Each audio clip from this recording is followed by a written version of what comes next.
What's going on, everybody? Happy Friday. Welcome to day 2 of the FTN NFL Draft show. Thanks for taking the time to hang out. And thanks yesterday for taking the time to hang out with us. It was an awesome day.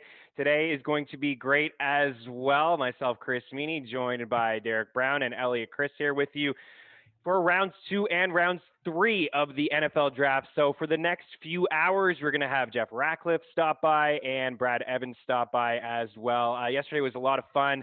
Got to thank everybody behind the scenes for making this happen, and we're going to have a lot of fun here today as well. My co-host, you're looking just as sharp, D-Bro, with the FTN swag.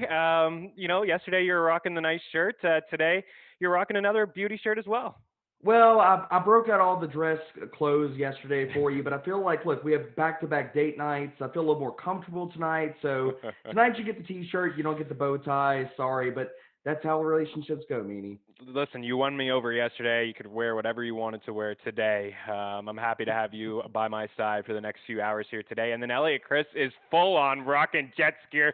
Last night he had just the hat. Today he's rocking the jersey. Dude, you had to be pretty happy. First, we'll get to the props. We'll have to be pretty happy with what the Jets did yesterday at day one. Yeah, I mean, it's exactly what we talked about on the show. It's what I kind of not shut up about, is that I'm a lot less worried about whether or not it was Zach Wilson or Justin Fields. It helped knowing it was going to be Zach Wilson. But that they needed to be the team that, like, broke the mold of the Jets and finally surrounded their young quarterback with weapons and protection. And they did that with Vera Tucker. And I understand they gave up 66 in the draft, and but this is a team that has 7 more picks this year and 11 next year, right? They're the second most draft capital. They needed to go up there and get a premium player in Vera Tucker, who is far and away the best guard and potentially right tackle in this draft class. So I think it was a fantastic pick. I love what they did. They're building a hell of a left side for that line. And on the prop side, man, up 38 units yesterday. I still got 34 more bets to go.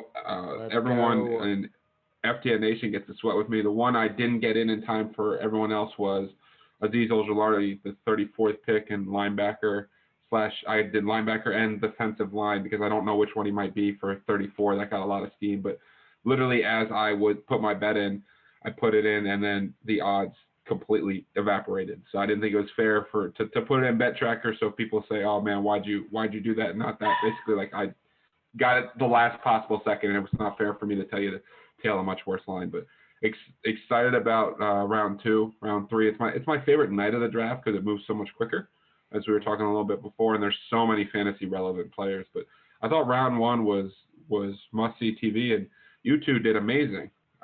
And so my hat's off to you guys, and like you said, Minnie, everyone behind the scenes as well. Yeah, absolutely. Tino rocking the show here for us. Josh running the content, the show, making everything happen for us here. And then a shout out to George, 3 putts for par, I believe, or I think that's the Twitter handle that he has. And the graphics were so sharp. Yeah, yesterday was a lot of fun. And you had just left when Horn was taken 8th overall, but we were giving you a shout out for that. I know that put a huge smile on your face. There was the back-to-back corner swing there from Carolina and Denver. So what are you looking for, sticking with you, Elliot, from a prop standpoint elsewhere with, some other ones that really you're looking for that maybe we won't have you on in the deeper part of round 2 or round 3? What else are you looking for here? I got Amon-Ra St. Brown under 98.5, so I'm hoping that he hears his name called. That's a 2-unit play. I got Ramondre Stevenson over 91.5. He closed at like 110, so I'm really hoping we don't hear his name called. And the other big ones is I'm basically over on all the quarterbacks, like I talked about on the show yesterday. Every year we do this thing of, is a team going to trade up to try to get that 5th-year option for a quarterback? And every year the answers are resounding no, as these guys all then fall to the 3rd and 4th round. And I'm excited that we get to do it again next year because the betting market will continue to allow you to make a lot of money on that. So that stuff's fun, and got a lot of team first position bets, right? Like I got the Jaguars for this pick 33 to be a corner at plus 900. It's now minus 550. I got the Titans next pick to be defensive line at plus 1100. That's now plus 250. Got Falcons running back. That's going to be live with you guys. I have Jets, both linebacker, defensive line, and offensive line at different numbers. So excited for that pick with you guys. And the other big dart I threw out there was Raiders next pick offensive line at 16-1. So they surprised with Leatherwood at 17, which was a horrendous pick. But, they did lose multiple starters up front, right? And Gabe Jackson and Rodney Hudson. Nick Martin's a very replacement level player, and Richie Incognito is like 800 years old. So I think there's an opportunity for them to continue to build up front, especially with like a John Gruden, Mike Mayock, Tom Cable team. I think those dropped to about 10-1. So those are a couple long shots that I'm rooting for on top of a bunch of other player props. I got 34 bets left, and then it's on to probably betting J.C. Horn to win Defensive Rookie of the Year, right? Just got to continue to ride that wave. Yeah, take the money that you won from that selection and then put it on maybe Defensive Player Rookie of the Year. But listen, we talked about the Raiders too. It seems like over the past couple of years they've reached on a guy. I like Leatherwood. I think he's decent, but I was still surprised that they made that pick. Debro, let's bring you in here. You've had about 24 hours or so to kind of regroup and take a look at everything that happened in round one. What did you think? Like, were some of the best picks? Let's start with the best. Like, who do you think won round one?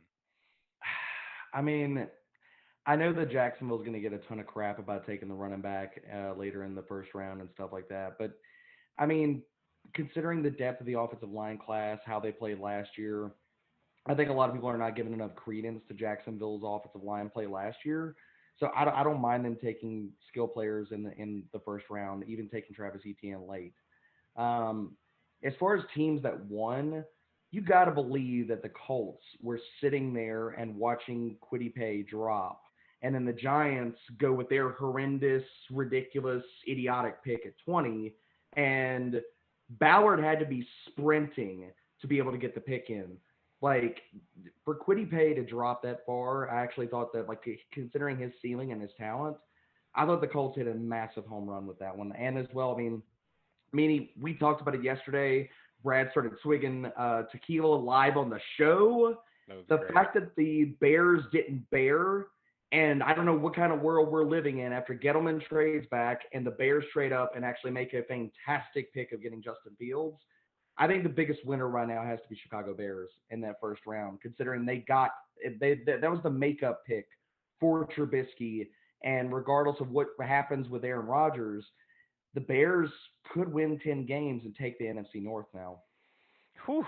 Yeah, now there's reports that Rodgers could retire. He's threatening to retire from the game. Like, get out of here. You ain't retiring. Come on, bud. You are not retiring at all. But there's definitely no question. It does seem like he is not happy at all.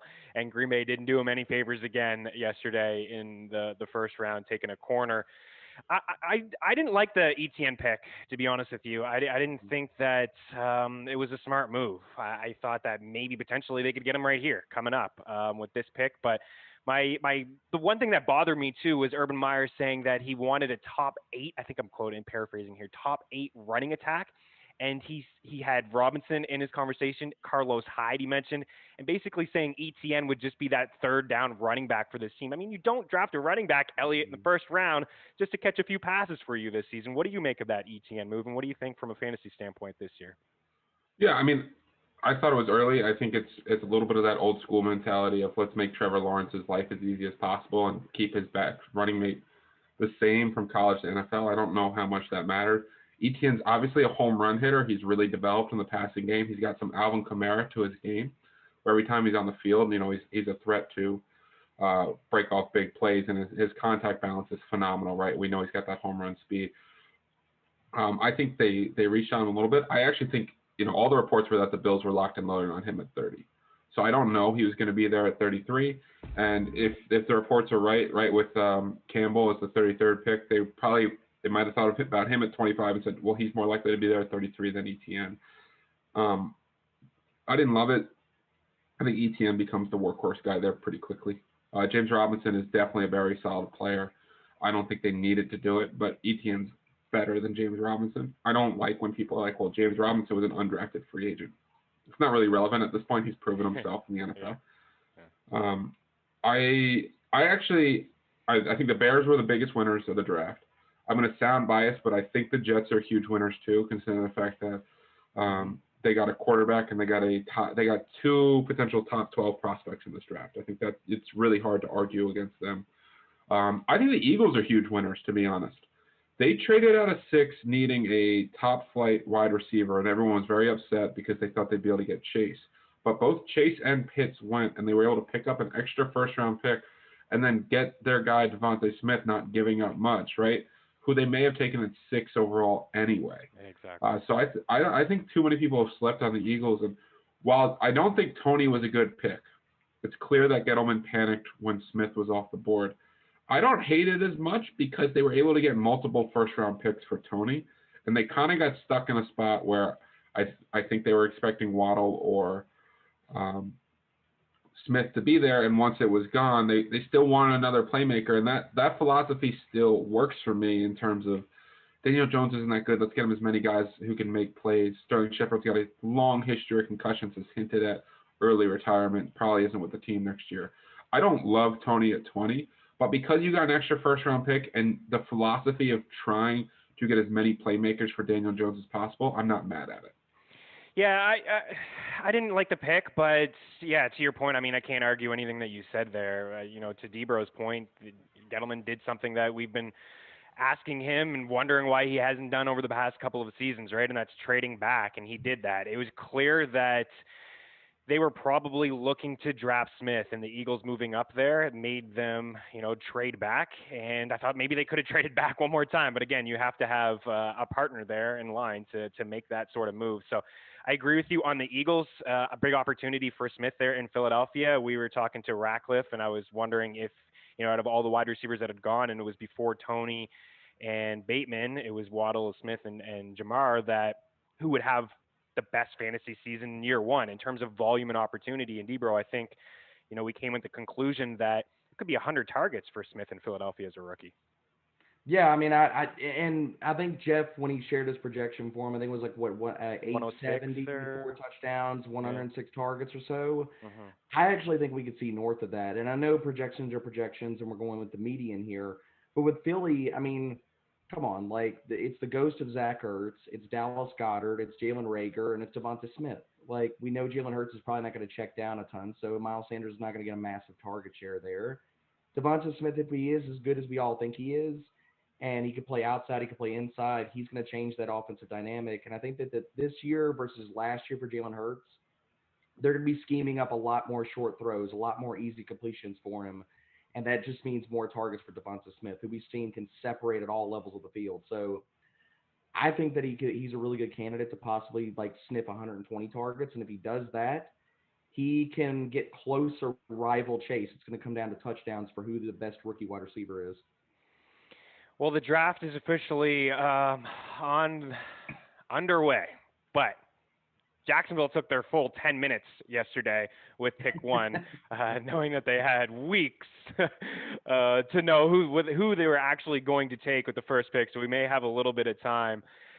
Just a reminder that if you're looking for, we got all kinds of free content right now over at FTNFantasy.com. Brad Evans was writing some pieces on just yesterday and some of his takeaways. And of course, we have Pfeiffer and Kelly, Adam Pfeiffer, Daniel Kelly, Tyler Lochner, those guys putting in work over at FTNFantasy.com. And we have our draft tracker as well. So lots of content over at FTNFantasy.com. And of course, Elliot's got bets over at FTNBets.com. He had tons of free content over there as well. And as you heard, he had a pretty solid day yesterday. So hopefully you guys did as well. Before we get underway, Najee Harris. So we had a projection here, Elliot, from Jeff Ratcliffe, 228 carries, 975 rushing yards, 7 TDs, 51 catches, 398 receiving yards, and 3 receiving touchdowns. So he's got him for 10 total touchdowns, just shy of 1,400 yards, and about 280 touches. Do you think that's fair? Do you have any concerns at all with the offensive line in Pittsburgh? And I'm sure they're going to address it this weekend. Yeah, it's hard not to have concerns with the Pittsburgh offensive line, right? Najee Harris, and we can argue about running backs don't matter, but the difference between Najee Harris and Benny Snell is night and day. Harris is a beast. He's great in the passing game. I think about 1,400 total yards and 10 plus touchdowns makes a ton of sense. We know they want to go bell cow. He landed in an amazing spot. They need another offensive lineman. They should be able to get healthy. And as long as he's staying on the field in passing situations as well, we know Big Ben is not shy of checking the ball down at all. So I really like that. And to Derek's point on Devonta Smith, I think one awesome thing about Smith is the biggest knock about him, and we are going to find out real early if it matters. Mm-hmm. Real early if his weight is going to be an issue and he's not going to be able to do anything in the NFL. If he takes off early, Lord, he's going to look like one of the best picks at 10. Because he's going to be that outlier that he's always been, right? That Isaac Bruce, that Marvin Harrison. So I think Smith is actually one of those guys we're going to be able to make a little bit quicker call on. And you might say, wow, this is the wide receiver one. This is a separator that gets downfield that matches up with Jalen Hurts perfectly. I think he landed in a fantastic landing spot. I mean, Chase also did as well, right? Yeah. But Waddle is a guy that I think is going to be much more. He's probably, as people like to say, he's a best ball guy because he's weekly upside, right? But the volume in that offense is going to be competing with a lot of different stuff. I don't necessarily think he's going to be a great fantasy asset. Yeah, I don't think so either. I think it may take some time. I think it's a good move for Tua and Miami to have a piece there. But yeah, there you bring in Will Fuller. You still got Parker on that team, Gesicki, and I don't know how much volume is going to be there. Like how often is Tua going to be having those 40-plus passing games? I mean, I don't think too often, to be honest with you. But I like the move from Miami's standpoint. I thought it was a nice pickup. And good point on Smith. I think we're going to know earlier, right? I do have some concerns. Obviously, as an Eagles guy, I have over the past few years, I've seen them miss on so many wide receivers. I like this pick. I like the selection, but you can't hide in the NFL, man. It's not going to be all about motion, and can he get off the jam? That's what I'm curious to see. The size is obviously in question, but finding space, crisp routes. The guy's a stud. So we'll see from a fantasy standpoint right now. Chase is obviously, don't think there's any comparisons, but from a fantasy redraft standpoint, he may be my wide receiver one in terms of rookies. So we're still waiting on the Jags. We got Jacksonville, the Jets, Atlanta, Miami, Philly, Cincy, and Carolina here. Roger Goodell is coming out with smiles on his face. I can't tell. Are they booing him in Cleveland in the land? I don't know. They're pretty happy these days in Cleveland, aren't they, D-Bro?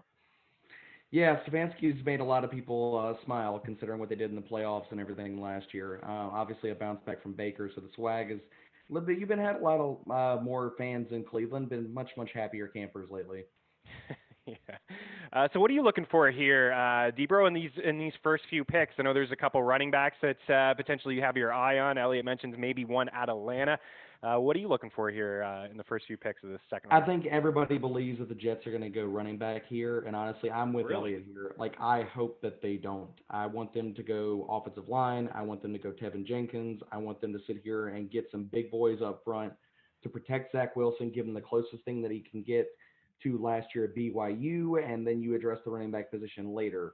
The Falcons, again, everybody's thinking like this is maybe Javonte Williams territory. I think that's definitely possibly in play. If it is, fantastic. I mean, I think that he could walk in from day one, be the workhorse for that offense.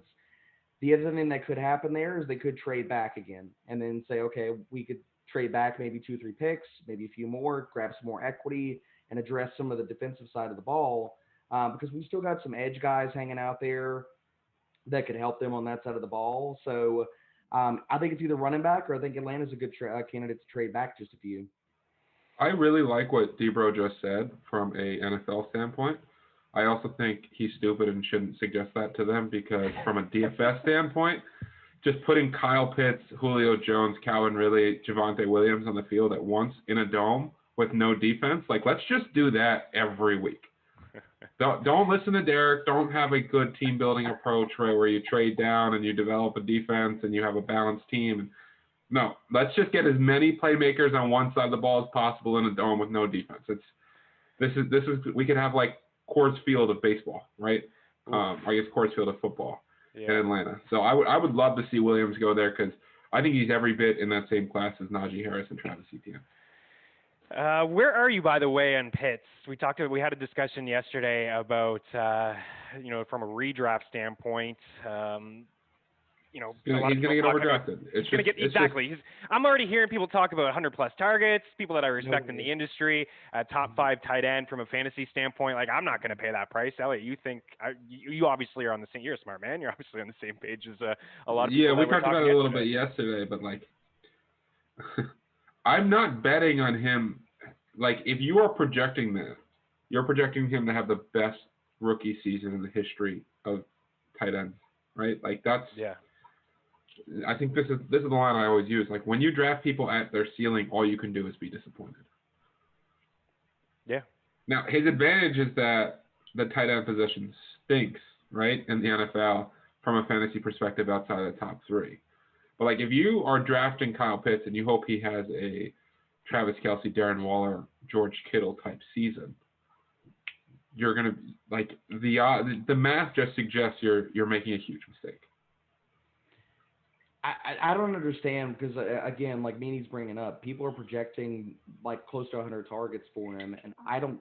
Where the hell is that coming from? Like, where are these targets going to match? Like, it, even if Atlanta throws a ton, which I think that they're going to throw a lot more than people believe that they possibly are, just all the Arthur Smith narratives and what all the projections of, oh well, Derrick Henry, well Tennessee ran the ball a crap ton. Okay, well this is a different team, and considering how good, if you look at all the splits for Matt Ryan on play action, Matt Ryan could be in for a really fantastic season. They got the passing weapons.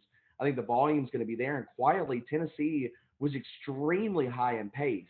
And I think people don't realize that because, okay, well, run first team, they got to be going slow. That wasn't really the case for Tennessee last year. I still don't see 100 targets for Kyle Pitts. Like Russell Gage, unless they run like some ungodly, like 60% 12 personnel, is going to be on the field. He's going to get targets. Same thing for Hayden Hurst. And then if they deploy any running backs in the passing game, then again, this is all hurting Kyle Pitts' overall volume. So where is this 100 targets coming from? Yeah, I mean, there's a lot, there's a lot of guys. I mean, maybe the assumption is Julio's going somewhere, but I don't think he is. But man, the offense. This is an uptick for Ryan, an uptick for Julio, Calvin Ridley. Like it maybe fewer targets, but just. I mean, Julio is not going to get as much attention, right?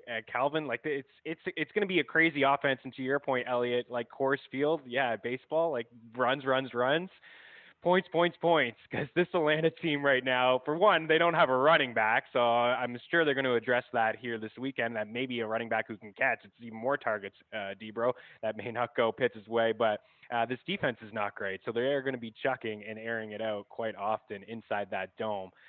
It is exciting. I was supposed to be a Falcons fan. 5 minutes until we get that pick. I just assume, Elliot, that the Jags are just going to take this full 5 minutes here to make this pick. I mean, that's their thing, right? That's yeah, all night, all day, whatever. This is one of those situations where with an actual game, you feel great. You have plus 900, and now it's minus 500. But teams do dumb things, right? And you're still going off like reports and rumors and all that kind of stuff. I mean, some pretty reliable people said it, which is why the odds moved, and there was some serious money on it, which is exactly what happened with Trey Lance, right? So if I lose the bet, I lose the bet. But at the end of the day, if you anytime you get plus 900 on something that closes minus 500, I don't think you could ask for a better, I don't know if you can get closing line value like that in anything else other than the NFL draft. No, I don't think so either. Agreed. Okay, so just a few minutes before we get that pick in, Debro, I want to talk to you about some wide receivers because Tony, we just addressed him that we were a little surprised that he went. I was at least surprised that he went as early as he did. I thought maybe he'd be an early 2-day pick, but there's still some wide receivers on here. We got the Moore boys, Rondale, and we got Terrace Marshall there as well. What are you looking here? Maybe Elijah Moore. What do you think? First wide receiver off the board here today? I think all those guys are in play. I mean, right now, I think these first few different picks could be a lot of edge, could be some running backs flying off the board. Is Carolina still sitting there at 39? I want to say. Yeah, they got 1, 2, 3, 4, 5, 6 pick here in the second. So they're a really good spot for a 39. wide receiver to land. That's one of the spots that I've been like projecting. Like if Terrace Marshall could go to, heck, even Elijah Moore, they make a lot of sense there because Robbie Anderson's only got 1 year left on his deal. You got DJ Moore there. They want to surround and build up this team with weapons and stuff. I mean, because they've really covered a lot of the defense and they've hammered defense a lot with the early picks. I think a pass catcher for Carolina would be really fantastic. That's a good spot for one. As well as it's probably not going to happen because it's Detroit, but they seem like another good spot for a wide receiver to land. Again, they probably won't because it's a bunch of old heads, and I think they're going to go trench there. But falling down the board, I mean, the next team that's coming up you're looking at some of these wide receivers, we could see a pretty decent stretch until another one comes off the board unless a team trades up. I mean, teams that are standing out here, maybe a Chicago at 52, maybe Washington at 51, but I mean, there's a good stretch in between where I think we could see a lot of like defensive players, offensive linemen, things of that nature come off the board in between. Where would you like to see Elijah Moore go, Elliot? I think Detroit would be an awesome landing spot for him. Mm-hmm. He can work the slot. We know that Jared Goff really likes to work the slot, and he's competing with no one. Right? And legitimately no one.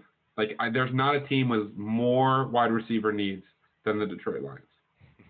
Mm-hmm. It's true. I mean, yeah, they lost Kenny Golladay, Marvin Jones. Like, they don't have a whole lot there. Poor Jared Goff, right? It's going to be a tough go for him, I think, this year. Without Tyrell Williams, Quintez Cephas, and Khalif Raymond, right? Like, that's the top three right now. I got Cephas on one of my dynasty teams. It's a there you go. Deep dynasty squad. Who knows? Maybe he'll be something for me come week 14 or something. The pick is apparently in, so that's exciting. We can get underway here. We got Jags fans in Cleveland dancing. They're excited. And why wouldn't they be excited with Trevor Lawrence and then his running back, the teammate from Clemson, Travis Etienne? So I wonder, Elliot, if that was, I would assume it probably was their game plan, heading into round one. Like, hey, maybe, we know what we're doing at one. We have a pretty good feel that Etienne is going to be there on our next pick, and we're going to grab him.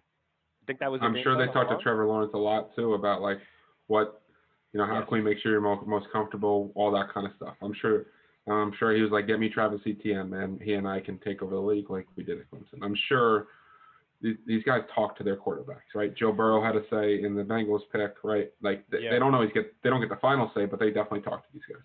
Yeah, Zach Taylor had said yesterday that Burrow is not the type of guy to really like plead and go after somebody and just hammer that point home. Like, listen, you got to draft Chase, you got to draft him. But Zach Taylor also said that anytime he talked to Burrow about Chase, he had a huge smile on his face, and he said, on a scale of 1 to 10, how happy would you be if we drafted him? He said 10, 10, 10. And according to reports, he had texted Chase yesterday morning and told him to pack his bags. So it looked like that was the plan all along, even though it was an interesting pick. So Jacksonville has made their pick, and it is a cornerback, and it is Tyson Campbell, Elliot. Woo!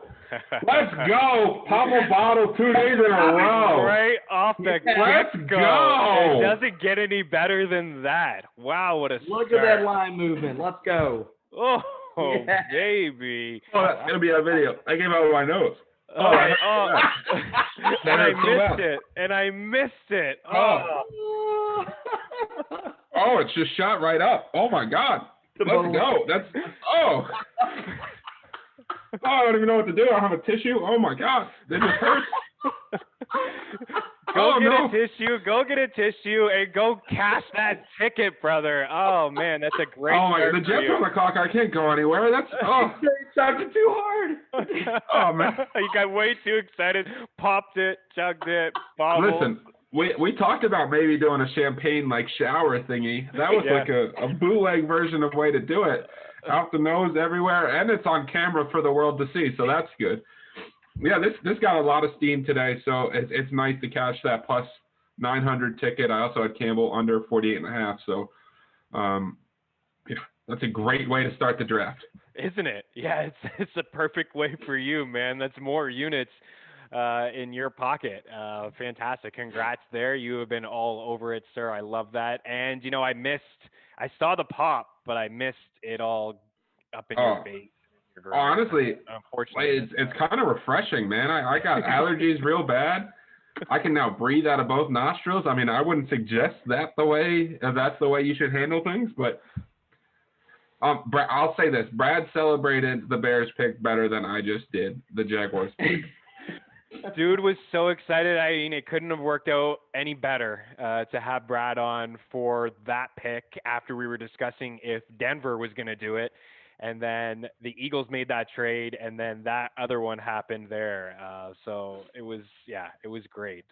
But yeah, congratulations, Elliot. That is fantastic. So the Jags get a corner, and of course, they needed a corner, Debro, after dealing Ramsey last season. I mean, the Jags corners were just terrible last year.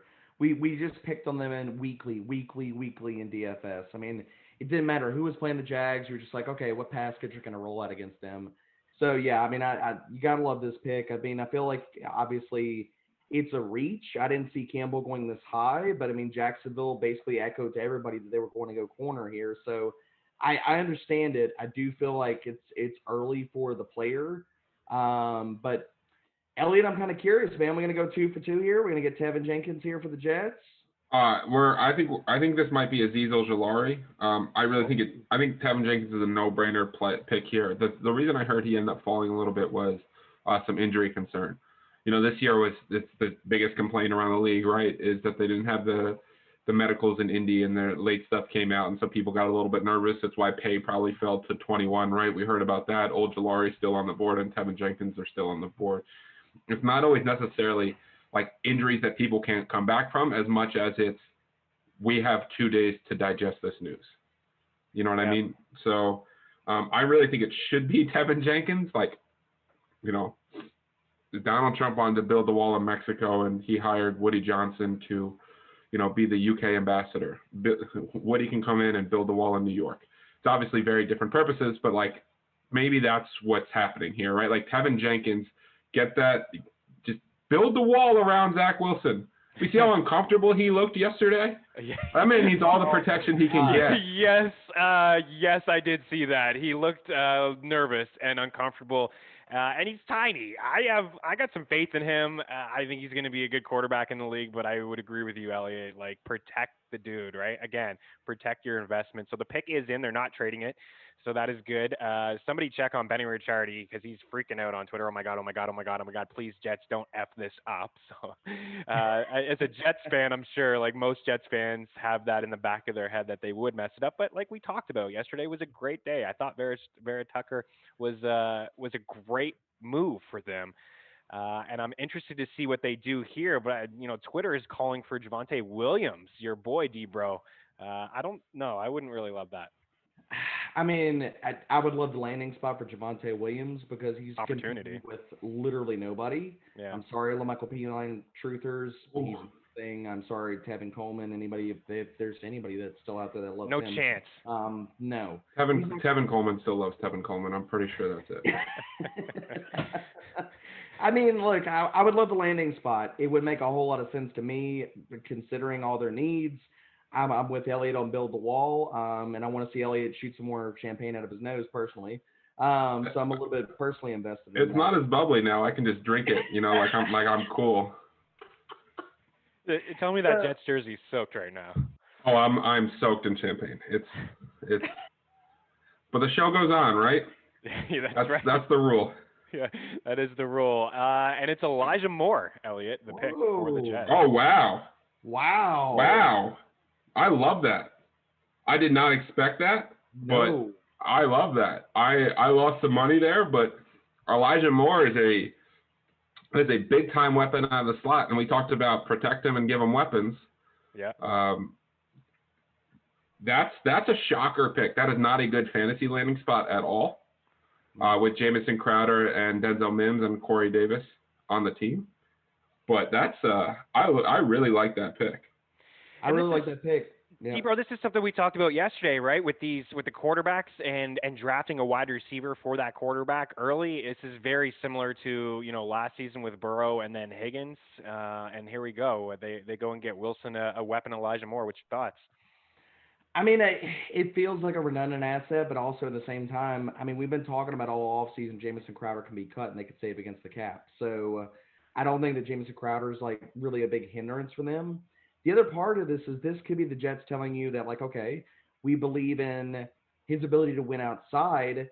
And, Lord, if we get Elijah Moore in some type of Deebo Samuel role, that could be fantastic with San Francisco's pass game coordinator and out of their OC, get him into space. I mean, Elijah Moore checks so many different analytical boxes, regardless of how you approach wide receivers. I mean, 83rd percentile breakout age, 91st college dominator. The guy also could win deep. He showed us that at Ole Miss. Like, he was top 10 in, like, deep receptions and deep receiving yards. So I think that he's a guy that you could line up a lot of different places. And the Jets, I mean, outside of what Denzel Mims, they got Corey Davis, now they got Jamison Crowder. I mean, Elijah Moore, it seems like a crowded place for him to land. But, I mean, haven't we learned, like, with all the A.J. Brown stuff previously and other wide receivers, talent rises to the top, but the draft capital's there at the top of the second round. He can get opportunities, so I'm not going to fade him based off of this landing spot. Yeah, Moore doesn't possess that, prototype NFL size, but he does have next level speed. He's physical. He plays in the slot, but I think he can play on the outside. He reminds me a little bit of Steve Smith. We do have a trade. Man, I thought the Falcons were going to take Williams. The Broncos moved up here. Oh, this got to be In Jock. this spot. So It's yeah, got to be I Jock. think it would be Jock as well. Agreed. We'll keep an eye on that and what's going to happen. But Jamison Crowder obviously is not the future of this team. He's dealt with numerous injuries. Do you think this is it for him, Elliot, with the Jets? I think he should get cut. Yeah, he's got a $10 million number. I think he gets cut. Yeah. Listen, I think Moore's going to start as one of the top 3 receivers on this team. And Elijah Moore, Denzel Mims, and Corey Davis is a very nice trio. I talked about protecting him and giving him weapons that I thought was a nice core. But Elijah Moore is a guy that a lot of people had in the top 20 in this draft. Vera Tucker's a guy that a lot of people had in the top 12. Like, you could say that right now the Jets are walking out of this draft with 3 top 20 players, all on offense, built around having Zach Wilson be successful. Like, in my lifetime, we've never talked about that before. The closest it happened was Mark Sanchez, right, where they had the good offensive line in Santonio Holmes and Braylon Edwards, but Rex Ryan and Brian Schottenheimer were the head coach and offensive coordinator. And they were giving this man color cards to let him know whether or not he's allowed to, go beyond his first read. So this is refreshing. I don't know if it'll all work, but I think this is the absolute right process. Exciting times, I think, to be a Jets fan. I was looking for Benny. I didn't know his tweet there. I don't know what he's thinking, but I think Jock here would be the pick for Denver. I was really hoping the Eagles would be able to land him. Is that what you think, Debro? Is they move up here at 35 and grab Jock? Dude, JOK would be fantastic in this defense. I mean, the guy's a Swiss Army knife. We all talked about – I look at him in a similar kind of light as we talked about Isaiah Simmons the previous year. Like, you can move JOK around everywhere. He could play in the box. He could play in coverage. You look at him he can guard guys in the slot. Like, basically, he's a Swiss Army knife. You can move him around. Fangio could have a ton of fun with him this upcoming season, and if they get any kind of health at their corners. We talked about how sneaky the Browns defense is. Denver's defense could be stupidly nasty this year, and trying to beef up. I mean, if they're not going to go quarterback and they're not going to try to outscore Patty Mahomes and everybody else, beefing up this defense and saying, well, if we can't outscore you, then we're going to try to keep you from scoring any freaking points. I don't hate it, and it's a very Fangio-esque pick, but I mean, look, JOK's got the damn talent, man. He could be a great, great weapon for this defense. Yeah, we need to see it as JOK first, but I think the Broncos have a top 5 defense if it is, because Justin Simmons is one of the best safeties. They've now got 4 corners, right? Callahan, Darby, they added Fuller and Surtain. That's amazing. With Bradley Chubb and Von Miller, that's how you win in today's defense. Yeah, no question. We talked about it yesterday about how, if they had gotten Fields or if they make the trade for Rodgers, they would be legitimate contenders, especially inside that division. I think that they're an underrated team. And wow, they moved up and grabbed Javonte Williams. Okay. Whoa. Not really what I expected there. I thought maybe Atlanta was still going to be able to get Williams because they only moved back to 40. On Javonte, didn't you, Elliot, though? That it? Yeah, I got my under there. I had Broncos first pick defense, which didn't hit. But wow, I'm surprised with that. I'm so surprised by that. I hate that. I like Javonte Williams a lot, but Jock was the missing piece there. And they moved. I think it's one thing to spend capital on a running back. It's another thing to spend multiple picks going up. Yep. Yeah, they swapped a 4 and a 6, and Atlanta moved back to pick 40. So I was thinking that. So they're trying to hop Miami. I guess they were worried Miami was going to take Javonte absolutely 36. Yeah, because Philly, Cincy, Carolina, they weren't going to do it, and then Atlanta right after Carolina. I was thinking that they could still get Williams moving back to 40 here. Interesting move. What do you think, Debro? I know you like this guy a lot. I like him too, man. He's a physical runner. Yeah, I mean, for me, that screams that Javonte Williams was possibly going to go to Miami, and that was the concern, the huge concern. I mean, look, I hate it for his prospects for this year, but for Dynasty, I think it's fine. I'm totally fine with it for Dynasty aspects because Melvin Gordon's only got – this is his last year in Denver. So I think that people could look at this and say maybe he slips a little bit in Dynasty drafts. I'm still fine with Javonte Williams because considering the capital, he's going to be the guy there. If not this year, obviously, then the next season or the one after that. So I think that the landing spot doesn't it doesn't hurt me as far as my outlook for him for dynasty perspective, but I mean, we're talking about the fit and they still have Gordon right now, and then moving up to get the running back. That's what I mean. Unless like Denver's saying, which a lot of their picks and their moves right now say they're going to change their dynamic. As much as we saw Drew Lock throw, everything screams right now they're going to become a running team. They're going to become clock management. Maybe they play slow. They lean on their defense because now you have Teddy Bridgewater. They passed on Justin Fields. So now if Teddy B is the quarterback, even with all these passing weapons and stuff like that, they've put a ton of assets into this defense. Now it seems like, are they just going to ride the running backs in their defense and try to win ball games really slow and nasty that way? Yeah, Melvin Gordon was RB13 last year, surprisingly. He had a decent finish to the campaign, but no Phillip Lindsay there anymore, and it's Javonte Williams, a member of – that's our first – actually, it's not. The picks, Elliott to start, both shockers, kind of. Yeah. So I would say the Jaguars pick was a shocker to people who didn't really pay attention to the odds.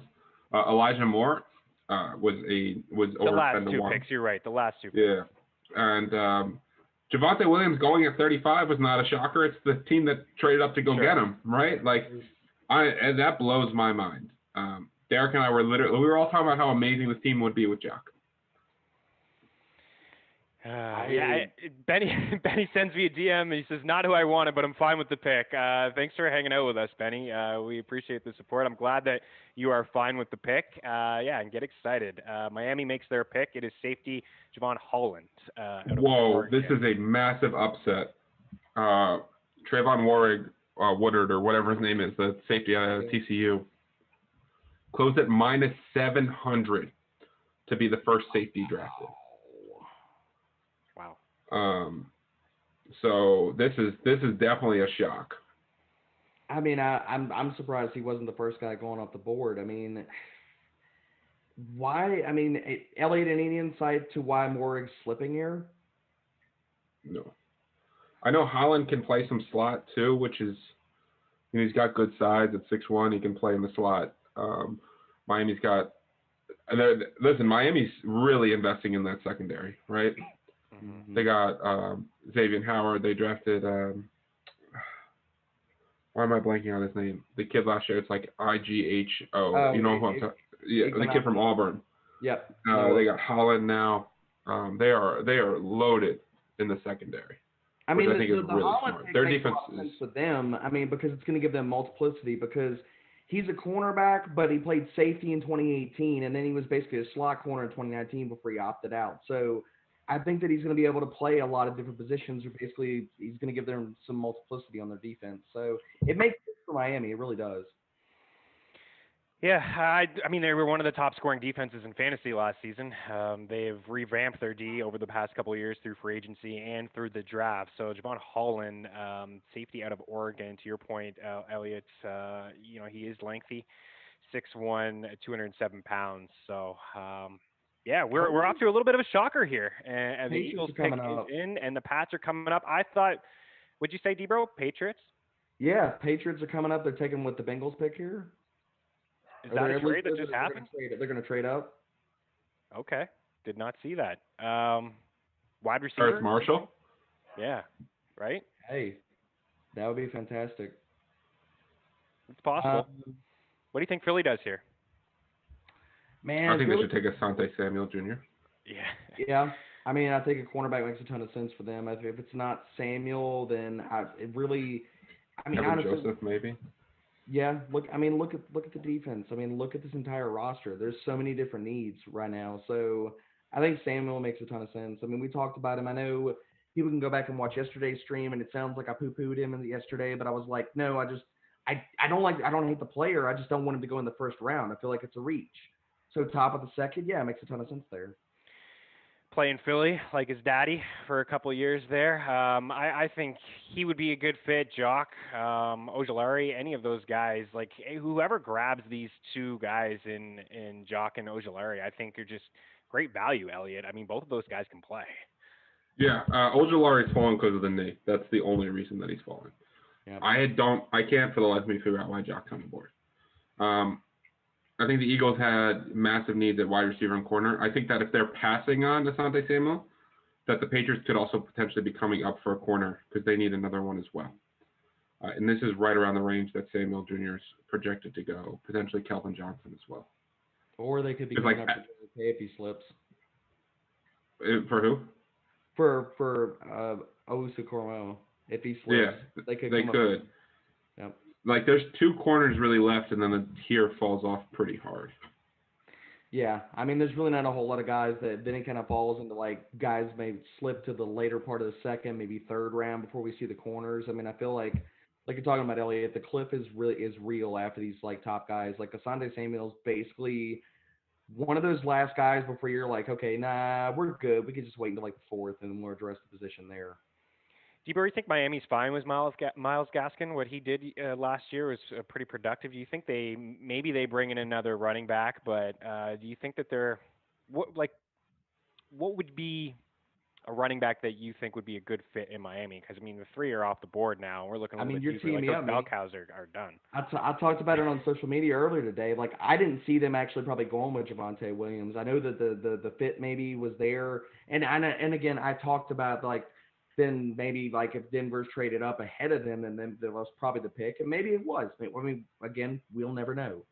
But if that's not the case and they were going to go elsewhere, then I think Michael Carter, if you go to Javonte Williams, stay in the same backfield, Michael Carter makes a ton of sense.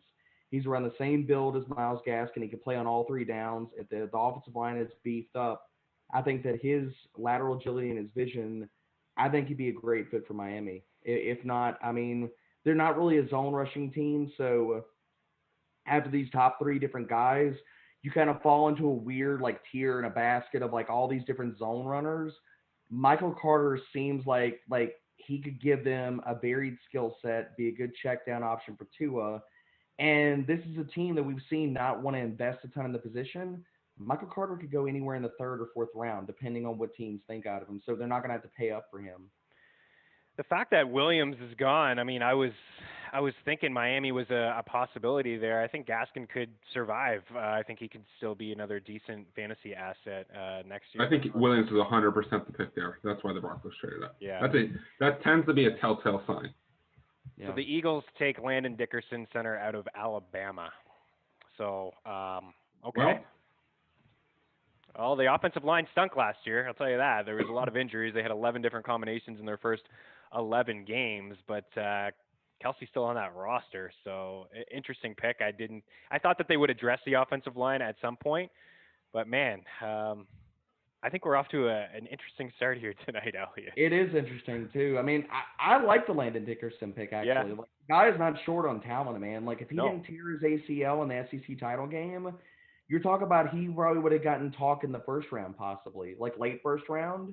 But the talent is definitively there. I mean, like, look, you're talking about the guy that, like, he is extremely good in the run game, had the most pancake blocks out of anybody in freaking college football last year. So if we get any kind of health out of the guy now, again, towards ACL, that's the second time it's happened to him. So obviously some worries there for Philly. But if he could stay healthy, man, I mean, look, the ceiling's extremely high for him. That was one of those picks where I've gotten a ton of closing line value on the second round, and other than I hit 9-1, so I'm more than fine right now. But I got Eagles at plus 140 to draft a corner. They closed at minus 120. But I also had Dickerson under 40.5. So those basically canceled each other out, and we're still up a lot on the day. We're still continuing to rock and roll. Dickerson, like your guys' point, it's really just health. Because if he's healthy, he can play guard, and then when Kelsey's ready to move on, he can kick right inside the center. Yeah, I mean, he's a fucking stud. Yeah, there's no question. 6'6", 333 pounds. He's a big boy. The Pats pick is in. We'll wait on that. So they received the 38th overall pick, and the Bengals move to 46, and then they get 2 fourth-round picks, 122 and 139. So They're since gonna he stop must the slide. have, JOK has got to be the pick here, man. At least that's where I lean. that's what you think? What do you think, Yeah. Elliot? What do you think the Pats do here? Wide receiver, corner. I think they go wide receiver or corner too. There's talk that they were trying to trade up for Horn and Surtain. Yeah, all that talk about them moving into the top 10, a lot of people just thought maybe it was for a quarterback, but I think it was for a corner. Because I don't think Gilmore is going to be on that roster for too much longer. His play fell off some. I mean, I could see corner here, but I don't know. I think Belichick could be licking his chops at JOK. Hightower's going to come back for them. They've still got Jamie Collins. Patrick Chung's going to come back. They had more players opt out than any other team in the league last year, right? Was it eight or nine players, something like that? Yeah. It's Christian Barmore, defensive tackle out of Alabama. Okay. That is the pick. Makes sense. I mean, he was a top 25 talent, right? That fell due to character concerns. Yeah. That's basically them. Again, I mean, they're stopping. Ooh, Chicago traded up. Jeez, move. Who traded back? Carolina? Yep. Are you guys ahead of me here? You're following the Twitter machine. No, I hate following the Twitter machine. The only thing on Twitter that's worth it is this. I don't want tip picking. I don't want anything early. I got it on another screen here, and I can see that Chicago's now on the clock, and I just gotta hope that Chicago or Atlanta takes Asante Samuel, or I'm gonna lose that bet.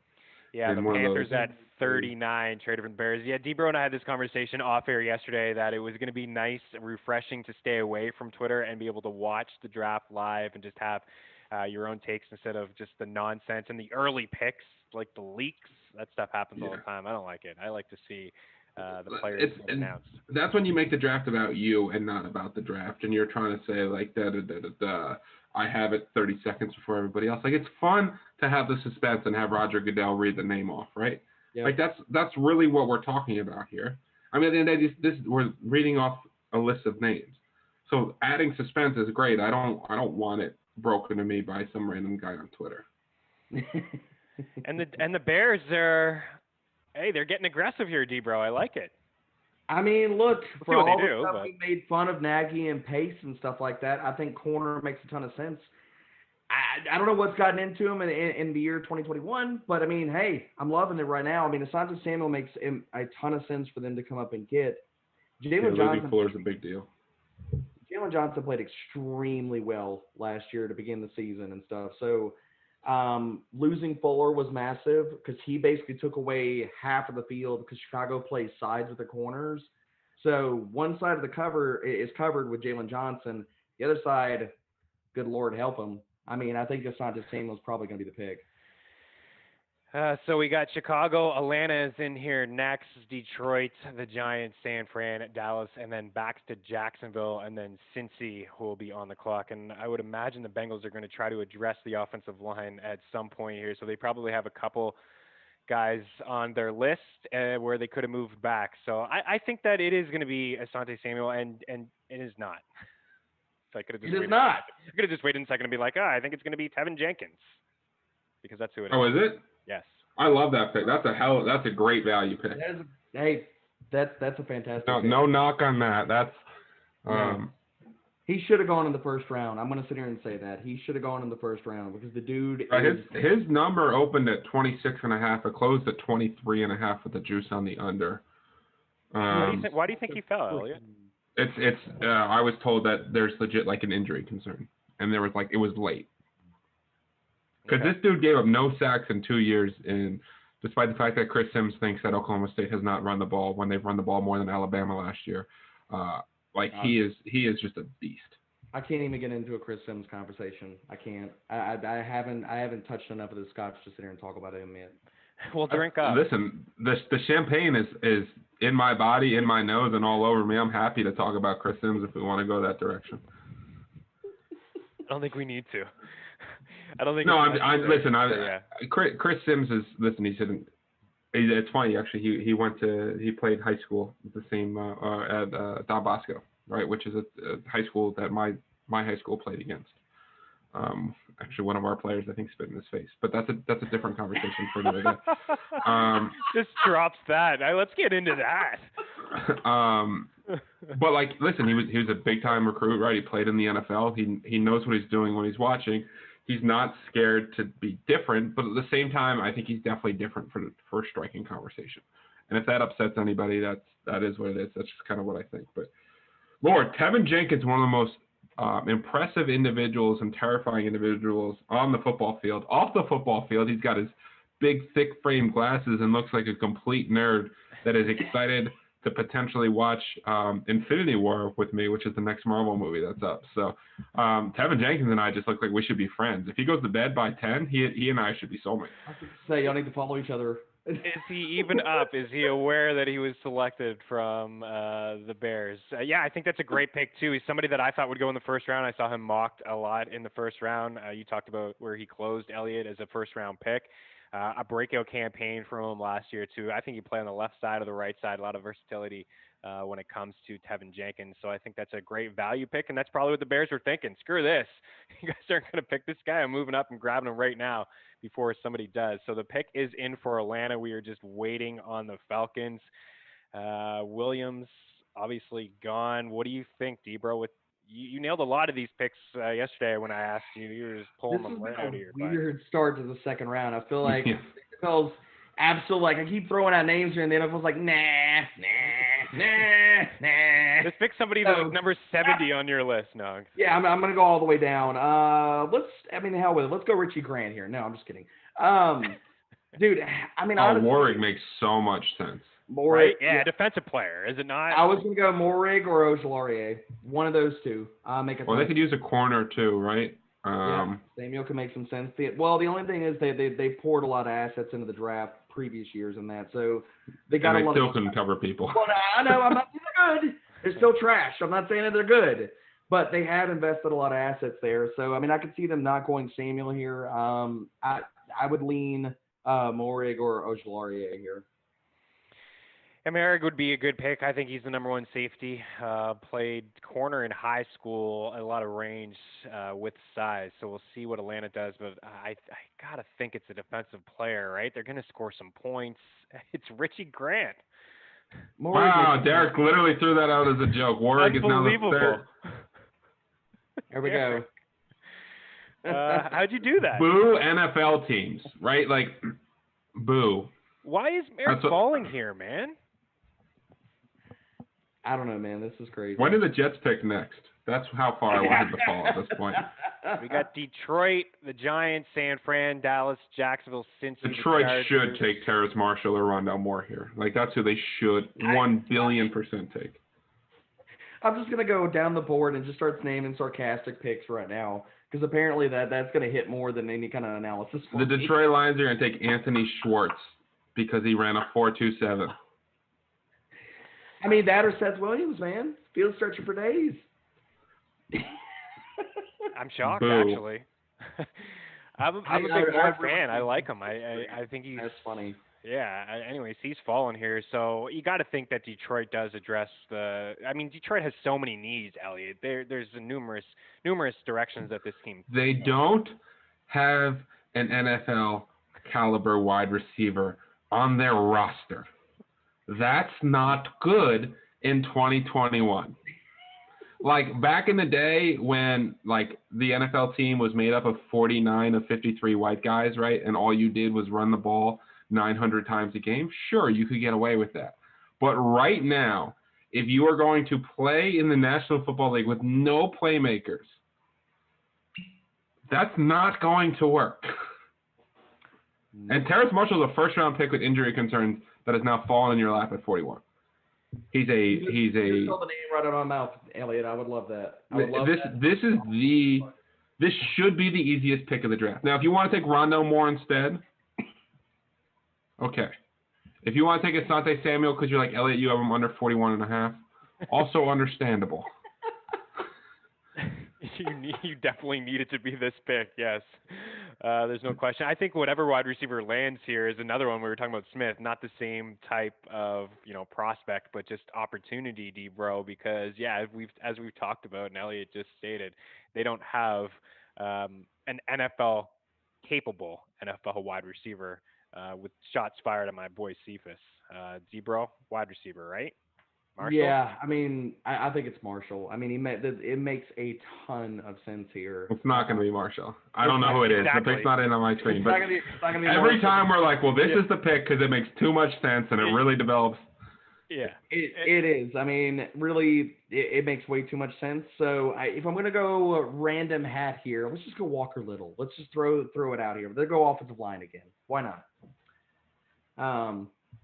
This is absolute insanity. They're going to go JOK, maybe? I don't know. That would be fantastic. I mean, but we keep bringing his name up and talking about how damn talented he is, and every NFL team is like, we're good. They don't have any receivers. Like, we talked about how they've set up an offensive line that's great for a quarterback, but, like, it's really tough to be a good quarterback when no one's open.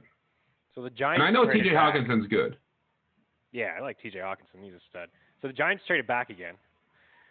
David Gettleman, shout out to you for it took 9 years, but you learned that you're allowed to do it. he's hearing the noise. I think that or somebody's locked him out of the building. I mean, do we have any actual cameras inside the building to confirm that Gettleman is actually there? I'm pretty sure he has a nephew that turned 12 and he tried to help him with his math homework and then learned that math is a real thing and now he's trading back.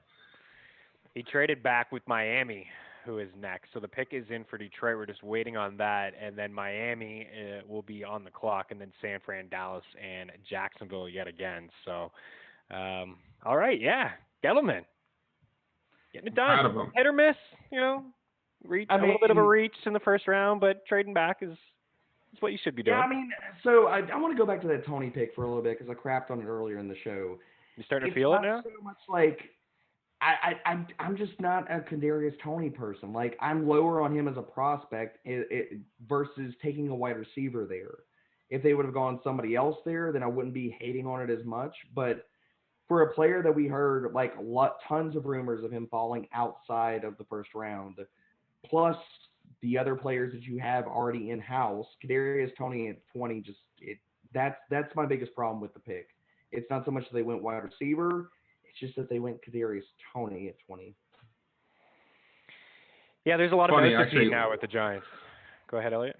I was just this is a really stupid comment. It's not actual analysis, but looking at the draft too, Francis Ngannou popped up, and I don't know if you guys are UFC fans and know who that is, but the man literally hits 265 hits like a truck. I would draft him and put him in the backfield. Don't even put him in pads, just give him gloves. And anyone that comes at Jared Goff, he just swings on. That's the best way to protect him ever. No one will ever come out there again. But on a serious note, I'm going to say it has to be a wide receiver, and then it won't be a wide receiver. But it has to be a wide receiver. Yeah, I really feel like it has to be a wide receiver. But again, we keep saying this, and we keep talking about picks that make sense, and all these teams seem to be doing all kinds of craziness at this point. It's Levi Onwuzurike out of Washington, defensive tackle. Okay. That's the pick, not a wideout. They took a defensive tackle. That is correct. They're going to be the worst team in football for a long time, I think. But that's what they did. I am not doing well on my second round props of positions where all the juice moved heavily in my favor, and none of it matters. But that's why you hit a 9-1 bet. I got to stay off Twitter. I feel like I already know Miami's pick here, and now the Raiders are trading up. So actually, we don't know Miami's pick. We're waiting on the Raiders now. So, D-Bro, what do you make of that pick, man? Eventually, at some point in this draft, they're going to have to take a wideout, aren't they? Or maybe not. I mean, it just seems like they're building in the trenches, and I mean, I don't know. I'm not a fan of the pick. But when you have a roster like this, I mean, there's so much here to do with it. I mean, building in the trenches is not the end of the world to start the draft. No, it's not terrible. I mean, my whole thing is that, on anybody's board, was he, near the top of best player available? I don't necessarily think so. And as bad as their run defense was legendarily bad last year. One defensive tackle is not mattering there. So I would, and I know I kind of joked about Walker Little and stuff like that. I would rather them continue to invest in the damn offensive line than go one defensive tackle that was way down the board and they're shooting for upside or they're shooting for something. I don't know what they're shooting up in Detroit right now, but with that pick. But it's definitely a head scratcher. Not the name that I thought it was even going to be close to this part of the draft. Yeah, so not a lot of offensive skilled positions here to start. Elijah Moore, 34 to the Jets. Javonte Williams, 35 to the Broncos. And that has been it. And we're just waiting on Miami's pick. I won't speculate, but there it is. Liam Eichenberg, tackle out of Okay. Notre Dame. Yeah. Good with that one. That one makes sense. I think his total finished at 44.5, so it's right around there. Dallas really might fall into Asante Samuel Jr. They might. As bad as the Micah Parsons or honestly, I don't respect the man. I just don't, Mm-hmm. So I don't really care how you pronounce his name. As bad as that pick was, now all their defense is linebackers, which is horrendous in 2021. If they fall into Asante Samuel, it makes that pick, or Kelvin Johnson, right? If they legit just don't care about off-field issues at all, it makes that a lot, that pick hurt a lot less. Yeah. I mean, look, getting back to Liam Eichenberg here for a sec with Miami, I think this is a fantastic pick for Miami. I mean, he's a guy that we saw. I mean, yes, he played tackle in Notre Dame, but we talked about all these offensive linemen and all these guys that are later that played tackle in college that could slip inside. I think Eichenberg could easily go to guard. And I think it makes a ton of sense. I mean, they took back-to-back tackles. Both of them played pretty well. I mean, I think it was Hunt or the other tackle they took. One of them struggled a little bit last year. But I definitely think Eichenberg is probably going to switch inside and go to guard. Well, a lot of teams, I heard a lot of teams talk about him as being, viewed him as one of the best inside at guard. So I could certainly see that for sure. So Vegas moves up here, pick 43, or Las Vegas. We are waiting on that. This could be the Morrig pick. Elliot, this could be it. I thought maybe they would look at him in the first round, but who knows with the Raiders, man? This could be anything. Honestly, if I had to guess, this makes so much sense with Jock, considering the fact they were connected to him at 17. And then their draft looks a lot less worse, where Leatherwood would have been a great pick at 43 and Jock would have been a good pick at 17. Yeah, just flip them, man. I mean, again, yeah, that makes a ton of sense. I think it's either going to be a JOK or it's going to be they continue to go offensive line. Well, Mayock said last night that he knew the pick was going to be controversial. He said most of his picks are controversial. I mean, because most of his picks stink. Yeah. Thank you. He took Farrell 4th overall. To say they're controversial, that means that they are terrible because you're just lighting draft capital on fire and just tossing it. And I thought Arnett was a bit of a reach last year. He was too. He was supposed to be a second-round pick. Yeah. And it's one of those things where you have to understand where people go. And this is a fantasy football thing too, where people are like, go get your guy. Who cares where he's supposed to go? I care where he's supposed to go. Right? It's the same thing in the market, right? If Bitcoin currently costs $55,000 and you think it's going to go up, that doesn't mean you go buy it at $65,000. Right? It's literally just understanding that you're trying to put assets into something based on their current valuation and not paying above it. That's all it is. Yeah, totally agree. Absolutely. It almost feels like every Raiders pick is just being too cute. It's like, okay, our board is so different than everybody else's. Like, we have Henry Ruggs over all these other wide receivers. We have Leatherwood over all these other offensive linemen. It's like, I mean, if your board is so dramatically different than every other NFL team and the teams that are good, that probably means that you're not very good, not that you're just thinking outside the box and things like that. Well, this is also what happens when you give a coach a 10-year, $100 million contract, right? That's what I was going to follow up I'm pretty sure I'm allowed to curse on this, right? I guess I'm the COO, so I don't even know why I would ask you guys, technically, right? I'm pretty sure I'm the one who can give me permission. Why are you asking me? Dude, do what you want. And you only have a minute left, so, finish it off with a bang. Have you seen Mark Wahlberg's movie, The Gambler? Yes. Where he's, in the spa and the guy talks about fuck you money? Yeah. That's what John Gruden has. He has $100 million guaranteed. John, we want you to do this. Yeah, I don't really care. What are you going to do, fire me? And give me $60 million right now? Fuck you, we're taking Leatherwood. That's literally what it is. This is Mayock's just the puppet, and Gruden's like, all right, dance. Just dance. And I brought this up yesterday too, and they are pumped. I mean, Gruden was always pumped. I just see the hug there to Mayock, but it doesn't matter what happens this year or next year and all these reaches. He's just going to be there with the team for the next little bit. They'll just fire Mayock, and Gruden will just make it through, man. That's all that's going to happen. They'll fire the GM, and then Gruden will just keep on Gruden. You need to give a coach long enough to know if it's successful, but you don't give 10 years is too long for anything outside of marriage, right? Like that's just too long. Like what kind of 10-year contract would you sign right now? Because marriage is for life. Yeah. I guess technically a house, right? That's the only other one. That's it. And then that you can get out of too. You can get out of that. There it is, Trevon Moehrig. There we go. And I think it is pronounced Moehrig.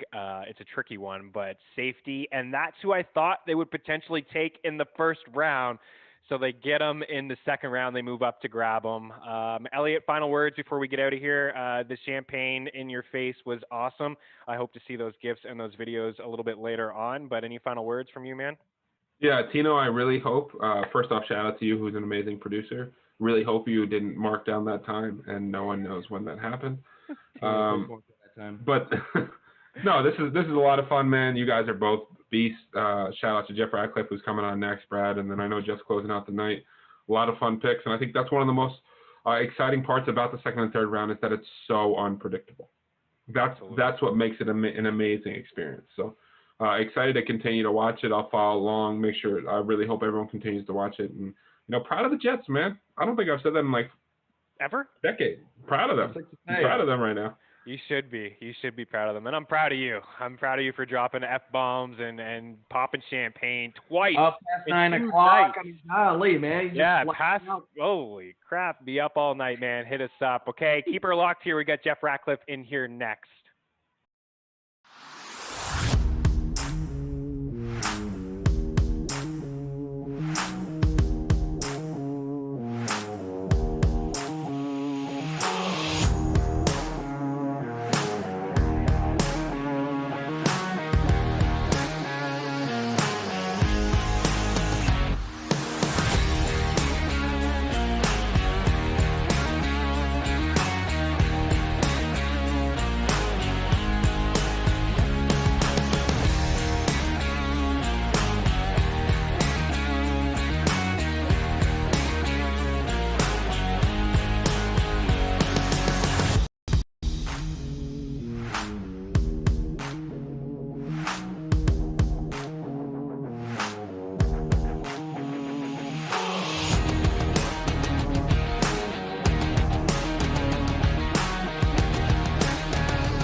What's going on, everybody? Welcome back. You are watching the NFL Draft live show here on FTN. We are at pick 45 in the second round. The Jacksonville Jaguars on the clock as we bring in our guy, Jeff Ratcliffe. Jeff, what's happening, my man? Not much. I feel like we blinked and it was here after last night. Not much sleep, quick turnaround, right along. Somehow managed to write a Kentucky Hey, if you want to bet the Kentucky Derby, we got you hooked up as well. It's kind of like sliding under the radar that's tomorrow, and that's also a cool thing. So I wrote up a free piece, but we also have a pretty cool package going on right now at FTNBets.com. So that's checking out. There's so many skill position players who are still on the board right now, and the excitement is like building here. Like, I hope we see Trey Sermon come off the board tonight. I want to see Michael Carter come off the board. All of these wideouts who are still there. I love it. It's been great so far. I love the Derby, and they're into the stretch. Is my favorite part of the Derby. But yeah, you got some content over at FTN. Everybody check that out, and we're happy to have you here for the next hour. And we will have Brad Evans after you, and then you will close out the show with us. So there's been some interesting picks, to say the least, to start here in the second round, and there's been a whole lot of trades. So we got Jacksonville with their pick, Walker Little, tackle, and then before that, we had Kelvin Joseph, cornerback out of Kentucky, going to the Dallas Cowboys, and then Trayvon Merrick, safety out of TCU, to the Las Vegas Raiders, and just before that, Liam Eichenberg to Miami, offensive line out of Notre Dame. So, Jeff, only two skill positions here off the board. It started with Elijah Moore to the New York Jets, and then Javonte Williams to the Denver Broncos. What do you make of the Moore pick to the Jets? And real quick, too, about that Morig pick, I mean, he was the chalk upon chalk at safety. So some people made out pretty well if you faded that pick right there. So good stuff on you if that's that. But the Jets pick, I mean, I think this is the end of Jamison Crowder's tenure there ultimately, even though it's not done technically yet. And, you know, honestly, they're going to try and build something in that mold of the Shanahan-like system. So you're getting a guy in with dynamic speed, everybody, and my grandmother's comping him to Steve Smith. Okay, we know that already, but there's a lot of opportunity. I've often said that Corey Davis is ill-suited to being the guy. He can be a good piece, but he's not the guy. We don't know what Denzel Mims is quite going to be. He was more of a projection than a polished product coming into the NFL. So Moore is really interesting. So initial projection, which of course I wrote up all the projections from last night over at FTNFantasy.com. This will be coming again tomorrow and then the following day as well for anybody who's relevant here. But the initial projection for Elijah Moore is actually fairly favorable. I have him at 58 catches for 743 yards and 4 touchdowns. Doesn't sound great, but that's borderline top 60, which means he's probably going to be rosterable. And remember, projections are midpoints, so that doesn't factor in the high ceiling that he has as well, which will make him appealing maybe as a late-round flyer and certainly appealing in best balls. Yeah, absolutely appealing in best balls. And that's what we talked about, too. So it's nice always to get the reassurance from Jeff about when it comes to Jamison Crowder, and that could be the end for him with the Jets. And certainly that's what Elliott was hoping, that he would just get cut. So we got the Bengals here on the clock. And yeah, I mean, you put in a lot of work, dude, over at FTNFantasy.com. It's a lengthy draft day one fantasy football recap with projections all there for you. So, dude, you're not going to get any sleep this weekend, that's for sure. Jackson Carman is the pick for the Bengals, tackle out of Clemson, powerful in the run game.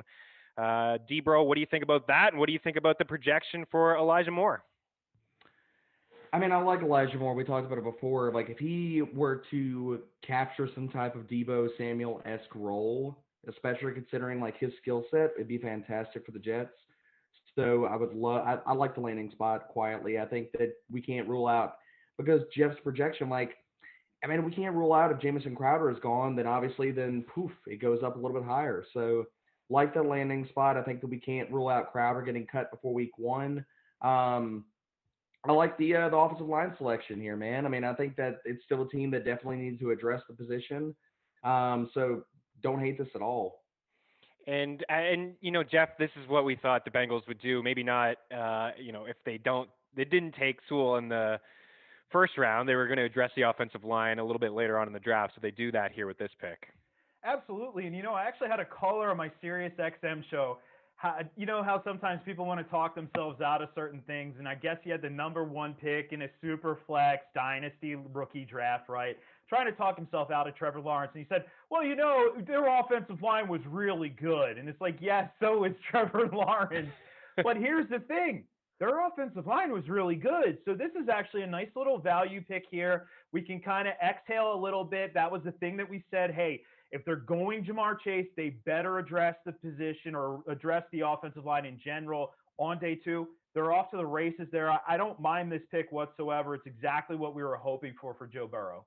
Yeah, there's no question. Protect Joe Burrow so he can get the ball to his weapons in Cincinnati. So we have the Chargers, Debro, on the clock, followed by San Fran, Arizona, the Giants, who have traded back twice here in 2 days. We've had some jokes about that. Washington, Carolina, Tennessee, Indy, Pitt, Seattle, finally going to make a pick, maybe, and then to the Rams, finally going to make a pick as well. So what are you looking at here, Debro, when it comes to the Chargers? I think we could see the fall stop for Asante Samuel. I think that they need corner help. Their corners aren't bad, but I mean, right now you're looking at Michael Davis as possibly one of their better corners. So I think it's definitely something they can address. I mean, yeah, that's probably where I sit. I think it's corner. You think it's corner? Yeah. Javonte Williams to Denver.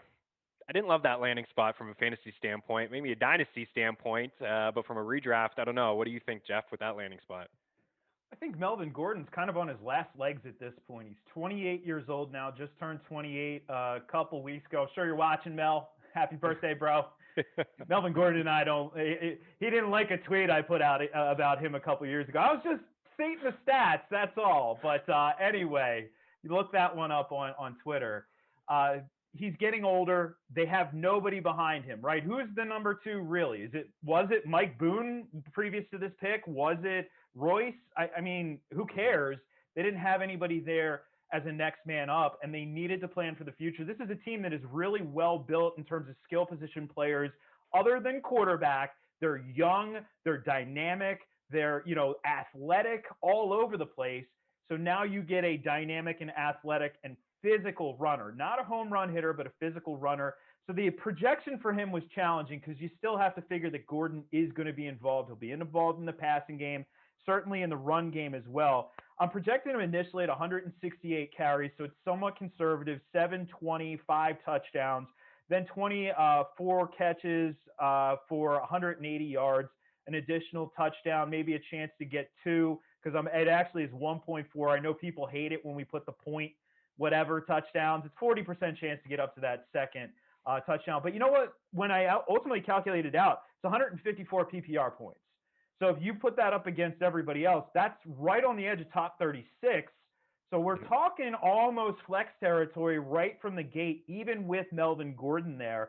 Could be a little frustrating in that backfield, but I don't think it's that terrible as long as the team figures out quarterback. That's the big if, though, with Denver. Yeah, it is. It was interesting to see them not take Fields with that pick, and then we were all speculating that maybe Aaron Rodgers is definitely in play, and then you hear reports that maybe he's just going to retire, so maybe he's not going to play football anymore. Take that with a grain of salt, I think. But yeah, I like those projections. I think they're fair.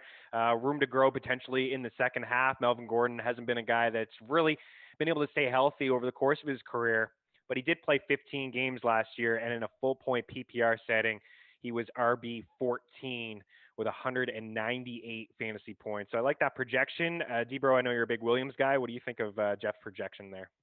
I mean, I like the projection. I think it's definitely fair. And the thing that and I'm going to go back to this. We talked about this earlier.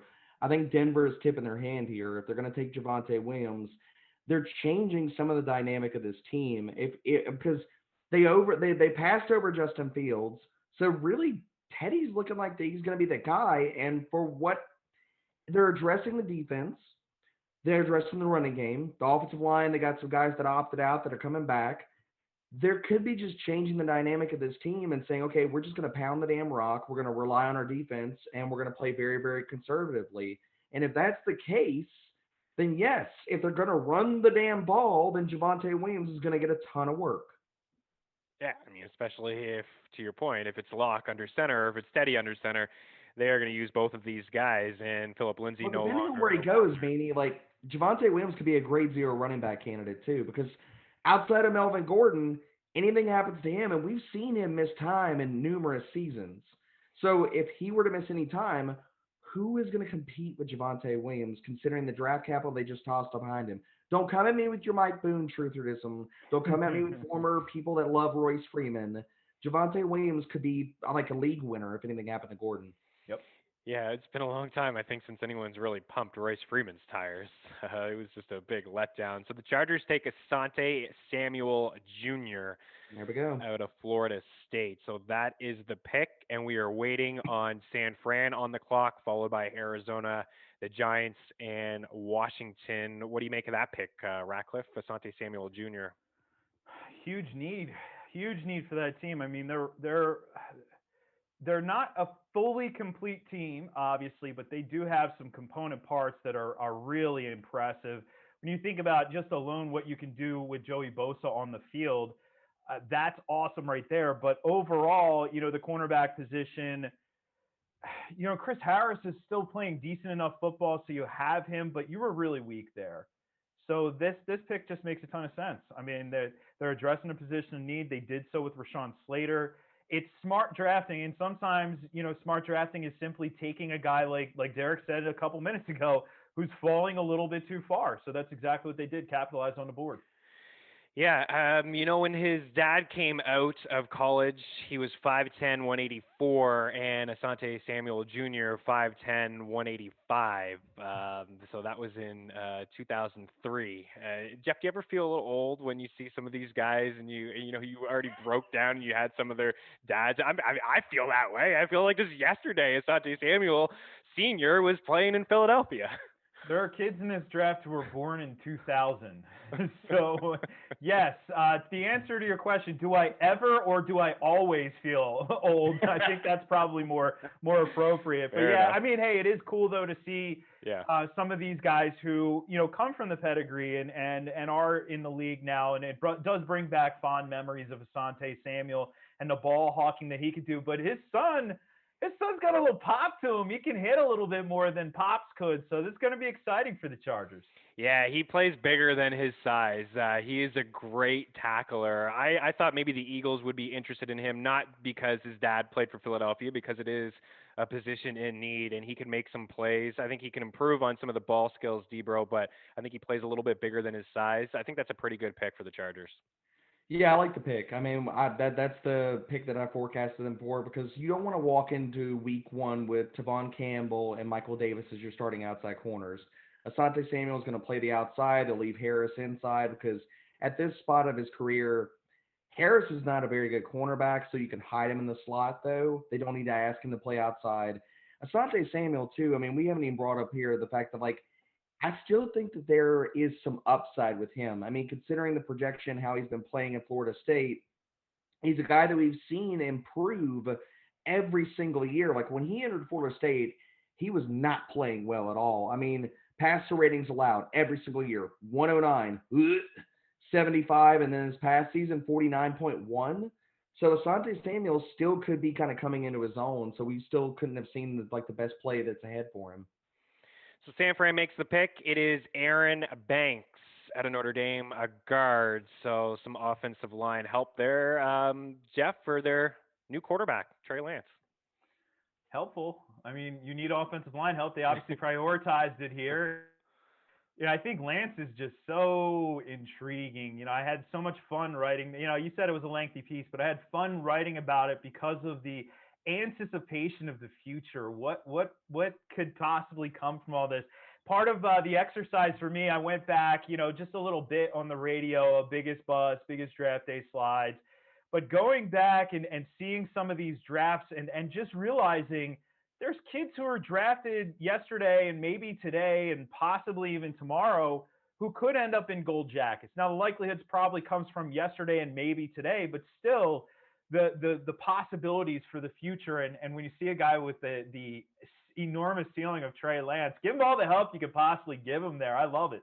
Yeah, I love it too. Absolutely. Arizona, the pick is in. We're just waiting on it. Who were some of those busts or slides or maybe winners that you've had some time now to, think it over, and you've been talking about it on Sirius, of course, in your show, but who were some of the big day one winners in your opinion? As far as yesterday is concerned, Yeah. day one winners. Well, let's see. I mean, I think the Pittsburgh Steelers win. We all You're dead win. on with that one. It's one of those scenarios where, like, after your draft, right? And we've all done this. Home league drafts, you put stickers on the board with adult beverages in hand and all that. At the end of the draft, though, invariably there's a moment where there's at least 3 or 4 people just standing and staring at the board, right? And a couple of people might be grinning. There might be a guy with a real concerned look on his face. But I think the Pittsburgh Steelers last night sat around afterwards, the brass, and they just stared at the board like, yeah, we did that. We got this guy. So I think obviously a big winner right there. I think, Allen Robinson, a big winner whenever Justin Fields gets on the field. We mentioned it last night. He's already the best quarterback that Allen Robinson's ever played with. That's going to be really exciting there, and it's going to help him.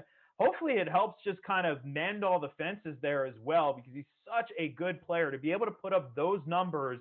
He has 200 catches over the last 2 years with who throwing the football to him. It's going to be really exciting there. So I do love that for Allen Robinson. I think we're all pretty excited for Allen Robinson. D-Bro Dynasty, right? I know a lot of people were maybe just hesitant with this guy, like get him a quarterback or wanting him to leave and get out of Chicago and go to a team that could, throw him a quarterback who could throw him the football and he could be fantasy relevant. I mean, he's always been fantasy relevant. He's been underrated, in my opinion, when it comes to redraft leagues because he's been linked to brutal quarterbacks. And finally, we got a skilled position to talk about here. Arizona takes a wide receiver, and it's Rondell Moore, D-Bro. Whoa, let's go, man. Hell yes, I love this pick. I was actually going to go, did they go wide receiver? I mean, there were some rumblings about them possibly trading up to get Jalen Waddle. So this pick makes a ton of sense, man. I mean, Rondell Moore is a guy that we heard some first-round buzz about, and now him going in the second. I mean, obviously, yes, Arizona's going to run some 4 wide receiver sets, but I like this pick, especially – obviously, you can talk about all the Andy Isabella love that you want to. He's never going to be really a thing. Christian Kirk, this also can kind of tell you maybe Arizona's kind of passed that baton. Like, they're just like, okay, he's not going to be a thing. So getting Rondell Moore, actually, them going wide receiver, or my other guess for this pick was going to be Pat Freiermuth. And one of those ways is what I thought Arizona could go. So I love Rondell here. Another weapon for Kyler Murray, who was among the best last season before he suffered that shoulder injury. And I think, that's where it kind of went downhill for some of the guys in that offense, right? Hopkins was just, he wasn't limited, but it felt like he was limited, and he was running just the same kind of routes. Really, they weren't pushing the ball down the field because Christian Kirk, Jeff, was a guy, it seemed like every game, at least every game, there was 1 or 2 shots down the field with Kirk, and they went through this moment where 5 or 6 games where he was catching those balls, and then they stopped taking shots. So what do you think about the landing spot with Moore, and what do you think it does for a guy like Christian Kirk? I mean, Isabella, we can joke about him all you want, but I mean, the guy that we can talk about maybe affecting is Christian Kirk here. Yeah, Andy Isabella's a good kid. I had him on the radio show when he was in the pre-draft process, and very likable. But yeah, he already had the deck stacked against him a little bit. There are some similarities between these 2 players, actually, though, because Isabella was obviously pretty darn fast, but Moore, not only fast, but just as athletic as they come. The vert jump obviously was just so impressive. Watch the video of that thing, man. You know it's crazy when they spot the landing. Like, you're up there that long, dude, that you get to look down and like, oh, there's the ground. All right, I'm going to land now. That's awesome. This is, I think, an indictment of Christian Kirk. AJ Green, let's just not. Right. Seriously, fantasy crowd, let's just not. We know where we are. We should have known this 3 years ago. We know where we are with him. It's nice he has a contract and all that. But this is Hopkins, and then ultimately, I think there's going to be a tipping point. Could even be, in the middle of this season where Moore asserts himself. Go back to his first year at Purdue. This kid literally took over games as a freshman at Purdue. He's special as long as he can stay healthy. And then in that offense with the pace, with his athleticism, with Kyler, this is awesome. I like Deep Bro's reaction there. We got to gift that because that was one of the best reactions we've had on this broadcast. I don't know if you caught Elliott with, what was it, the first pick, D-Bro? He popped a bottle of champagne and then he spread it all over his face. Straight out of his nose. Wow. Into his face, in his nose, all over his Revis jersey. Yeah, so he was soaked for the first hour, so I'm hoping for a gift from that. And yeah, D-Bro is fired up. He's excited. And, this Arizona offense, right? They're picking up pieces every single year, D-Bro. And Kyler, he won a lot of people some fantasy championships last year, at least set them up to get into the playoffs and make a run with the first few weeks that he had. I love the pick.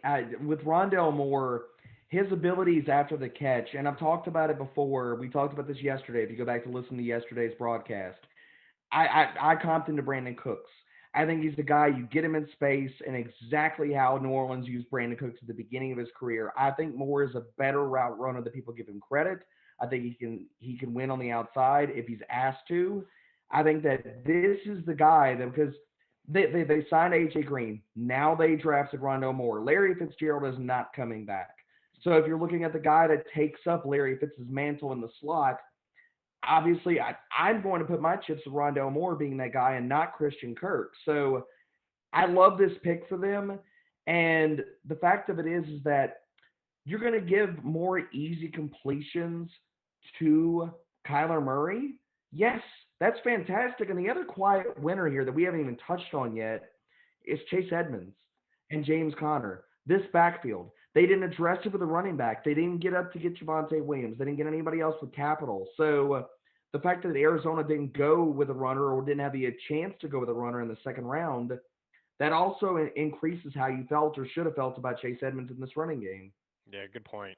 Rondale Moore, a massive 2018 season where he had 1,258 receiving yards, 114 grabs on 154 targets, 12 touchdowns. This from Jeff's fantasy scouting guide. And yeah, it just didn't go, he suffered the injury in 2019, only played 4 games, and then COVID limited to 3 games in 2020. I had some questions whether he could play outside, but it doesn't really need to do that in Arizona with Larry Fitz gone there. So what would be the comp for you, Jeff, when it comes to Rondale Moore? I think the Brandon Cooks one is interesting. Hearing that last night, I really thought about that, but I could see it. I did have Tyler Lockett as well. Tyler Lockett was so dynamic coming into the league. That was when I still worked at PFF, and he was actually PFF's #1 receiver coming in that year. So skilled, but obviously the size was a little bit of the concern. But we're in an era now where I don't think the size is as much of an issue as it used to be at various positions, including obviously his now quarterback. It's a different league. And when you're that athletic, you mentioned those stats there from 2018, literally every week he was the best player on the field. He dominated. When you see a kid who's capable of doing that, that can translate to the next level. Obviously, though, I'm going to have to keep going back to it. Health is the big concern. Can he stay healthy? Now, last year had, the COVID year was odd, but 2019 he was a little dinged up as well. Yeah. So can he stay healthy? That's crucial. But if he can, man, this is Arizona, man. Arizona looking up here for sure. Azeez Ojulari finally off the board, and he goes to the New York Football Giants. We were waiting on him. We've been talking about him for almost the entire show, D-Bro. We were talking about some injury concerns about why he fell, but the Giants moved back and they get him. Thoughts on the pick? I like the pick. Yesterday, if we were talking about the Giants at 20, I thought they should have gone edge there. So now you can kind of flip the picks. Like Ojulari was talked about, like we just talked about with Elliott. Ojulari was talked about in some circles as a first-round pick. So if you want to talk about him going there and Kadarius Toney going here in the second round, if you want to flip the picks, I don't hate Ojulari because Elliott was talking about some injury concerns with him. If he's healthy, the guy has shown he's going to be a beast around the edge. He's going to bring pressure. It's going to help the Giants defense. As long as they get some pretty decent corner play, I think that this is a great pick for them. Yeah, he can set the edge. There's no question. Hard to run on. Relentless. 15 sacks in his last 2 years. So Washington doesn't waste any time. Their pick is in. We'll wait for that. Carolina on deck. Tennessee, Indy, Pitt, Seattle, and LA, followed by the Chiefs. So a couple teams here in a row where we haven't seen pick yet, and we will see a pick unless we see, of course, a trade, which there have been a few of those. Jeff, some wide receivers. Still, obviously, there's a few of them that are available. Like, who is there any that you are looking to maybe go off the board here soon? You're intrigued with some potential landing spots. Like, what do you think from the wideout position? Well, I think we have to be considering Terrace Marshall at this Right. point. When does that fall? And I mean, hey, by the way, for the Giants, I guess we're going to see right-hand turn NASCAR races because Gettleman traded down twice. I And then know. on top of that, honestly, everybody, he was the butt of so many jokes a year and a half ago, and they drafted really well last year. The team started to gel over the second half of the season, and I think they're doing a reasonably good job. Now, Kadarius Toney, I don't know. We could debate that, I know. But at least they went after a guy. They went after a guy with a high ceiling in that spot. And then here they're doing what I love to see. I mean, this is what I try to do in fantasy football is really attack the board. If the board gives you something, go after it. And the board gave them a really prime edge rusher, so they went after it. Outside of Terrace Marshall, I think then that's where we really do have that teardrop. So then you're going to start to see the Amon-Ra St. Browns of the world. You may see, some of these guys, Nico Collins, guys like that. I'm not as high on him as others. Tylan Wallace is an interesting player who I think a lot of people kind of overlook the fact that he was coming back from a pretty nasty injury and still was pretty solid. I'm waiting to see that next little run on running back as well. And we have not had a quarterback yet. Right. That's going to happen here. At least everything that I heard, it was going to happen in the second round with 2 or 3 quarterbacks. So we're starting to run out of time. Yeah, we are starting to run out of time here.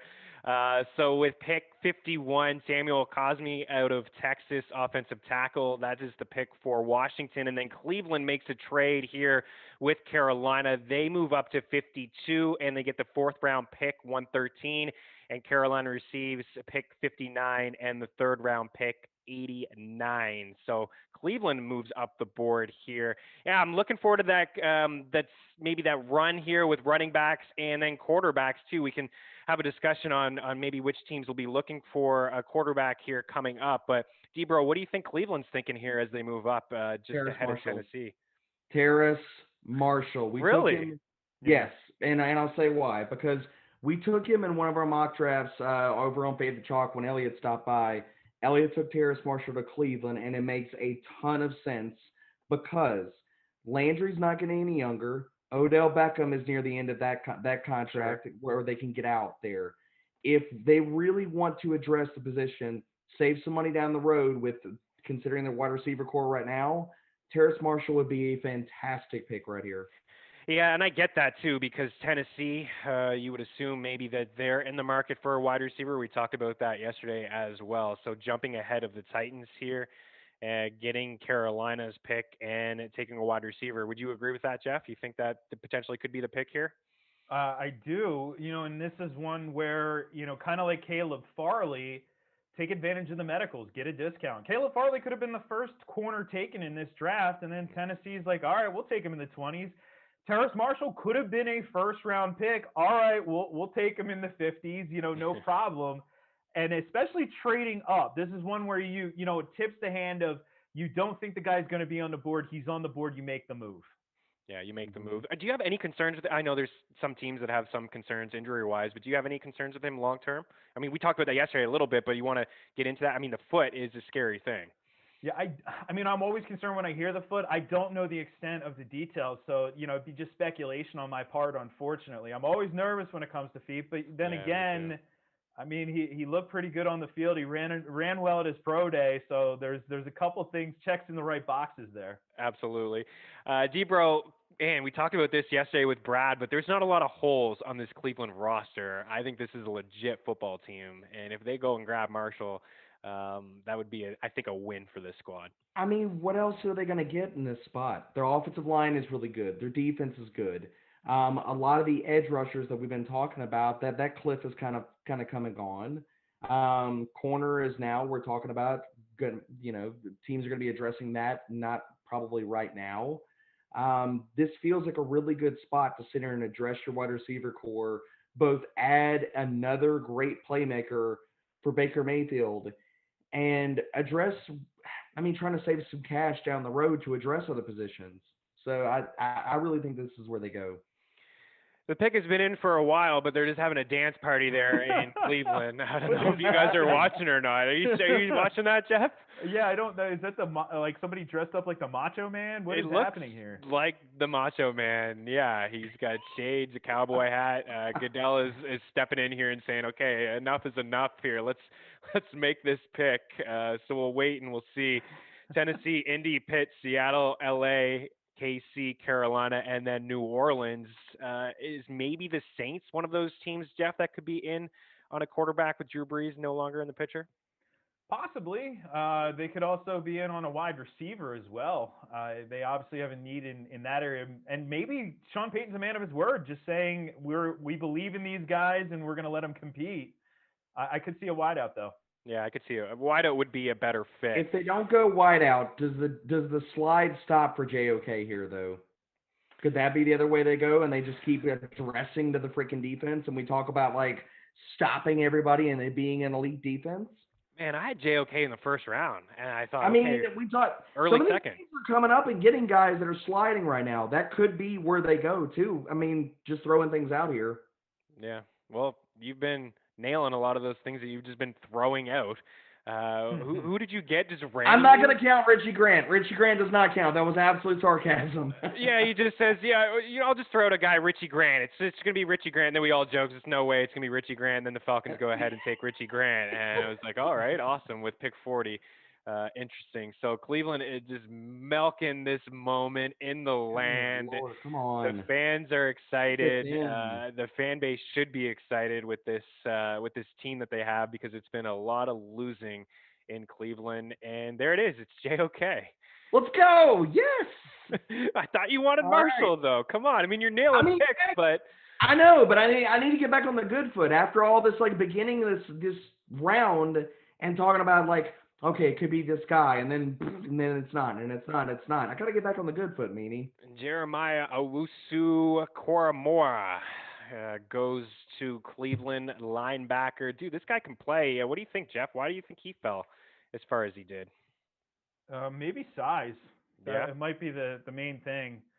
Otherwise, obviously he's got the speed. You see on the screen, I'm watching I believe the ESPN broadcast, and it said Levante David. It's a pretty good comp. It is a pretty good comp. Kind of played in the league for a while here, kind of continuing to still play at a high end. So, or Darius Leonard, there's the other one. Okay, I'll take that in the second round. And it is a position of need. So, again, the Brownies are going to be in a hunt this year. That was not a fluke last year. The team is built well, and now they are coached well, which is even more important. So good pick for him. He's a bit of a tweener, right? Multiple positions can play in the box. 8.5 sacks, 2019, forced 3 turnovers just last year, but a Swiss Army knife for sure. Yeah, those are great comps and would be an absolute steal at pick 52. So that's probably the thing with some of these teams, right, that move up and just grab, like the Giants here, and then now Cleveland grabbing a guy. Like, enough with this. We're just getting this guy. I can't believe he's hanging around the board. Let's move. And then you see Cleveland there. Stefanski and company are super thrilled with this pick. And yeah, I agree with you, Jeff. And we had this conversation yesterday. Maybe we were just a year too early on Cleveland, right? When they made the Odell trade, and then we were thinking about them as a squad, and they were disappointing. And then last year, people were kind of tempering expectations. But I agree with you. I don't think it was a fluke. I think this team is talented on both sides of the football. And this is a great selection, Debro. I know you're a big JOK fan. Yeah, I love it. The fact that he's going to allow them the ability because, again, we talked about Cleveland before. Apparently, they saw what we saw last year, and they got just ravaged via the slot. JOK can help them out in slot coverage. He can play all over the field. If what we talked about yesterday with them getting Newsome, if he doesn't project as a slot corner, you can actually – there's a lot of different things they could do with this defense. I think, like we talked about, and we keep hammering on this point, but good teams making good moves and taking units and making them going from good to elite is a great thing. Especially you're talking about the AFC North. There's gonna be a lot of games that are cold, a lot of games that are windy. They had that stretch last year where they played 2 or 3 weeks in a row where it was like the freaking tundra and tsunamis and everything. Low scoring games, they're gonna have to win them. So beefing up this defense makes a ton of sense. I've been to First Energy a couple of times. I brought this up yesterday. I was there during one of, not last year, of course, with COVID, but the year before that. It does get nasty there in Cleveland. It is right by the water. There's a lot of winds, and yeah, I mean, go ahead and good luck to try to score some points on this defense and can get after the quarterback. I like the pick. The Titans pick is in. We're waiting on that. Could this be a wide receiver, Jeff? I think at this point any of them can be. I know it's not going to be a quarterback. We'll say that. I'm still waiting on that right there. I think it's interesting when you see teams start to address one side of the ball because I mean Cleveland obviously taking news here, so they're prioritizing that. Does Tennessee follow a similar approach here? Potentially, I'd love to see somebody else paired up with AJ Brown though, because they do have a huge hole. Please don't. I keep getting people who hit me up. It's so funny the gap between agency and the draft, right? So you have all the movement that plays out, and sometimes like these lesser people really want to buy into being a big thing. So the Josh Reynolds thing, come on, can we not just can we just not? We know what Josh Reynolds is, and he's a pro, and he's been around the league, and cool. He got to the second contract, and that's awesome. But for fantasy purposes, calling him Corey Davis's replacement, are we really doing that? Oh. So I do think that that could be something they do. I really wish it was Elijah Moore. That was the pick for me. I was hoping to see that, but Terrace Marshall's still there. I don't know if that's exactly the fit that I would think, but it could happen. I was thinking too, when looking at some mocks and putting together some thoughts here, that would be a landing spot, Elijah Moore, but it is not. It is Dylan Radins. Okay. So they address the offensive line there, Debro. Yeah, I mean, I don't hate the pick. I mean, my two leans were they were either going to go tight end or they were going to go offensive line here. I mean, he's a solid prospect overall. Radins, I mean, if you look at his time during Indy State, good guy. I think he obviously, you look at some of these tackle prospects and are they a little bit better in the run game, the pass game? I think that he's definitively a better pass protector than he is in the run game. So considering who they already have on that offensive line, it definitely makes sense. And I think he also fits in that same bucket of players that we've been talking about that played tackle in college and that could slide inside and go play guard. So I wouldn't rule that out for him either. They're pretty good at guard, though. Right? They are. Yeah. I feel like they need a weapon, another wide receiver, and they need to get pressure on the quarterback. They need to find a way to get pressure on the quarterback. Bud Dupree, you made the investment. Can he get pressure? Yeah.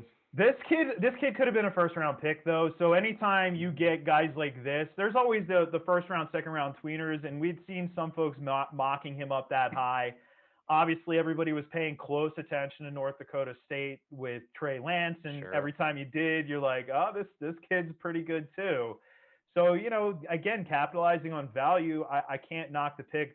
The way the Titans have been run recently as well, I mean, really impressive, sort of top to bottom, and that's a good thing. I mean, obviously, a lot of the COVID stuff last year wasn't necessarily impressive, but that's all aside. On the field, the way that they've been playing under Vrabel, it's really a pretty well-oiled machine here, and I like what they're doing. Yeah, we talked about Tannehill yesterday, just not getting the respect, and he has just been fine as a real-life quarterback and a fantasy quarterback over the past couple of years. And Derrick Henry coming off the monster 2,000-yard season, my goodness. Since we're on him, the pick is in for the Colts. We're just waiting for it. From a dynasty standpoint, Debro, I know you're a big dynasty guy. We all are here, of course, on this show. But would you be looking to sell Derrick Henry coming off that monster season in dynasty? I mean, the problem with that is that what can you get for him? I think a lot of people just don't. Derrick Henry doesn't have a lot of like great stands in dynasty. I mean, people have consistently wanted to write off his production since he got the starting role. And they're just like, okay, the pass game role, the pass game role. The problem with Derrick Henry is, at least at this point, the workload that he's gotten, the age and things of that nature, you're probably not going to get the return that you want for him in Dynasty. So I think he's one of those guys, you're just going to rock it with him until the wheels fall off, unfortunately. Yeah, well, he may have brought you a couple titles, so Yeah. it could be See, all gravy. I'm willing to take 85 cents on the dollar though, because the problem when you ride a player into the ground, you're not recouping off of waivers. So if I can recoup rookie picks even and get younger at the position or younger anywhere on my roster, I'm willing to do it. And honestly, he's right in the wheelhouse. He's 27 years old this season. This is now his 6th year in the league. I typically look at 5 years in the league is when I want to pull that ripcord. So I'd still be willing to do it. There's nothing worse to me than having to cut a player in Dynasty, because that's like one spot now where how do you recoup that? It's so hard to do. Like the Darren Wallers of the world, picking guys like that up off of waivers in Dynasty, that's so freaking rare. It really is. So I'd rather take 85 cents on the dollar. Dude almost has 700 carries, Debro, over the last 2 years. I mean, the move, if you're going to get rid of Derrick Henry, is probably to try to pick an asset that somebody's like a little bit down on. Like, do you go hunting for, say, T. Higgins, considering Jamar Chase just landed there? That's a move I would make all day. You're going to have to try to capitalize somebody that you still think the ceiling is definitively there for and people are down on. Or do you take, maybe a little bit lesser haul in picks? Like, do you take like an early second and a late first in a dynasty league and take that for Derrick Henry and just get out from under him and say, okay, I want out before the wheels fall off? So I would lean more towards going towards the guy that you think could actualize a ceiling and that people are lower on, like T. Higgins or one of the Pittsburgh receivers, whether you wanted to go Deontay or Chase Claypool, somebody of that nature. I would prefer one of those two routes. It definitely is all about context, right? It depends on your situation. If you have a competitive team, then maybe you got one more year in it, or if you're near the bottom with a guy like Henry, maybe you just recoup those picks, like you said. So Dayo Ojanobi out of Vanderbilt is the pick here for the Colts. So defensive ends, man, this Colts team, I really dig it. I really like this squad a lot. So they get another solid piece that could get after the quarterback and wreak some havoc here, Ratcliffe. Yeah, and we're still going back to yesterday. Quiddy Pay falling into their lap. Thank you, and I'll take another. The place where we need to get a little bit younger, we're going to get younger and shoot for upside here. Prioritize it early. They are a force to be reckoned with, and I'm secretly rooting for Washington and maybe secretly rooting for Indianapolis a little bit on the side too. I am too, but you guys know I'm rooting for Carson Wentz because all the hate, right? I don't like it. So Dayo Ojanobi is the pick, and we're waiting on the Steelers. Debro, I know you like this Colts squad a lot too. What do you think of this pick? I like this pick. I mean, I think that the Colts definitively, their team is pretty freaking stacked, Meanie. Yeah. Regardless of how you look at it, the corners are pretty good. I mean, they played. I was really surprised how well Xavier Rhodes honestly played last year. So I think the corners are still good enough. I think that the other thing about it is if you are even slightly concerned about your corner play, if you bring more pressure up front, that's going to make it way easier for the back end of your defense. So with back-to-back defensive ends, the Colts are saying, we know the area we need to get better in, and that is rushing the freaking passer, and that's what they're doing here. So love it. I mean, you got to love when these intelligent organizations just keep making smart moves, and that's all Ballard has done from freaking day one. I mean, the guy he's playing chess when everybody else is playing checkers every single year. Yeah. I can't. Their last few years have been great. I mean, the one that stands out to me was the year that they drafted Philip Dorsett in the first round instead of protecting Andrew Luck. Andrew Luck now no longer in football, but I can't say anything bad about their drafts over the past couple of years. So the Steelers are on the clock here. And Jeff, you got to think maybe an offensive lineman potentially, and it's not. It is tight end Pat Freiermuth out of Penn State.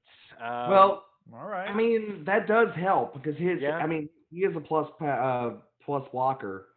So giving a weapon to the passing game, and if they're going to, utilize his blocking, that's going to push Eric Ebron? Does that cut into his snaps some more, or do they go more 12 this year? What do you think, I don't think Radcliffe? they're going to go 12, not with the No. receivers they Yeah. have. Rookie tight ends, though, let's be clear, too, for fantasy purposes, we're not going to get too fired up over Freiermuth. No. But a long-term play here, yes, and you mentioned his ability to play in line.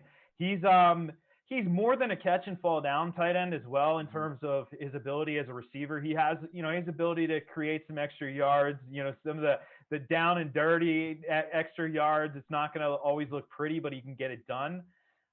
This is an interesting play. This team, how many times they throw the football this year if Ben stays healthy? 600 and what? I can't even do the math with 17 games anymore. I know. I'm so programmed to 16 games. But, how many times they throw the football, they're going to throw it a ton. They get another weapon here who they can groom. And, he'll be a guy who in 3 years, I think, we'll be looking at as a possible tight end 2 or better for fantasy. Yeah, when Brad came on yesterday, we were talking about Lawrence's projection. I totally undershot, but I still didn't even remember that. Oh, by the way, they're going to be playing another game this year. So some of the statistics and history and all that stuff, the record books, it's a conversation for another day. But the projections, let's add another game on there. Sticking with this pick, I would imagine from a fantasy standpoint, not great, D-Bro, but a lot of people like to call him Baby Gronk. I think that's a little ludicrous to say, but dude does run over people. He's very physical after the catch. He does lack some speed. Well, he's extremely physical, and we're talking about, I think this screams from Pittsburgh's perspective. Basically, they looked at the offensive linemen that were still left, and they said, okay, but we still need to get our blocking better up front. Okay, how can we do that with not necessarily going with an offensive lineman? Okay, let's just take Freiermuth. We're going to kill 2 birds with 1 stone. And now they're going to get a weapon for Ben Roethlisberger in the red zone, especially, and we're going to get some blocking help up front because Vance McDonald retired. So I think that Eric Ebron, he does a lot of things, and we could say whatever we want to about Ebron, but blocking is not one of the things that he does at all.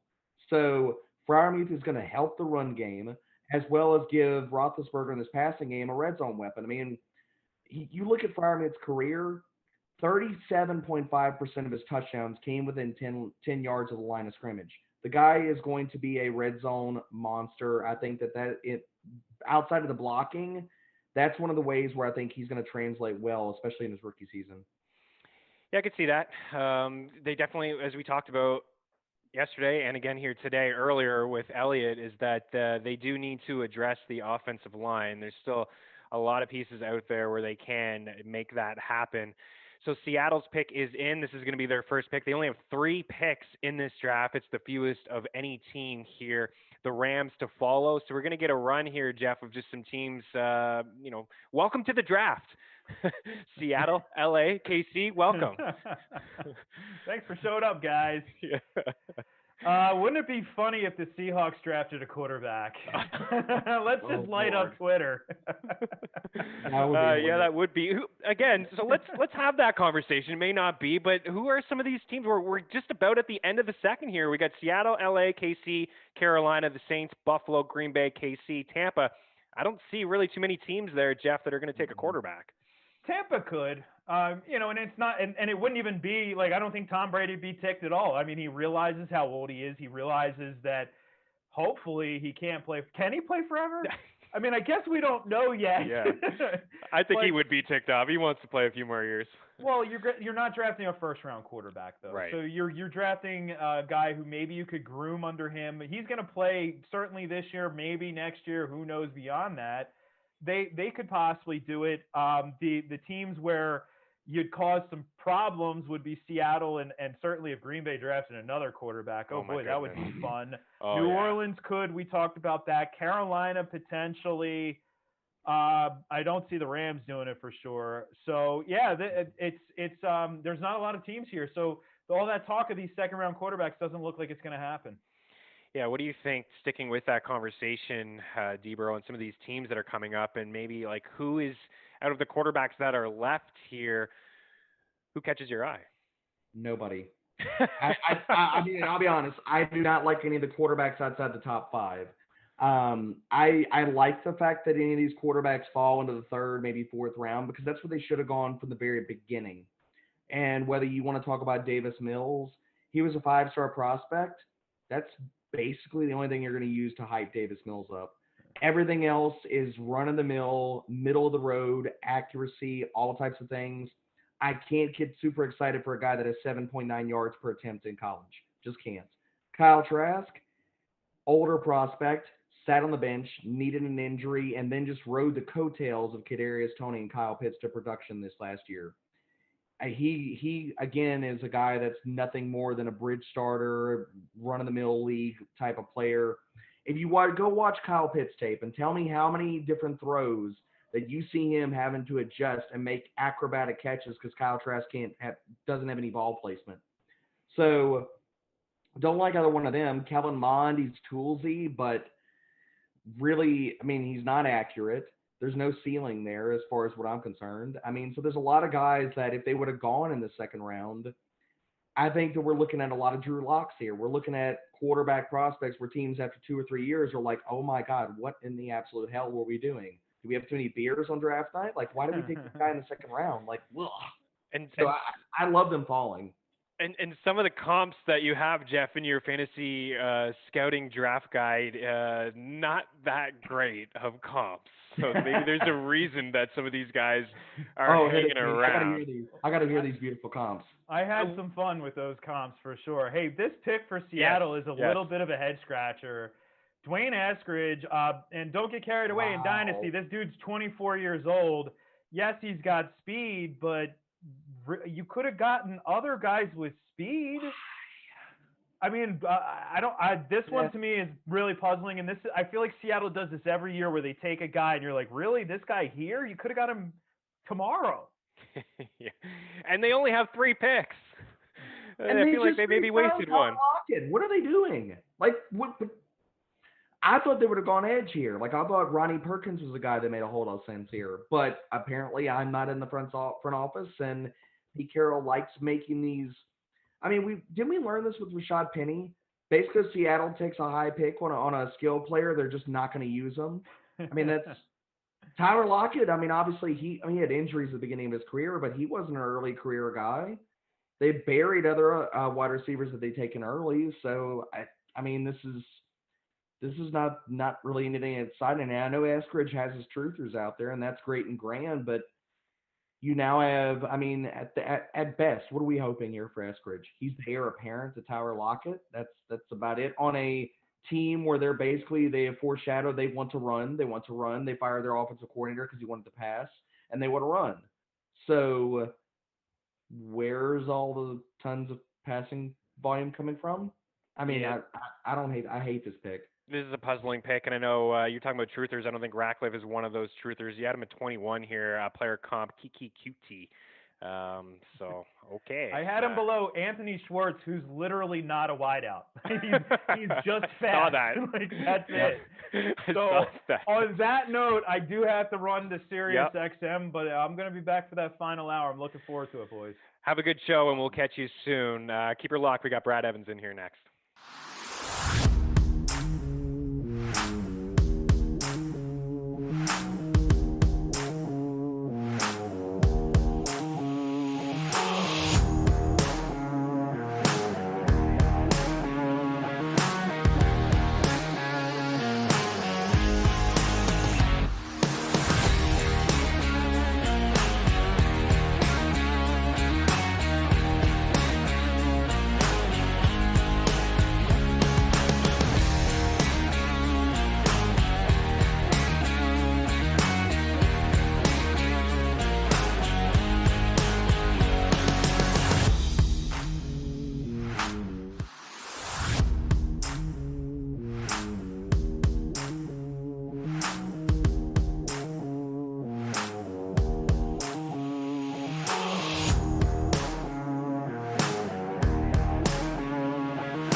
You're watching hour number 3 of the FTN NFL Draft Show right here at, of course, FTN. Thanks for taking the time to hang out with us.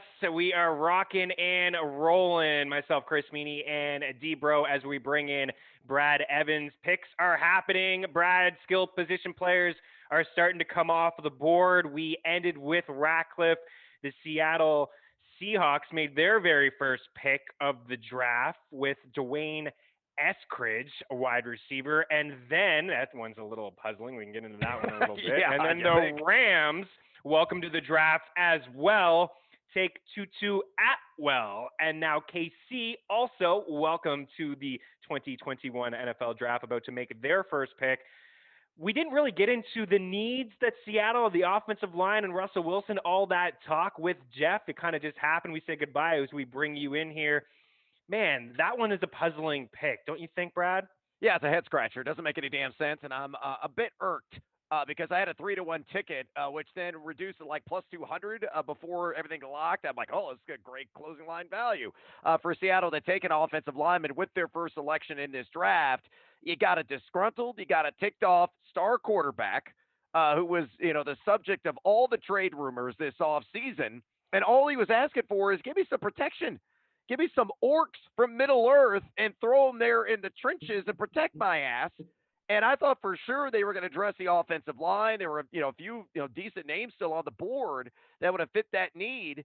And, and they decided to go wide receiver, and a puzzling one at that with Eskridge, who does have speed for days. I guess, the field stretcher, when Russell Wilson's under duress, he can just, chuck another parabolic Hail Mary down the field, and Eskridge can get underneath it, much like DK Metcalf, much like Tyler Lockett, and take it in for 6. But, I mean, Wilson was third most pressures in the NFL last year, 14 sacks, 10 hits, 13 hurries, and you don't get him an offensive lineman?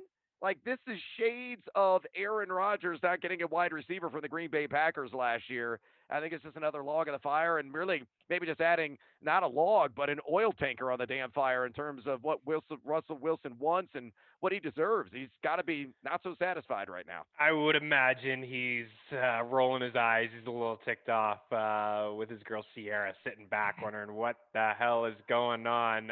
Yeah, I thought that pick was puzzling. There's no question. And they only have 2 more picks left.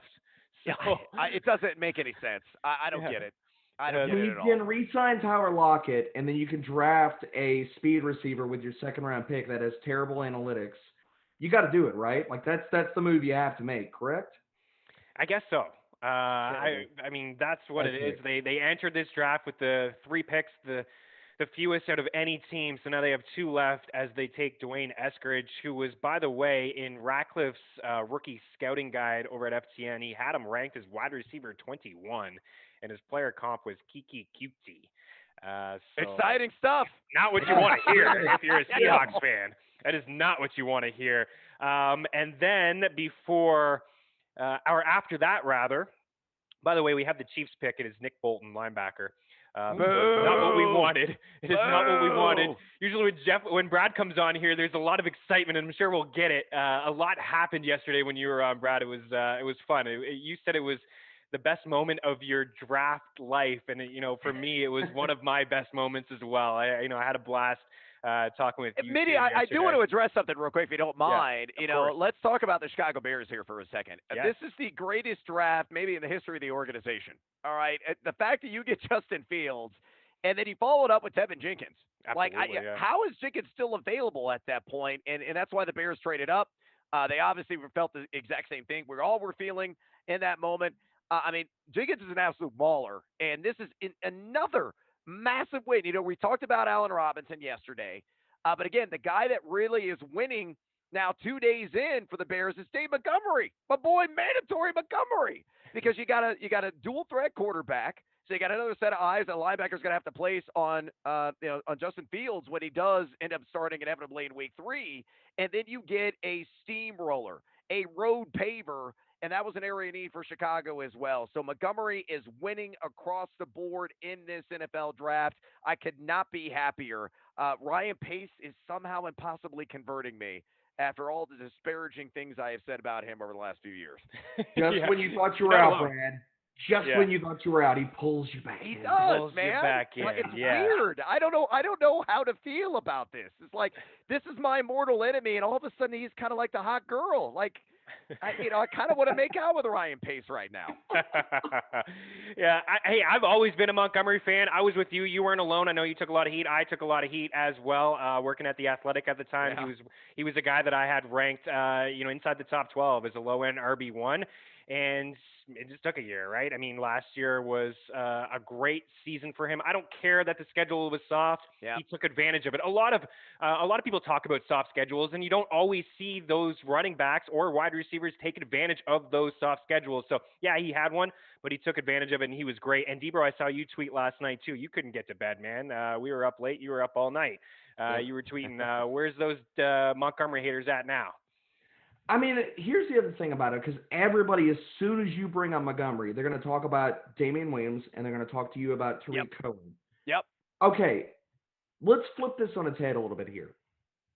So David Montgomery, he showed the Bears last year that he can operate as a three-down workhorse. He was healthy down the stretch in doing so. Is there not a range of outcomes where he could, and I know it's crazy, but because he operated in the role and did well, could he just reprise the damn role that he had in 2020? And that's the one thing that nobody wants to give him credence that he could possibly do. And I think it's in the range of outcomes because, Brad, you and I were really, really high on David Montgomery, and I know you were too, Meanie. I remember that so much because obviously I wasn't at FTN at the time, but in Scott Fishbowl, the person that took David Montgomery the second highest that year was myself. And so I was all aboard David Montgomery, and I feel like if we go way back in time and we look at what Nagy, after he took over the play calling from Andy Reid, and Kareem Hunt got that workhorse usage, there's a range of outcomes where David Montgomery walks into 2021 and he reprises that same role, and people don't want to talk about it. Well, I think the other thing here too is you mentioned Cohen, you mentioned Damian Williams. I think the other knock, and it's mainly because of Bears fans, and they're just bitter Betsies, all over the place, is Nagy himself. And Yep. the idiocy at times and the misuse of Montgomery and the overuse of Cordero Patterson. Now Patterson's out of the mix, and now people fear that Damian Williams is going to come in and be a better version of what Patterson was last year. Okay, I think that's a legitimate concern, to be honest with you, because it's really hard to trust Nagy, who's a bit of a grifter, it seems like at times. So for me, I'm still not worried about it. Montgomery showed all of the skills that we expected him to transition with from Iowa State, right? He forced 54 missed tackles last season. In terms of missed tackle rate, he was top 10 at the position. He was a yards after contact beast in terms of yards after contact per attempt. He was RB 17 a season ago. He is the indisputable goal line running back and primary red zone running back. And people are like, well, Cohen's going to come in and seal away the target share. That's not true. You talk to Bears beat writers, they can coexist on the field at the same time. So, Montgomery is still going to get, maybe a slight reduction in receptions, but the workload is there. The role is solidified, and now you make an upgrade at quarterback, and now you make an upgrade on the offensive line. He's RB21 in early ADP, steal of the draft. Oh, my goodness. And he was sliding outside of that. Well, I was doing underdog drafts a few weeks ago, and I saw him sliding as low as like RB25, RB27. It's because, guys, we're in the minority. Yes. A lot of the, and I'm not disparaging these individuals, but guys like Matthew Berry, other big names in the industry have already come out and tweeted their disdain toward Montgomery. So, there are a lot of people that follow the flock. They follow that groupthink mentality, and then they reflect back to what he was before the end of last season and be like, oh, he's just going to revert. He's just going to revert to that same guy, not understanding the gravity of the moves that have been made and the fact that he was brilliant. He was effing brilliant. He won championships. He won fantasy football championships for people. I know. I won of them. 1,500 total yards, 54 grabs was the fourth most among running backs. Maybe he doesn't get 50-plus catches, but I think, 40 is certainly a possibility. So, Debro, Terrace Marshall, finally off the board, a member of the Carolina Panthers. That's why I'm pouring the drink, Meanie. That's exactly why I'm pouring the drink. I wrote it up on FTN Fantasy. I've been talking about it. That was one of my big landing spots for Carolina Panthers. We talked about this earlier, Chris. Yep. Like, Carolina needed a wide receiver. Sneaky good landing spot because Robbie Anderson, 1 year left on the deal. He's not young. Who the hell else besides Christian McCaffrey is threatening for targets there? What, David Moore? Ian Thomas? No. Terrace Marshall could walk into a fantastic target load as soon as next season, and he's going to be a component. Like, we're going to talk about him probably in DFS this year, reuniting with Joe Brady. I love this fit, man, because Terrace Marshall can play inside, he can play outside, Yep. and it can all across the formation. And Curtis Samuel is gone. Let's go. Love this fit. Yeah, I think you're dead on there with the fact that they can move him all over the field. Of course, Sam Darnold now the quarterback. What do you think about this fit? And what do you think about Sam this year with Carolina, Brad? Well, I think it's an excellent fit. We'll see about the target share because you got a Robbie Anderson, you got DJ Moore. It does stunt that a little bit. I wasn't concerned about the medicals in regards to Marshall, and I think that's the reason why he slipped as far as he did in this draft. The talents are there. I mean, you just watch the tape. He's got the separation skills. He runs clean routes. He's a physical guy off the line. I mean, he checks a lot of the boxes that you're looking for there. He's got a wide catch radius. He can stretch the field. He's interesting.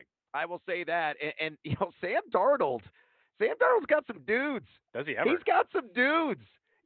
As you mentioned, when you get McCaffrey back, we'll see if they address the tight end position in this draft. I think they will eventually because you got to have an upgrade. There was Dan Arnold is your number one, I believe, right now on rosters. So, with Moore, with Anderson, with Marshall, Darnold is getting every opportunity to succeed. They picked up his fifth-year option today. He could be a sneaky good second quarterback if you're in a two-quarterback or super flex league. I might go the extra buck on him. Yeah, I think so too. I'm into him. Yeah, there's definitely some weapons there. Of course, CMC is going to catch a lot of balls. I like Moore, and I like Terrace Marshall. Of course, the big 2019 season with Justin Jefferson and Chase there. He played on the outside, 80% slot last season, upside, big catch radius. I'm with you, Brad, and actually, Debro, you and I chatted quite a bit about Marshall on Mean Streets. I went back and I was watching that to clip some stuff, and I felt like we just talked about him for the entire show. It was like Mean I Streets won't brought shut to you up by about Terrace it, Marshall. man. Like, Yeah, most of it was you, but the ability to make big plays, right? The ball in his hands, injury concerns, sure, but I see sometimes when I watch him, I see a little bit of Kenny Golladay there. I don't know if that is a stretch or not. What do you think? My comp for him was a better version, basically press the upgrade button of Devontae Parker. You give me healthy Devontae Parker, that's what I saw in Terrace Marshall. I mean, just let's envision this, guys. The short area role that Robbie Anderson had last year, if that's what Terrace Marshall walks into in 2022 in dynasty purposes, I think it's a massive buy low for anybody that's going to talk about this being like a really, really crowded place. This could be thinned out a ton by 2022. So I'm a little bit down on him for redraft purposes. Love him probably for DFS this year. Still love him in Dynasty. You got to wonder if maybe the Saints were thinking about a wide receiver after Carolina goes and takes Terrace Marshall. They take Pete Werner, linebacker out of Ohio State. So I think that they're in need of a wide receiver. Maybe they address that a little bit later on in the draft. But somebody we didn't talk about yet, Brad, was another head scratcher was Tutu Atwell going to the Rams. What did you make of that move? Well, I mean, it's kind of ho-hum. I mean, you got Van Jefferson there. I guess maybe Van Jefferson's fallen out of favor, but you Yeah. still have, Robert Woods. You still have Cooper Kupp. I think Tyler Higbee is going to play a big role. I think Tyler Higbee maybe could play at the level we thought he was going to play at last year, this year with Matthew Stafford now on roster, and I think he's very undervalued. So if you want to wait on the tight end position, he's certainly a guy you should target, but I mean, who cares about Tutu Atwell? Like, I honestly was, I truly believe they were going to go offensive line, add some depth to that unit up front. You have a 33-year-old quarterback that you're paying, everything in the kitchen sink for right now. You need to protect him. You want to make sure you have depth at that key position across the board to make sure that, you can deal with the injury imp and its sinister wrath if it does inflict some pain on this offensive line unit. And they didn't. They added a weapon that they honestly didn't need. Now, Atwell's got nothing but speed, so he's going to be field stretchers. Probably going to, make a couple of splashy plays and have like a Jalen Guyton like total. Like 1 week you're gonna get like one catch for 40 yards and a touchdown. Everyone's gonna be like, "Oh, empty the Fab account, let's go!" And then you're not gonna catch on the ball for like 3 weeks. I mean, that's what Tutu Atwell is. So I don't get it. Much like the Seattle pick, I don't get. I'm not getting any money tonight because I'm all the money I made last night. I'm starting to give away bit by bit, but thankfully baseball's been good to me so far tonight. Nice. That's what I want to hear. I want to hear that baseball was good to you. I mean, hey, it's sometimes GMs just overthink things. They don't do that smart thing that you wish that they would do. And I'm with you. I know D-Bro is with you on Seattle when it comes to the offensive line. And yeah, Atwell, I think you said it perfectly. I mean, speed for days, explosive quickness in all areas, great at finding space, big play waiting to happen, but boom or bust. Going to be no consistency there. I think size is certainly an issue. We're waiting here on Buffalo, then Green Bay, KC, and Tampa to follow before we get into round 3. What did you make of the Atwell addition in LA? G-Bro?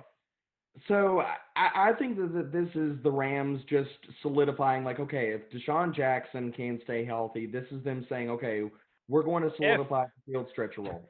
Inevitably will get hurt. When he goes out. When he goes out, we still have a speed element and a field stretcher here. That's all this screams to me. It's not the guy that I would have picked if I was the GM as far as a field stretcher. But, I mean, from that point, at least that's what I'm telling myself is why the Rams did this. All right. Yeah. I think, protecting Matthew Stafford, you look at Stafford and you look at the back of the football card and the game log, and you would see that he has played 16 games in 9 of his past 10 years, but Brad, he always seems to be nicked up or playing through something. And to your point, he is a little bit older, and they traded so much to get him, and they are paying him money. So I'd like the move that they got Stafford. I think that maybe they'd have a Super Bowl if Stafford was on that team a couple of years ago playing the Patriots. Only score basically like 17 points to win that game. Yeah, you don't have to be myopic. You don't have to be limited when you have a guy like Matthew Stafford who can make all field throws. He's got the brilliant reads and progressions. His nail's tough. For Jared Goff, you had to mask his brutal flaws and create an entire system around him. With Stafford, you can really get more creative. You can open up the playbook. It's beneficial, and it's only going to help everybody involved as we have a defensive end off the board. Carlos Basham Jr. out of Wake Forest goes to the Buffalo Bills. Yeah, we've kind of entered into the nod-off period of this draft after the Terrence Marshall selection. I'd like to see a running back go, and I'm hoping Miami. I know Miami's got an early third-round pick here, guys. Coming up, I believe. I could be wrong on that, and I believe I am wrong on that. Yeah, I think they traded it. Yeah. Yeah, they're at 81 right now on the board. You got to think, maybe Trey Sermon comes into play at some point. Michael Carter's name has not yet been called. Kenneth Gainwell. Are they really going to go in with Myles Gaskin as their starter? We had that debate earlier, and we were wondering if they were, and I felt like even with some of the running backs off the board, I feel like maybe there's still some fantasy life for Gaskin there. Brad, we'll see what they do, but I expected them actually to address the position by this point in the draft. Oh, I did too. I thought they were going to be in play for Javonte Williams, and I think they were until the Broncos traded up with Atlanta, and then inevitably I thought Williams was going to wind up in Atlanta. That's in another area where we're waiting on a running back to land. Mike Davis could be serviceable, but I don't think they want Mike Davis to be a 15 to 20 touch per game kind of guy. I think they want him to be like a 6 to 8 touch per game kind of guy and a crutch that they can lean on in case there's injury there. But I don't know. I look, of the remaining running backs, I know there a lot of people that are fans of Michael Carter, but I really like Trey Sermon. I really do. Yeah. He is a tackle breaking machine. He really is. Yeah, please get into the Falcons. You're calling Atlanta. I mean, D-Bro, they're coming up here. We got Green Bay. They take Josh Myers, center out of Ohio State. So we got KC, Tampa, Jacksonville, Mini Houston, and then Atlanta. So Houston is going to enter the 2021 draft too here shortly. All right. Yeah. What did you make, by the way? I know you're obviously in Denver. You're in tune with Bronco Nation. What did you make of the Williams pick there? Brad? Yeah, look, I thought it was a smart move. Melvin Gordon is getting long in the tooth. Got a lot of high mileage there in the odometer reading. And I think ultimately Javonte Williams is going to overtake that gig. Hell, he could win it out of camp. I mean, he's such a dynamic back. I mentioned this on air on Sirius XM. I have never, guys, in the history of the advanced analytics age that we're in, seen a running back with at least 100 carries post as an obscene of a missed tackle rate that Javonte Williams did last year. And it plays out when you watch the film. And he had a 48% missed tackle rate. That's absurd. That's crazy. He was top 10 in yak per attempt among all FBS running backs. And you might say to yourself, well, was he playing in the Pac-12? Was he playing in the Big 12? No, he was playing in the ACC, and maybe the ACC. Maybe they thought that Javonte Williams had leprosy. They're like, no, man, I ain't touching that cat. I'm just not even going to tackle him. I mean, I have no idea how he was able to post that kind of production in the advanced analytics categories. But, he is a legit three-down back, brutalizing rusher downhill, can catch the ball cleanly on the backfield. What I said is if you're looking for this year's Jonathan Taylor, and, of course, he had to pay a premium for Jonathan Taylor in drafts last season. He saw go as high as like round 2 in a 12-team setting. But Yeah. if you play the patience game, and it could happen much sooner for Javonte Williams, but I think over the second half of the season, that is a guy, much like Jonathan Taylor, who could not only get you a playoff berth, he could take you to Titletown. You would agree with that, D-Bro? Hell yeah. Oh yeah, I would we agree talked with about that it as with well. Jeff on here. We talked Yeah, about it, man. exactly. Like if people fade Javonte Williams, or even if he slides to like the sixth, seventh round, he is a perfect. And I know we don't want to talk about too much zero running back stuff. Yeah. If you go that route, he's one injury away from Melvin Gordon for being a league winner. League winner, absolutely. And Jeff came in with the projections that he had for Williams was 168 carries, 720 yards, 5 touchdowns, and 24 Over. grabs. Right. I kind of lean that way too. And then he's, obviously when Jeff, and he's very conservative, and we've had this conversation. He's like, yeah, well, I'm conservative with my projections, and that's what I was thinking too. Over. Because I do think that this guy could be a league winner, and I'm not the biggest fan of Melvin Gordon. I think he could overtake that backfield as well. So the Chiefs take Creed Humphrey, center out of Oklahoma. So a bunch of centers here, just kind of Okay. jumping off the board. D-Bro, you like this pick? I mean, Makes sense. it's just Kansas City continuing Right. to revitalize the offensive line. I mean, they're just Yeah. basically saying, what you did to us before, you will not do again. This is another feather in the cap, and I know people talking about Jerick McKinnon signing with the Chiefs today. I don't care about Jerick McKinnon. This is another feather in the cap for Clyde Edwards-Helaire. That entire remake of that offensive line, he is going to have running room for days. It's going to be great, and it's going to be glorious. And if people are going to fade Clyde Edwards-Helaire based off they overpaid last year, how many times do we got to see this, guys? We're like being a year early on a guy. Like, we love the rookie hype and stuff, and Clyde Edwards-Helaire did not have a bad season at all. He didn't get the touchdowns, and we all know touchdowns are fluky as hell. I mean, basically the Chiefs gave him like 75.5 goal line attempts, and their offensive line sucked, and they couldn't get in. So this year, Clyde Edwards-Helaire could be another guy that has a massive, massive ceiling. Yeah, dude had like 7 carries, I think, inside the 5 at one point, and did not get in. And J.J. Watt lit him up a couple times. We'll give him a pass on a couple of those ones. I think we can. But yeah, I would say a lot of people who took him, Dynasty 101, probably kicking themselves a little bit. But I'm still in. I think bounce back. But Taylor, Akers, right? These guys balled out in the second half and won championships for certain people. Tampa the pick is in. We're waiting on that, and then we can get into the third round. Brad, are you still in on Are you in on CEH? No, not completely. I still think that Darrell Williams is going to play a role on this team. I think he impressed, the coaching staff late in the season. And, is he going to be the bell cow? No. Is CEH going to be a bell cow? No. I think CEH, though, has an opportunity to really maximize and be peak efficient on roughly 13, 14 touches per game. So that is the good news for him.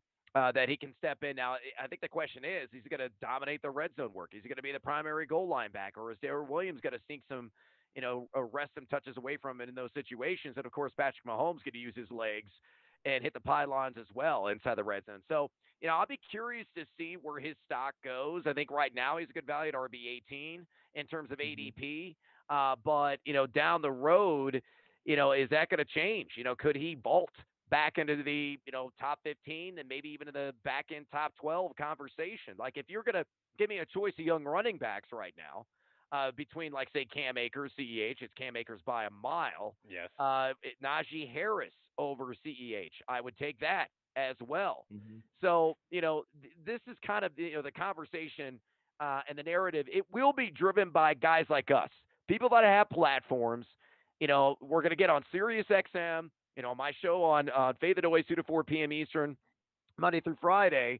And if I were to go on there and just bang the damn drum on CEH over and over again and other people follow on the channel, it's going to drive that value right up.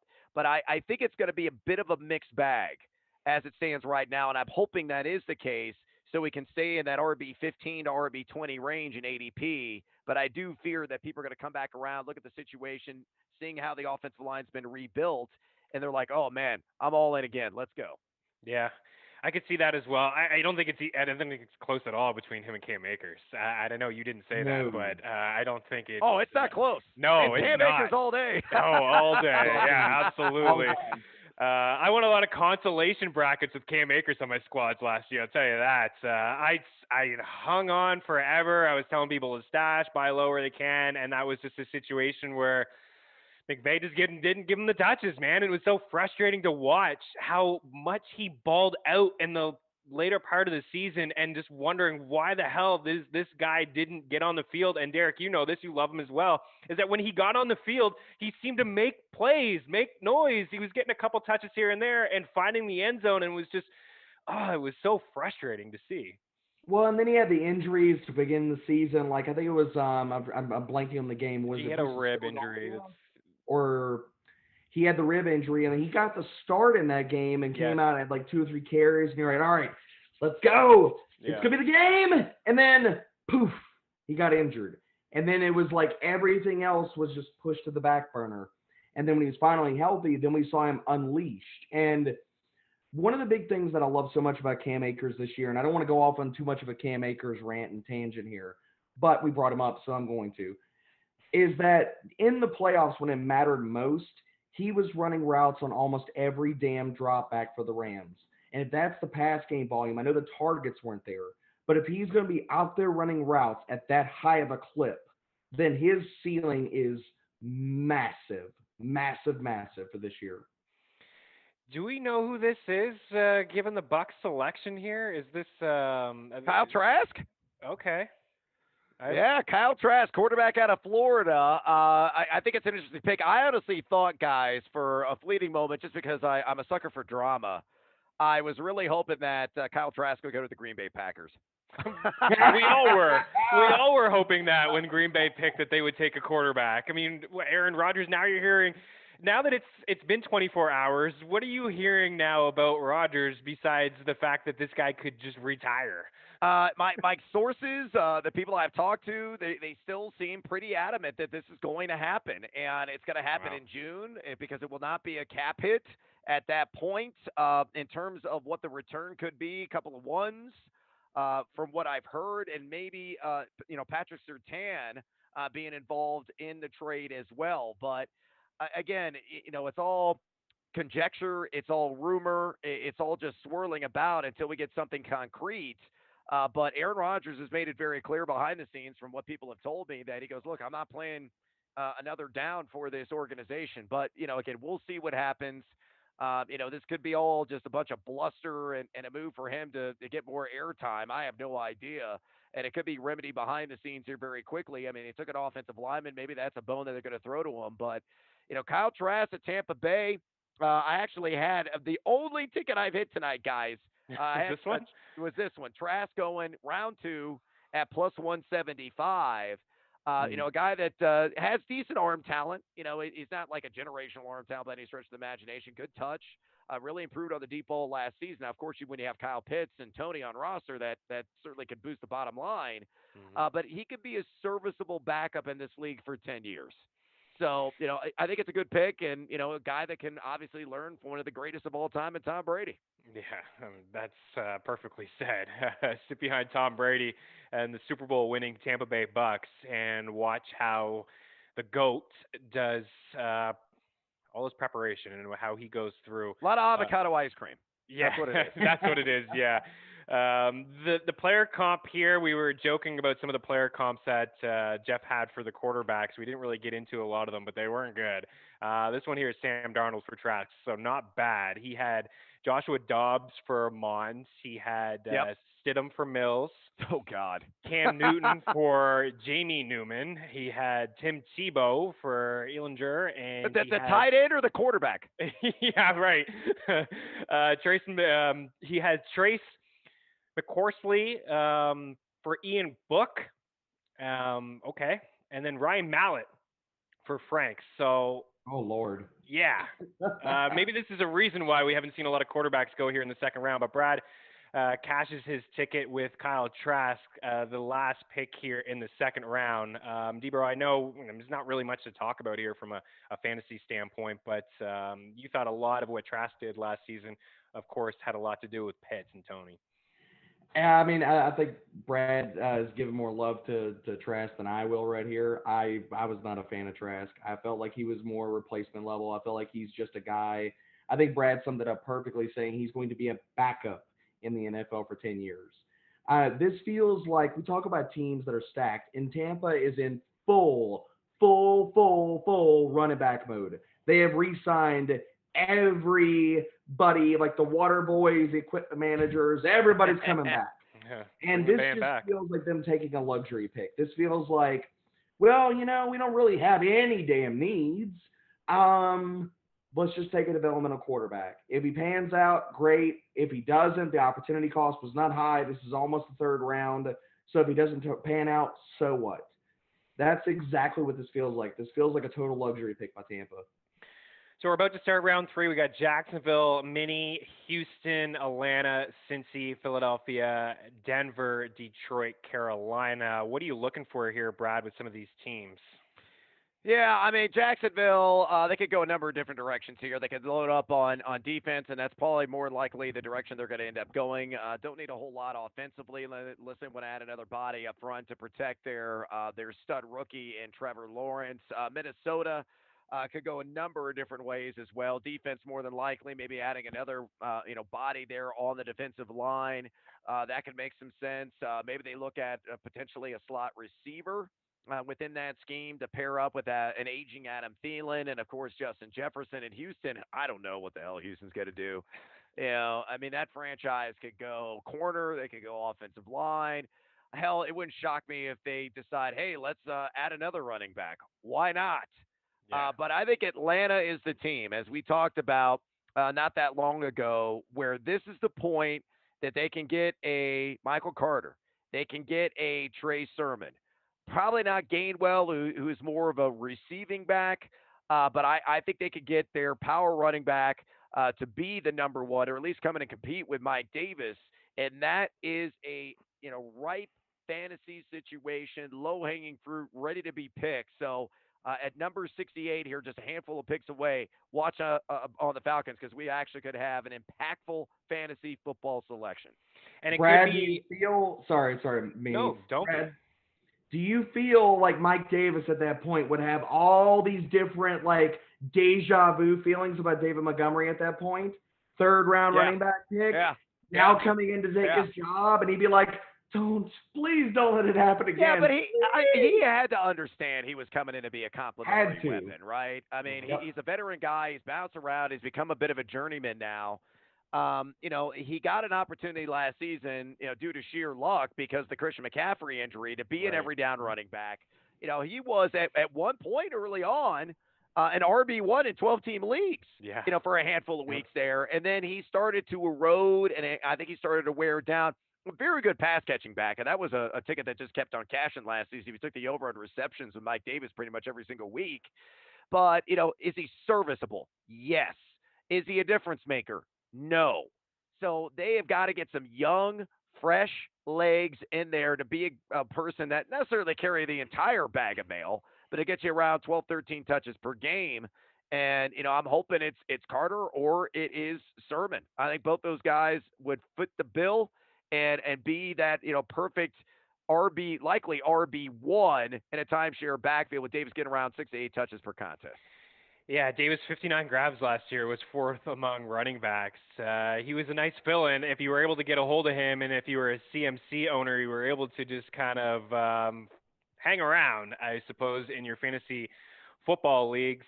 And not back to Montgomery again because we already went over that, but Oh, let's go back. Let's go. It's one thing I mandatory. didn't get to It's say. mandatory. One thing I didn't get to say was that I'm old enough to remember when people thought that Mike Davis was going to be the guy there in Chicago. And two, there was one game that absolutely, this was it for me and Nagy. I liked him in KC. I was like excited about him to be a coach. There was one game, and I know you're aware of this, Brad, where he had one freaking touch in 3 quarters. Yep. One touch. He didn't even have a carry. I was in the first half. I was like, what the hell is going on? And it's almost like Nagy. We give him the benefit of the doubt, but like, would he have given all that usage to Montgomery, especially through the era of Cohen was there? I mean, maybe not. Well, the Bears paid, remember, Tariq Cohen a pretty penny. Like, Yes. they overpaid for him. It's one of the worst Absolutely. contracts I've ever seen. And this is, part of the reason and my impetus and my hatred toward Ryan Pace is like, why would you do that, man? Why would you give that guy everything in the kitchen sink, for a gadget running back? So, they're like, well, we got to utilize them in some way. But, I think they've gotten a little bit more creative, or at least they will now, knowing that Montgomery can. I mean, Montgomery is a phenomenal pass catcher. Yeah. I still remember his rookie season. He ran a seam route, and he beat the defender, and it was a poorly thrown ball by, it might have been Foles, to be honest with you. It might have been this last year. I can't remember. It might have been. It was, all I know was early on. He beats the defender off the line, and it was a bad ball. He adjusts midair to twist and contort his body. This was against the Packers. High pointed it and came down with it. The defender couldn't believe he caught it. Didn't even touch him. He gets up and gets another 5 yards. I was like, that is a special pass catching running back, and they need to get him more involved in games. And they finally did late last season. And I'm hopeful now that he's proven himself in that capacity, consistently on a week in, week out basis, that they will come up with ways to, continue to utilize him in that capacity. So I think that's, a minimum of 40, 45 receptions in my estimation for Montgomery this year, even with Cohen on the field. I think so too. Yeah, I think 40 is a number that I have projected for him. I think he can get there even with Cohen on the field. Absolutely. So we're waiting on Minnesota here. The pick from Jacksonville was Andre Sisco, safety out of Syracuse. So their last 2 picks have been defensive players. They took Tyson Campbell, cornerback out of Georgia. So Debro, obviously started with Lawrence and then an ETN, and now getting some defensive players because this was a defense a couple years ago was one half away from going to the Super Bowl when they played Tom Brady and the Patriots. They just couldn't find any offense there with Blake Bortles. So now missing a lot of pieces from that defense, but now starting to get some pieces there in this draft. Yeah, I like the Cisco pick. I mean, he's a talented guy. If he didn't tear his ACL halfway through the 2020 season, he probably would have gone higher than this. You got to talk a guy he's a ball hawk. He's absolutely a ball hawk. 26 pass breakups over only 24 career games. So I like the pick. I think he's a talented player. Minnesota takes a quarterback. Kalen Mond. Oh, they took Mond. Whoa. Wow. Interessante. That's such a bad pick. Yeah, it is. It's not great. I don't even really know what to say about it. I thought maybe they would get a defensive player. I think that's something that they really needed, more so than Kalen Mond. Derek, what do you think? I mean, all I can do is laugh. Ronnie Perkins is still sitting out here staring everybody in the face that they need edge help. Yeah. And as well as can kick in for run defense. My whole thing is, what did Kellen Mond show you in his entire collegiate career that says, yes, I can be a worthy NFL starter? I don't see it. I mean, I just don't see what the Vikings see, but, have at it. Go ahead. Maybe it's Joe Webb the sequel. I don't know. I don't know. The comp, as I mentioned from Jeff, was Joshua Dobbs. Is Dobbs even still in the league? Is he still kicking around? I'm not even sure. He might be holding a clipboard somewhere still in the AFC North. But, look, Kellen Mond, he's a great athlete. We're going to give him credit there. A guy can absolutely scoop, but he's got a long windup. Has a decent deep ball, nothing special, nothing spectacular. It was really interesting to see scouts just starting to fawn over this guy. Hmm. And GMs doing the same, kind of tripping over themselves at the prospects of getting him. And man, you want to talk about a party? It is a party right now wherever Kellen Mond is. Holy cow! I want to go there. Seriously, I'm watching this right now. There's a wow. He's doing well for himself. Nice, Kellen. Jeez. He Yeah, should be partying because this is way higher than he should have gone. he's got a harem there, and that's impressive for Kellen Mond because I think he is even shocked that he has gone this early in this draft. But Wow. developmental guy, for fantasy purposes, he is interesting because of the duality. Let's be Mhm. real. I mean, we've seen some really awful quarterbacks in the history of recent fantasy football. Guys like Terrell Pryor when he was a quarterback before he became a decent receiver for a hot minute, and until he was a colossal bust as a receiver. I mean, Tim Tebow was a lousy quarterback, not a too shabby fantasy quarterback. Again, because of that rushing ability. So, God forbid if anything happened to Kirk Cousins, and that would be the death of Justin Jefferson's value. Same with Adam Thielen if that came to Oh, no, pass. no question. But Mond, could go out there, be a guy, get you about a $150 passing at a game, maybe get you a turnover, but he could run for 50 and maybe get you a rushing touchdown. All of a sudden, you're talking about a guy that's a top 15 quarterback. Yeah, improved with every season. We can give him that. The 56 completion percentage in 2018 to 61 to 63. Senior Bowl MVP. So he's got that on his resume. But to your point, Brad, over 1,700 rushing yards and 19 total rushing touchdowns over the last 3 years. So he can use his legs, and we know that that is an asset in fantasy. But yeah, if something happened to Kirk Cousins and he had to get in there, and we're thinking about the future of this Minnesota team with Justin Jefferson just setting the record 1,400 yards for a rookie wide receiver, that's not really what you want to see. The Texans are finally entering the 2021 Hey, welcome draft. to the Welcome. party, Let's Houston. go. It's been a Welcome to while. the party. Yeah, third round pick 67.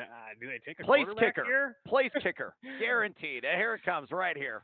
What Punter. is it? I think you're ahead of me. But They're I- all I- about yeah, I special don't- teams: punt returner, blocker, H back, long snapper. That's Sure, what there we it need. It's is. a quarterback. It's Davis Mills. Is it really? Yes, it is. Wow. Huh. Jeez. Well, you know what that is, guys. I don't know who the QB2 is on roster right now. You guys may know off the top of your head. Tyrod. Is it Tyrod? Tyrod. All right. Well, obviously this is an insurance policy due to the ongoing investigation and allegations tied to Deshaun Watson, which are pretty damning, right? And I think this is a very telling move. What it tells me is this: they are not banking, they are not anticipating on having Deshaun Watson, to begin the season, maybe even at all here in Yeah. the 2021 season. Once everything wraps up and the NFL has done its due diligence, and various other policing organizations have done their due diligence to determine what exactly happened. Were there any criminal offenses? Is this going to be vetted in a court of law? Is it going to play out that way? This is interesting to me because I think this is another nail in the coffin for Deshaun Watson, potentially not only for this season, but will we ever see him again? I Will know. we ever see him again? It's a legitimate question. I don't know that answer. I'm not No. confident that we will, to be honest with you. I thought that they would go quarterback here, even though we're laughing and joking at these available quarterbacks. But Hmm. yeah, Tyrod as your QB2, so they bring somebody in, and we're starting to see the quarterback run here. Pick 64 with Trask, and then 65 with Mond, and then now 67 Mills. Debro, what's your thoughts? I mean, everything. I'm just going to echo everything Brad said. I mean, I feel like this is just very, very telling. I mean, for a team that had so many different needs up and down the roster, and I mean, I know, I keep kind of like just crapping on this quarterback class outside of the top five. And the whole thing about it is Davis Mills entering Stanford was a ballyhooed prospect. Guy was a 5-star prospect, had arm for days, was a guy that you looked at as like, what was his ceiling at the next level? Like, what could he do at college? And we never saw that. He shows flashes of that game to game. Like in the same quarter, he'll make a fantastic freaking throw, and you're just like, whoa, where did that come from? And then the next play, he makes the dumbest play of the entire game, and he looks like a guy that's constantly fighting against himself. So I'm with Brad on this one. This is very, very telling because you look up and down the roster for the Houston Texans, It's a and mess. it is just terrible. It's trash. I mean, when the biggest free agent signings, considering this roster, are punt returners and special teamers and all kinds of like practice squad level players, you got some problems. And to go quarterback here, hell, not even trade back and try to get like another third, another fourth, or anything else. And we don't know if there's any kind of like if there were offers on the table, but to take a quarterback at this spot is very, very telling.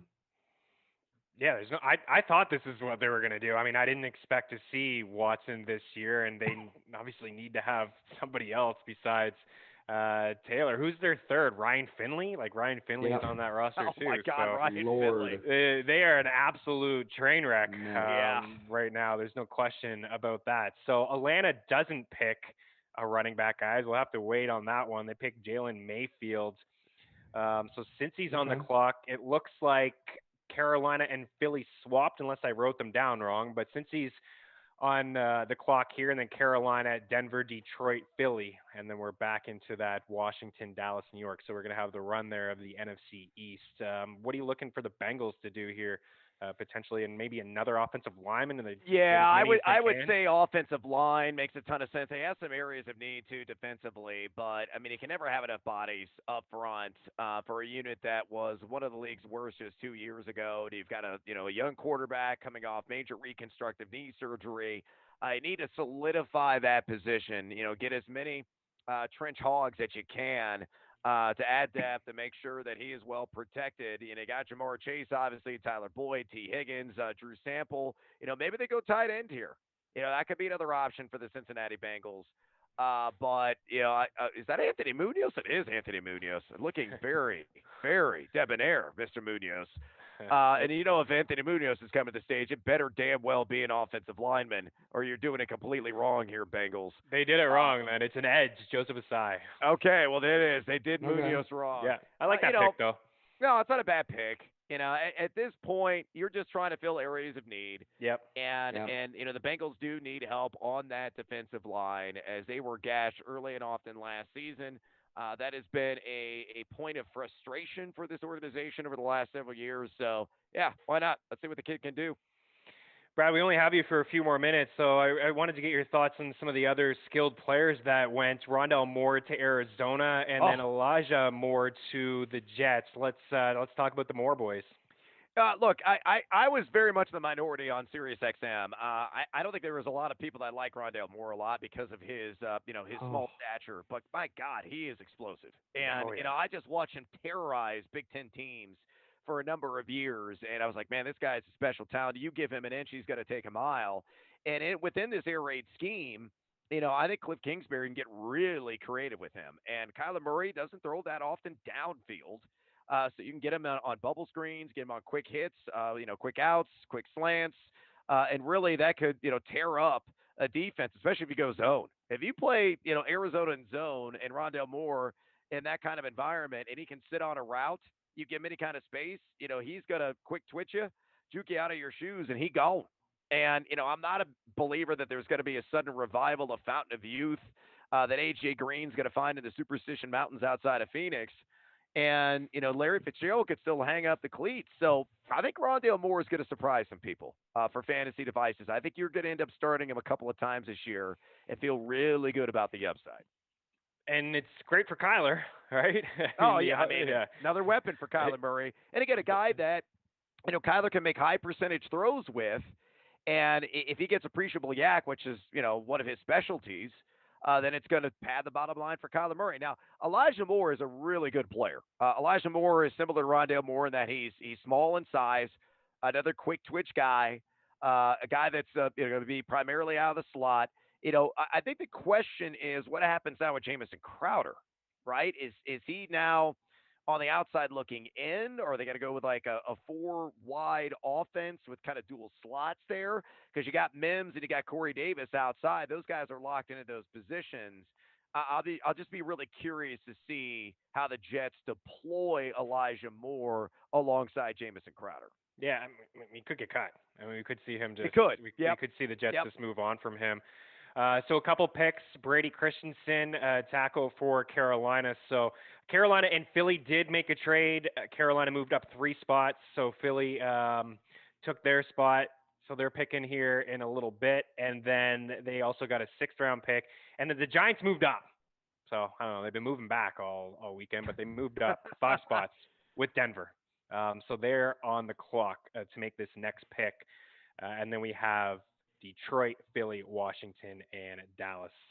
Debro, I mean, really not a lot to talk about here with Mayfield and Christensen, but what are you looking at the Giants moving up? What do you think maybe they're into? And maybe Detroit after that. We talked about them before. At some point, they have to take a wide receiver, don't you think? Yeah, I mean, for me, the Giants, I think they're going to move up. I think they're going to go defensive line here. I think they could easily go edge. They could go Ronnie Perkins. Aleem McNeil also makes a ton of sense. Big defensive tackle at NC State. Big run stuffer. I think that he's a very Gettleman-esque pick. So I think it's going to be defensive line. And Detroit, what wide receiver would you like to see them grab? I mean, at this point in the draft, for the archetype they seem to be kind of coveting, Seth Williams makes a lot of sense. He's a guy that checks a lot of different analytical boxes. I could see him going there. He's really the one standout guy. If they were going to go a little bit later, well, I say that. If we're talking about field stretching types, which seems to be what they like, another guy that makes some sense and he could be in that 4th round-ish bucket would be, or 3rd, would be De'Ami Brown. Yeah, I like Brown. I like Brown a lot. Early breakout age, over 20 yards per reception, good ball tracking skills, field stretcher. Some issues when you turn on the tape as far as his strength at the catch point and some drops and stuff like that. But the talent's definitively there, and he fits the archetype at least for what it seems like they want. Brad, I think Debro means dynamic Brown.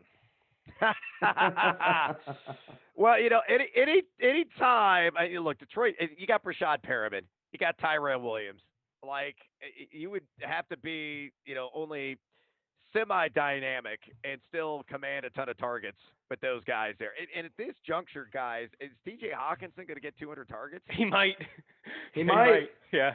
Or DeAndre Swift, for that matter, because I remember Dan Campbell in his introductory press conference was talking about how much they want to utilize him out of the slot, and that was music to our ears, right? So, and you have, Jamal Williams there coming over from Green Bay to be a little bit more of the power complement. So you could actually, deploy both running backs in a single set backfield, or you could go 2-back backfield and then put DeAndre Swift in motion, have him line up in the slot, and then just play that all day long. But then against Jared Goff, I mean it's Detroit. They're terrible. God, they're bad. Yeah, they are bad, and they're going to be bad for quite some time. So the Giants move up to get their guy, and their guy is Aaron Robinson, cornerback out of UCF. Debro. Okay. I mean, I don't hate it. I mean, they definitely need some help, and they also need to kind of safeguard. I know they spent a lot of money on, they got James Bradbury, and they spent a lot of money for Adoree Jackson. That was a lot of money to give Adoree Jackson, who has not been able to stay on the field. So I don't hate the pick. Yeah. Just beefing up that defense a little bit. So we're waiting on Detroit, Philadelphia, Washington, Dallas, Denver. Only about a minute here so before we transition. Brad, any final thoughts here? It's been a blast, man, to talk the first 3 rounds with you here. Boys, it's been an absolute pleasure. I still think there are fantasy impact players to be had in this draft. We mentioned De'Ami Brown. I'm on Ross St. Brown as well as another interesting player, kid out of USC at the wide receiver position. And then, of course, no Michael Carter yet. We haven't heard his name.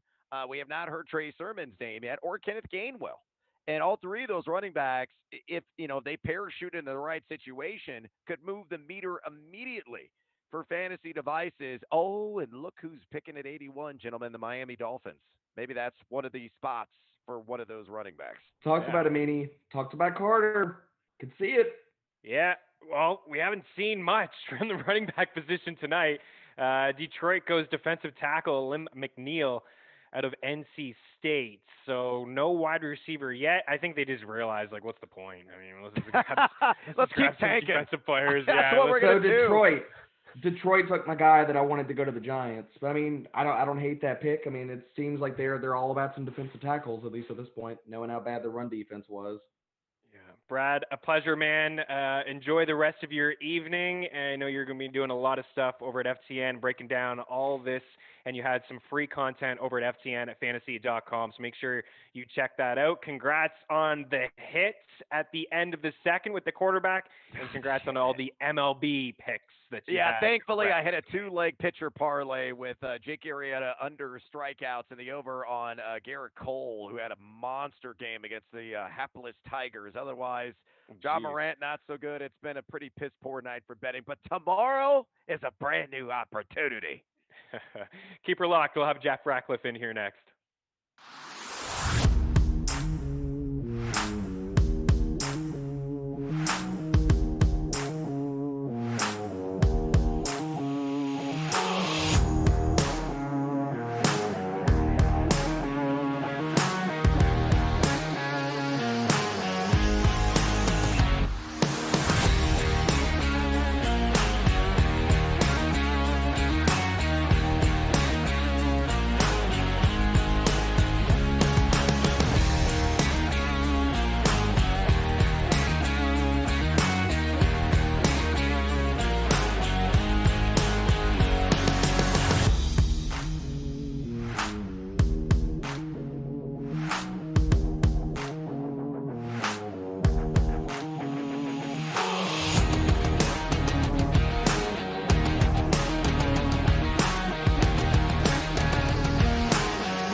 Welcome back. You are watching hour number 4 of the FTN NFL Draft show here, live with you this evening. Hopefully everybody is having a fantastic Friday evening. We are into pick 75 of the third round as we bring in Jeff Ratcliffe here. So we're going to be with you for the next hour, breaking things down here, and we're hoping for, at least I am, for a couple running backs here to go with these next few picks. If you're just joining, well, thanks for taking the time. We haven't seen a lot of skilled position players go lately, but as we bring in Ratcliffe, we started to see a few quarterbacks go, Jeff.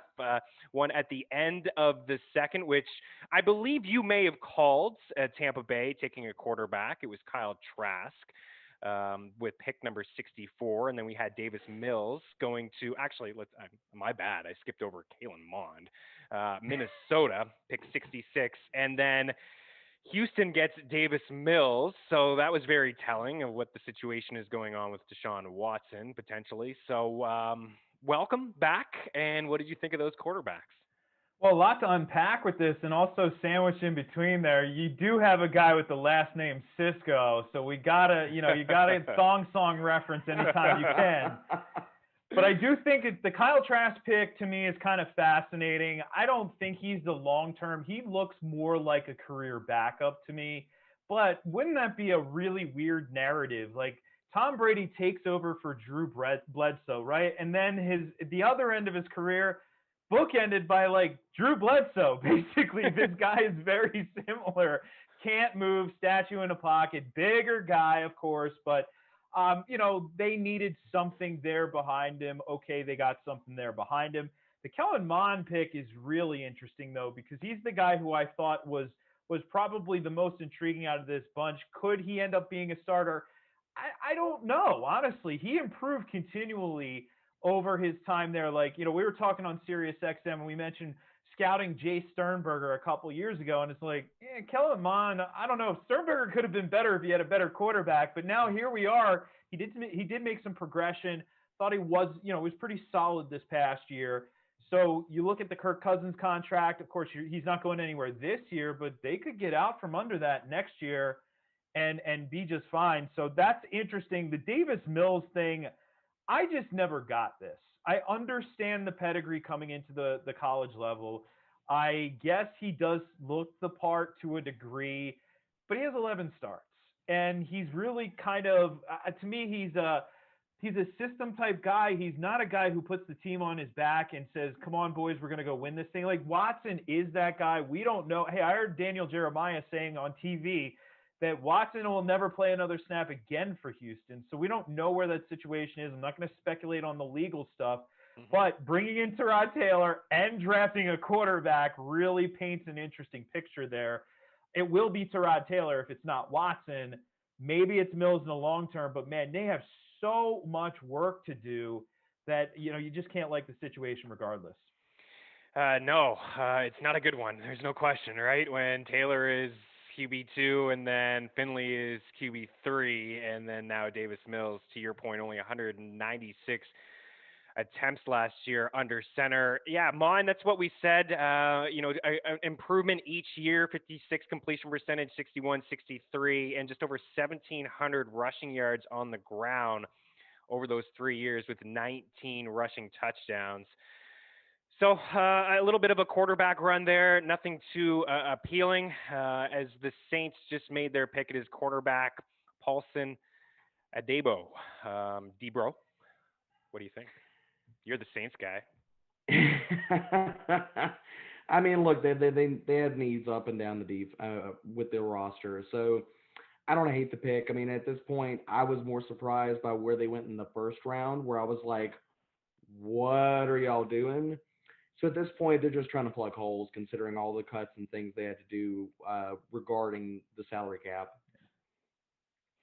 All right, we got the Chargers on the clock, and then Minnie, and then Vegas has back-to-back picks, and then Miami, Washington. So maybe we could see a running back go here with the Dolphins pick. Let's get Jeff. Let's get your thoughts on Terrace Marshall to Carolina. What do you think of that fit? I think it's interesting. I mean, you obviously have the Joe Brady connection there, and helpful. My first reaction was, is this a Sam Darnold pick? You think of what did the Jets try to do to build around him? They brought in Denzel Mims, bigger body, fast guy, gets downfield. You had, you had other guys like that who they're sort of Brashad Perryman, like they're trying to get that type. And we know that certain quarterbacks do have a type of receiver that they work best with. So I think there was some of that. Obviously, he was sliding like crazy because of the medicals, and there were some teams, I'm sure, who had him even further down the board or maybe even off the board entirely. So you can't really, I think you can't really pass it up at that point. You didn't have anything beyond your big two. You bring in David Moore. Okay, he's a veteran who I think David Moore's suited to be a wide receiver 4 right now in the NFL, and that's fine. But you're adding to that. You add more firepower. You now have the 5th-year option on Darnold. I think Darnold's one of those guys in Superflex. You're going to get Darnold for a bologna sandwich at the one of the last quarterbacks drafted in Superflex, and he's going to end up being fine as a quarterback 2, like a back-end quarterback 2 is what it is. But there's a lot of upside there, and I actually don't mind the Marshall pick to Carolina. Yeah, I'm into Darnold as in a super flex league. You're right. He's going to be dirt cheap. Spend another buck and get yourself Sam Darnold. He's going to have tons of weapons there. And speaking of weapons, we got a new one here for Justin Herbert, D-Bro. It is Josh Palmer out of Tennessee. I like this pick. I actually really, really like this pick. And for me, what this pick says is Mike Williams is probably not going to be a Charger for the long term. Because if you look at where Josh Palmer, as far as like his archetype as a wide receiver, vertical threat, I mean, his ADOT was over 17 this last year at Tennessee. His numbers will not come screaming off the page, but apparently taking him in the 3rd round, the Chargers see the same thing that I do. A guy that could stretch the field, physical at the catch point, and really – he's a discount Mike Williams. I think that this just kind of screams foretelling that they're probably not going to re-sign him and spend the money on him long term. His numbers are not super impressive in college, Jeff. What do you make of this pick?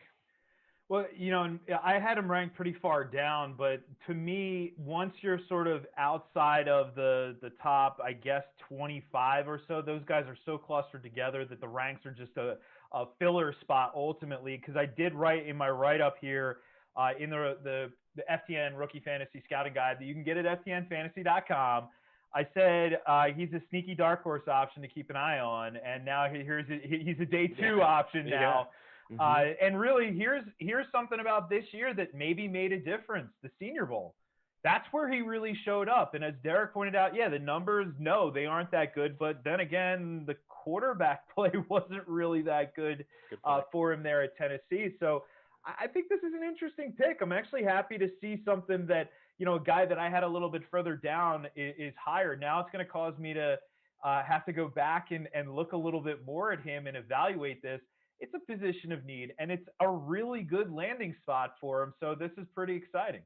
It's a terrific landing spot, yeah. And Dark Horse, I think you're spot on. I would encourage everybody to go check out that Rookie Fantasy Scouting Guide over at FTN. It is very detailed.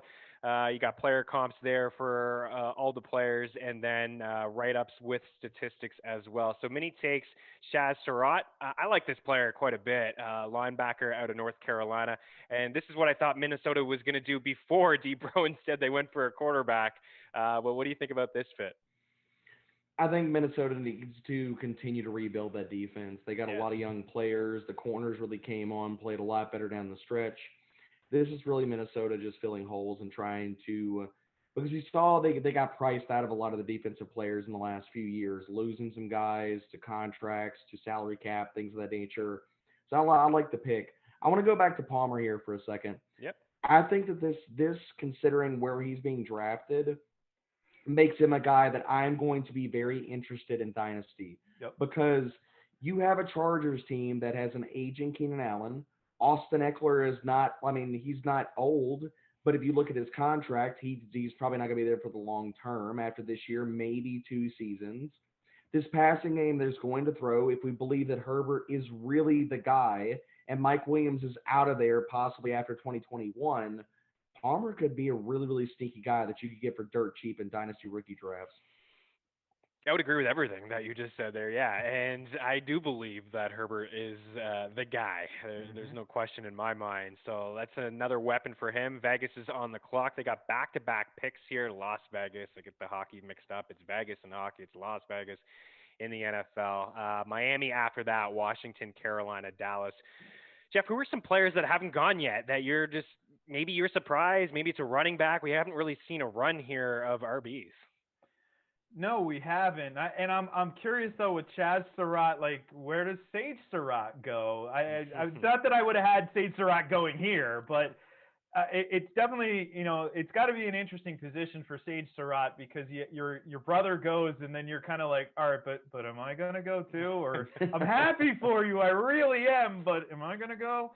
But all right, so I think the wide receiver Amon-Ra St. Brown really stands out to me as somebody who I thought was going to be a day two guy.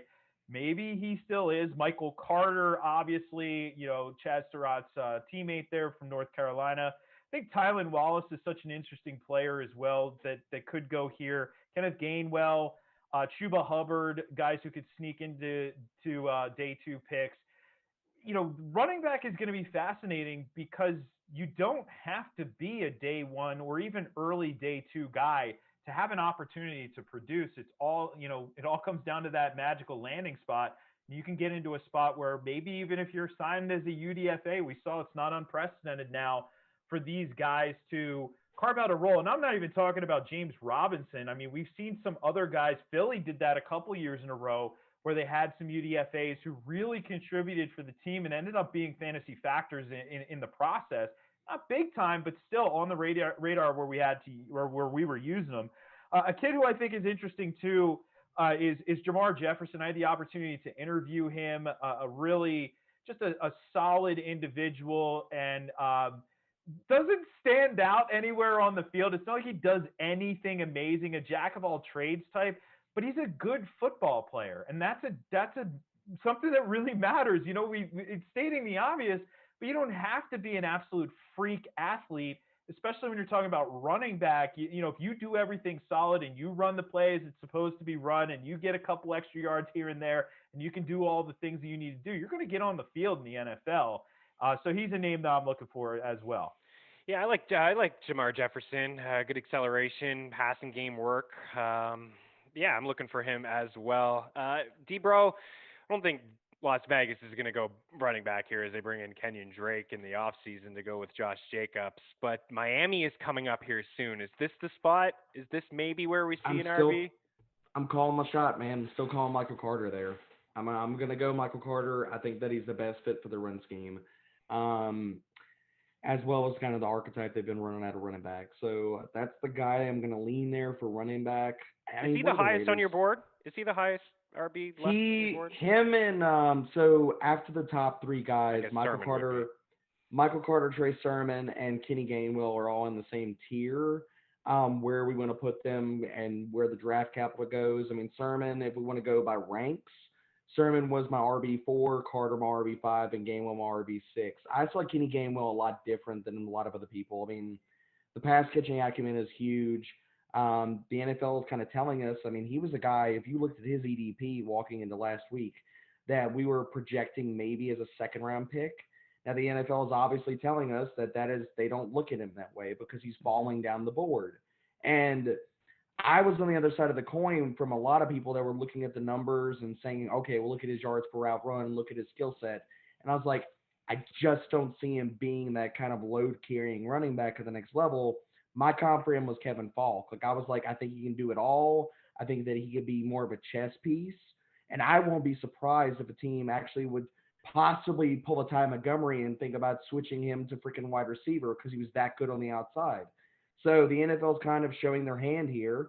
Kenny Gainwell is falling. I mean, we're into the third round and he still hasn't gone. So Michael Carter, I think, is probably the guy that's shown both production and has a good skill set. I would peg him as probably being the next running back that we see go. What do you make of Kenyon Drake, Jeff, going to the Raiders? What do you think that does for Josh Jacobs? I think that's the same thing all along. The Raiders just do not trust Josh Jacobs in the passing game. I think that's really what it comes down to. And I think there's been a massive overreaction by the drafting public.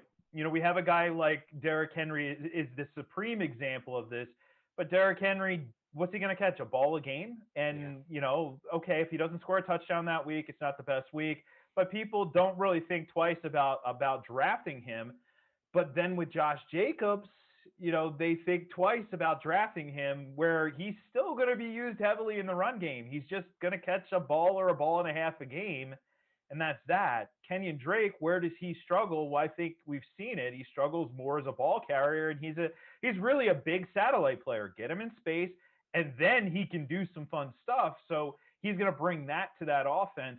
I don't think it changes anything. In fact, I think Jacobs becomes an interesting value, provided that you just go in with the expectation that, okay, some weeks he's going to have 20 carries for 89 yards, and then some weeks he's going to have 20 carries for $140 and 2 touchdowns, but he's just not going to have the floor that you get with the pass catching that some of these top end guys give you.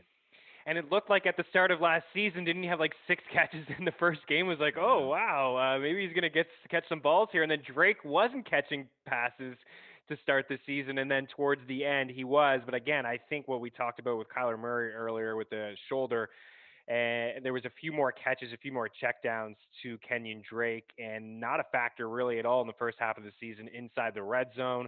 Kyler was the RB inside the red zone, just like Josh Allen in Buffalo. And then when he hurt his shoulder, Kenyon Drake started getting some of those touches inside the red zone. I agree with you. Actually, Jacobs is going to be a guy that I feel like I'm going to have quite a few shares of, because I feel like the fantasy community will be sour on him. But if you look at the game log, when the Raiders are rolling, this is a guy who he's getting the ball not just 20 times, he's flirting with 25, 26, up to 30 carries.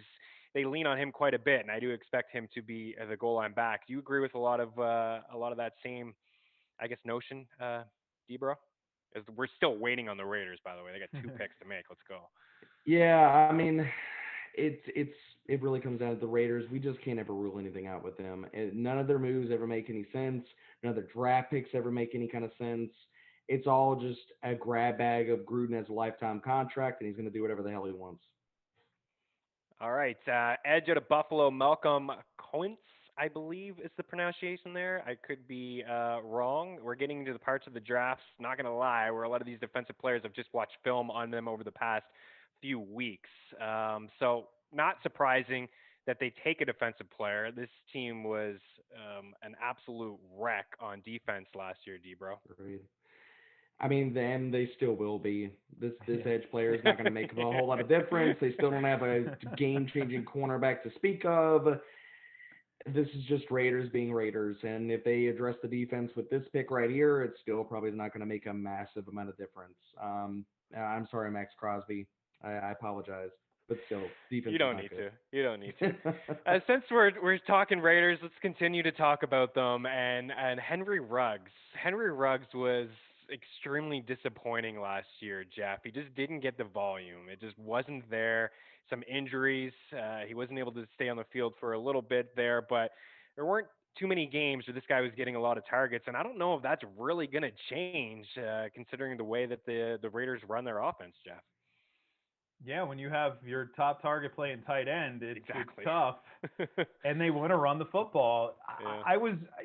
I thought when they drafted him, the perception was, oh, he's fast, so therefore he's a downfield guy, and that really wasn't Henry Ruggs at Alabama. It was get the ball to him and then let things happen, which to me, all right, Derek Carr's a low ADOT quarterback. That makes perfect sense. Get the ball into his hands, short area accuracy, boom, and then plays happen.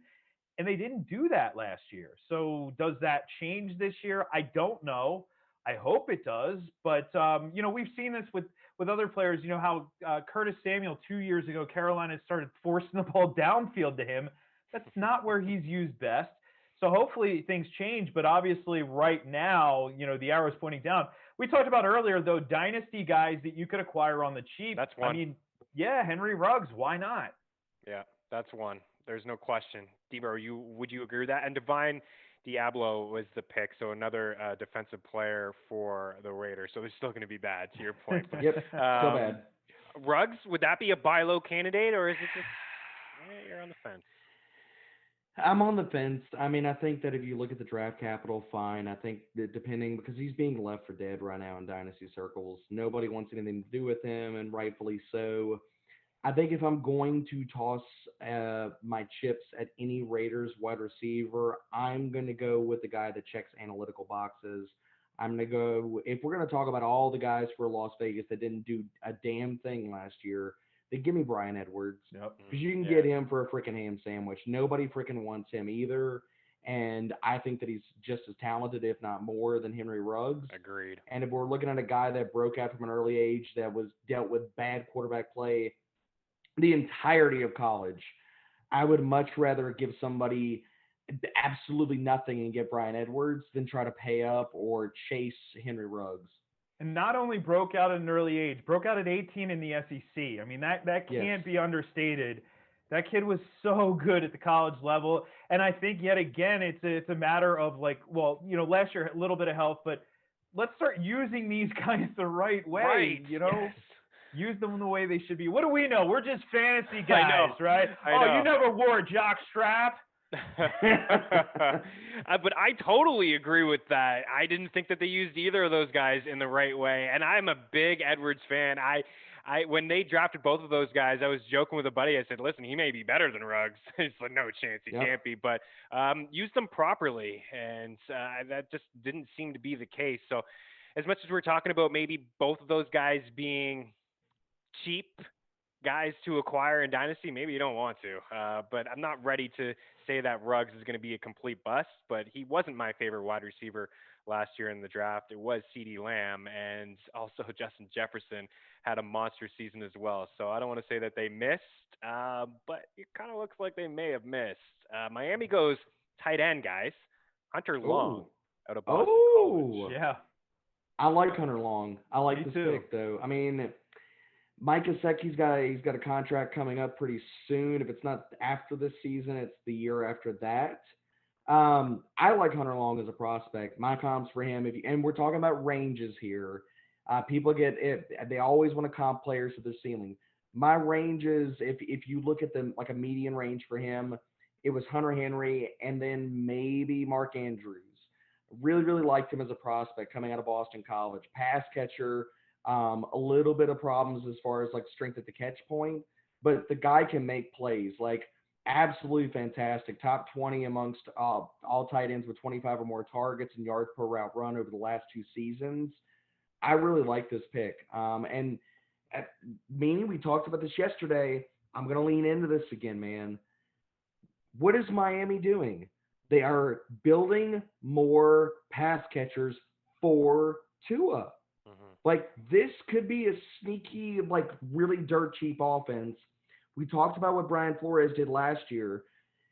Could that also be, with as conservative as they were, they did not have any pass catchers to really help Tua out and anybody that could freaking separate?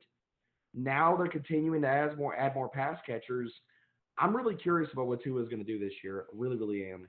Yeah, it's intriguing. It's one of the more intriguing storylines, I think, heading in. A lot of people were just crapping on Tua last year, but to your point, I mean, who is he really throwing the football to? So they bring in Will Fuller, who can stretch the field. They draft Waddle. They got Hunter Long in here. Devontae Parker is still on this roster. Maybe they draft a running back who can catch the ball out of the backfield. They're making plays on defense. Man, they've done it. And Gesicki's still there, too. Gesicki's still there, too. But let's talk about Gesicki, though, Yeah. too. I mean, 12 personnel. Gesicki does not play in line. Like, No. he's allergic to blocking, right? That's not going to be his thing. Hunter Long's an inline tight end, and to Derek's point, yes, he does struggle a little bit in contested situations. All right, fine. But he was basically Boston College's best pass catcher last year as well.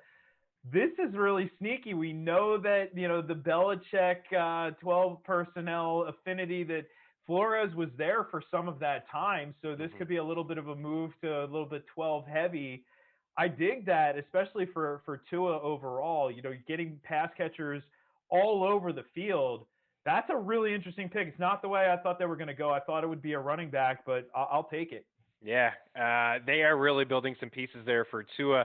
I don't know if I'm going to be in on any of the weapons, D-Bro, that he has, but maybe Tua as like a super flex quarterback, too, with some upside. There's no question. Yeah, I really think this year we're going to be talking about him a lot, Meanie, especially in DFS. I think if the matchup is right, I think that we are going to see some ceiling weeks from him. There's just too much pass catchers and too much of an upgrade. Miami is showing their hand, and they're trying to sit here and give guys to catch the freaking ball for Tua. I thought the game that he had against Arizona with Kyler, when watching those two go back and forth, I mean, he showed the upside that he had. I mean, he was running around a little bit, there's a couple little spin moves. He was making plays down the field. People seem to crap on him, but Chiefs I'm a game fan. too. They almost won the Chiefs game That's too. right. They came back in that game too. Yeah. So I mean, it's people want to crap on him and stuff like that. And if you go look and sit his numbers right next to Joe Burrow's, we see them in very, very different lights. Their numbers are not that much different. Where would you have Tua ranked, Jeff? Well, there's still a lot of pieces here to fall, but what are you thinking? Yeah, I'm putting him right at the back end of the quarterback twos. I don't have the rankings updated right in mid-20s. front of me. Yeah, 24 feels about right. I mean, that's right where I put Zach Wilson, so it's right in that same range right there. Okay. Washington is about to pick. We got Carolina, Dallas, Tennessee, Minnesota, Pittsburgh. So there it is. Dynamic Brown out of North Carolina. Dimey Brown goes to Washington, Jeff. Well, they need some wide receivers. They're continuing to build and address areas that that they need to address. I mean, it's hard for me to contain my love for this team right now. It starts with Fitzpatrick, and then it all starts to roll from there. How many players were on this darn North Carolina squad? Right? So many kids in this draft class, because they also, there's another, they have the other prospect here, Daz Newsome. Brown is a really interesting player for me. I comped him to Kenny Stills. He's not obviously the biggest receiver, but has speed, has agility, has some explosive ability. Maybe, I mean, the athleticism is really what you're looking at here, but you have a guy now who can get downfield. A little bit of a one-trick pony, I guess, is the knock on him, but we could see him develop a little bit at the pro level. And honestly, I'll take the trick that he has for that offense, especially with Fitzy under center. Yeah, he's got the speed to get behind defenders. I think he could be a boomer bust wideout to your point, but great body control, big play wideout. I think he's a big play waiting to happen. I mean, it's taken some time here in Washington, but they're slowly starting to get some pieces. Obviously, they got a stud in Terry McLaurin, and they get Curtis Samuel. Antonio Gibson had a nice season last year as well, and then Ryan Fitzpatrick under center. What do you think of this move, Derek? I like this on multiple different levels because Diami Brown, my comp for him was Nelson Aguilar, and I think that he has the ability to stretch the field. You saw him run a ton of 9 routes in North Carolina. Another thing, when outside of Diami Brown, I like the fit because Ryan Fitzpatrick does not care. He will throw the damn ball down the field. You look at all the deep ball metrics, he was near the top of the league in deep ball passer rating, deep ball adjusted completion percentage. Mm-hmm. So like the fit in that aspect. But looking at the rest of this depth chart, can we say also that this possibly moves Curtis Samuel back into the slot? If Diami Brown is going to play on the outside, Curtis Samuel goes to the slot, Terry McLaurin's going to play on the other side. I would much rather Curtis Samuel be playing the slot for Washington than stick him back in a Z role that he was in Carolina. Even though Fitzpatrick is better throwing deep down the field, I think that this ad and then getting another wide receiver on the outside helps Curtis Samuel. I'm really digging this Washington team. Yeah, I'm with you, Jeff. It's hard not to like them. Is there anybody out there that doesn't like Ryan Fitzpatrick? I've never heard anyone say that they don't like Ryan Fitzpatrick. No, I think occasionally I'm sure his opponents. Yeah, maybe. By the way, Adam Humphries, I really was concerned about the concussion issues there. So, good story that he's still playing, but also RIP to all of our Kelvin Harmon deep dynasty shares. Never happening. We should have known better anyway. Yeah. Jacoby Myers always looked like the better player. We knew it. It was right there in front of our faces. he was the better player, and I think that's the way it's going to pan out anyway at the pro Well, level. Gandy Golden, R.I.P. Gandy Golden as I well. was just gonna say Oh. that I drafted him in a deep dynasty league last year too, in about round 5 or 6 of just a rookie only draft. Yeah, I mean, I was out of Liberty. I didn't have high expectations for him, but a big body. I just it was more so just they needed some weapons and someone to catch the ball. Maybe he could be a red zone option for them, but yeah, he never. I mean, it's just 1 year, but he's never. He hasn't showed us anything just yet. So we had, who was it? Carolina, Tommy Tremble, tight end, off the board to Okay. the Panthers, Jeff. Yeah, I guess they have a type. Kind of like an weapon. Ian Thomas type. For me, he was buried there at Notre Dame. You didn't really get to see what he was able to do. You had obviously Komet there, then you had Mayer there. So I don't know. Blocking, he's good. Yeah. He can block for the run. That's definitely a plus. I had the comp that I actually had for him was Drew Sample. I think that's fair. You know, Ian Thomas is not going to ever be a fantasy thing, so let's put that behind us. But I guess with everything else that they have, they don't really need a pass catching tight end. So yeah, help you with the run block. And there's a ceiling with Tremble. I don't want to completely knock him, but this is definitely, we're in the point where the tight ends who come off the board, you do have to consider that factor. Like they may just be being drafted because they're good in the area of blocking. Yeah, I don't think there's any question actually about that. I mean, the guy can block. Played alongside Cole Kmet there a couple of years, but you're right. We haven't really seen a whole lot from him. But I don't want to say I guess we are underselling him when I say that, but not a huge weapon for Sammy, but they've done some good things here in the draft, and they do have some players that surrounded around him. So protect him a little bit. What do you think of the fit, Derek? I mean, I think the Panthers are just trying to shore up the blocking around him. I mean, they went offensive line the previous pick before that. Now they're just trying to build pieces and give Sam Darnold some calm in the pocket. I think that's really – they have enough wide receivers. Getting Terrace Marshall, now you have Robbie, DJ Moore. They have plenty in CMC. They've got enough pass catchers and weapons in that area for Darnold. Now they're just trying to make sure that the guy can stay upright. So in that aspect, I love Tommy Tremble here. He won't be anything for us in fantasy, I don't think. And I know sounds like I'm crapping on the guy, but there's nothing we saw at the collegiate level that really showed us that, like, even on small scale efficiency, that he's going to be utilized as a pass catcher at the next level. And I honestly really, really, really love Jeff's comp for Drew Sample, because I think it's exactly how he's going to be used in the NFL level. He's going to be a blocker. He's going to be a very Nick Boyle-esque kind of guy, but has to block, and he's going to be nothing for us in fantasy outside of, like, if you're going to play him in a showdown lineup for freaking $400. But he will be that guy. He's going to be that guy. If there's a tight end at Carolina tight end who we're using, and we all have this experience, the tight end catches a touchdown, you're like, yes! It's the other guy.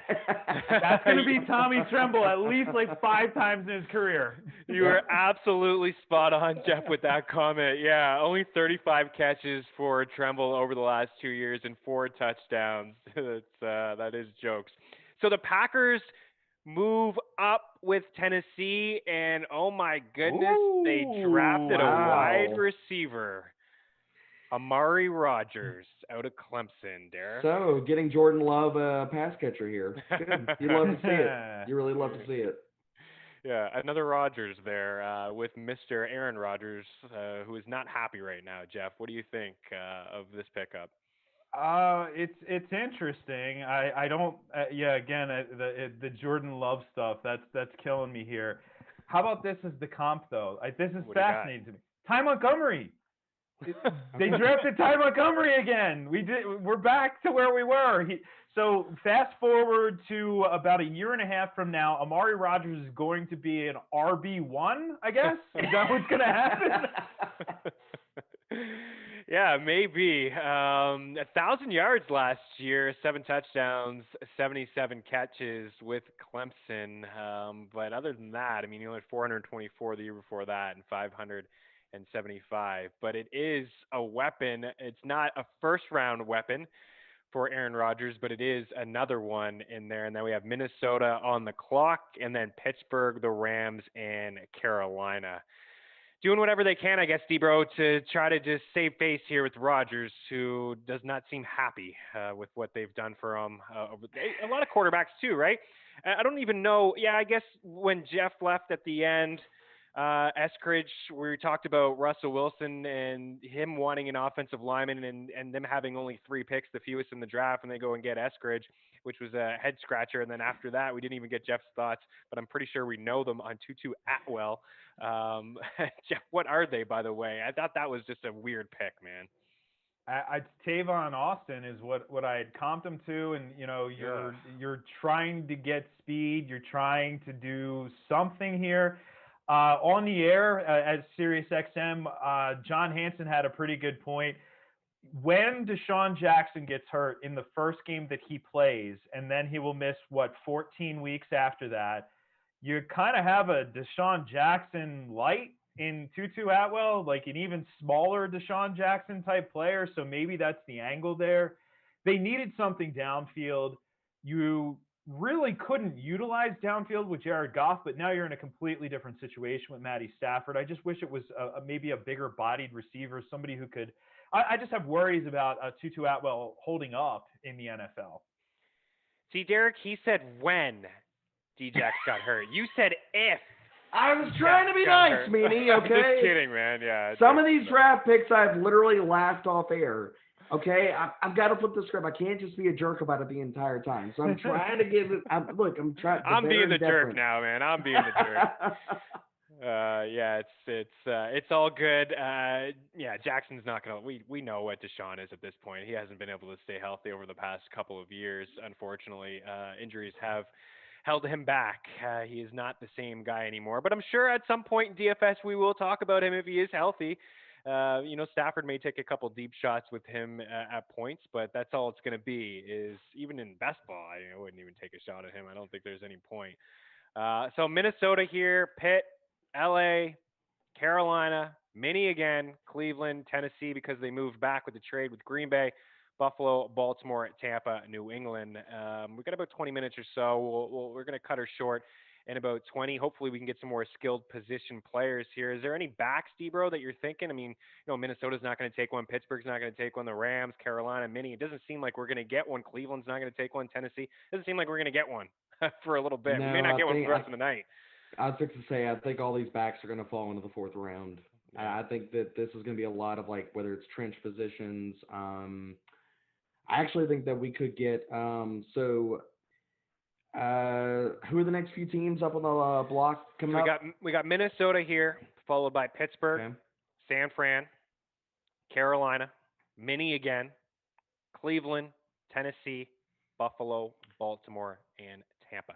Tennessee stands out to me, and there's one guy that I want to go there. I talked about this whenever they got into the 2nd round. I think it could happen here.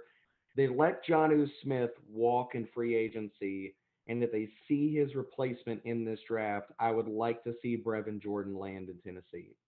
I think Brevin Jordan is a really talented player. I know some people were a little bit disappointed in his pro day, but I really, really like Brevin Jordan. And my comp for him was somewhere between Eric Ebron and Irv Smith. I think that he's a talented pass catcher.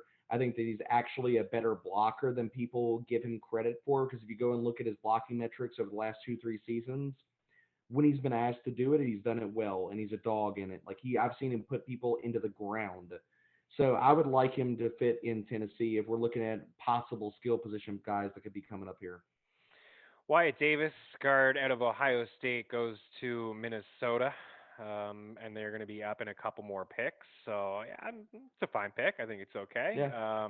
Some had mocked him at earlier in the mock period as a first-round guy, a back-end first-round guy. So that's good value. That knee injury must have really bumped him down. That knee injury that he had last year must have really concerned teams, because I honestly, when we were talking about the Raiders earlier, we were talking about other teams, I thought Wyatt Davis was going to go off the board way before this.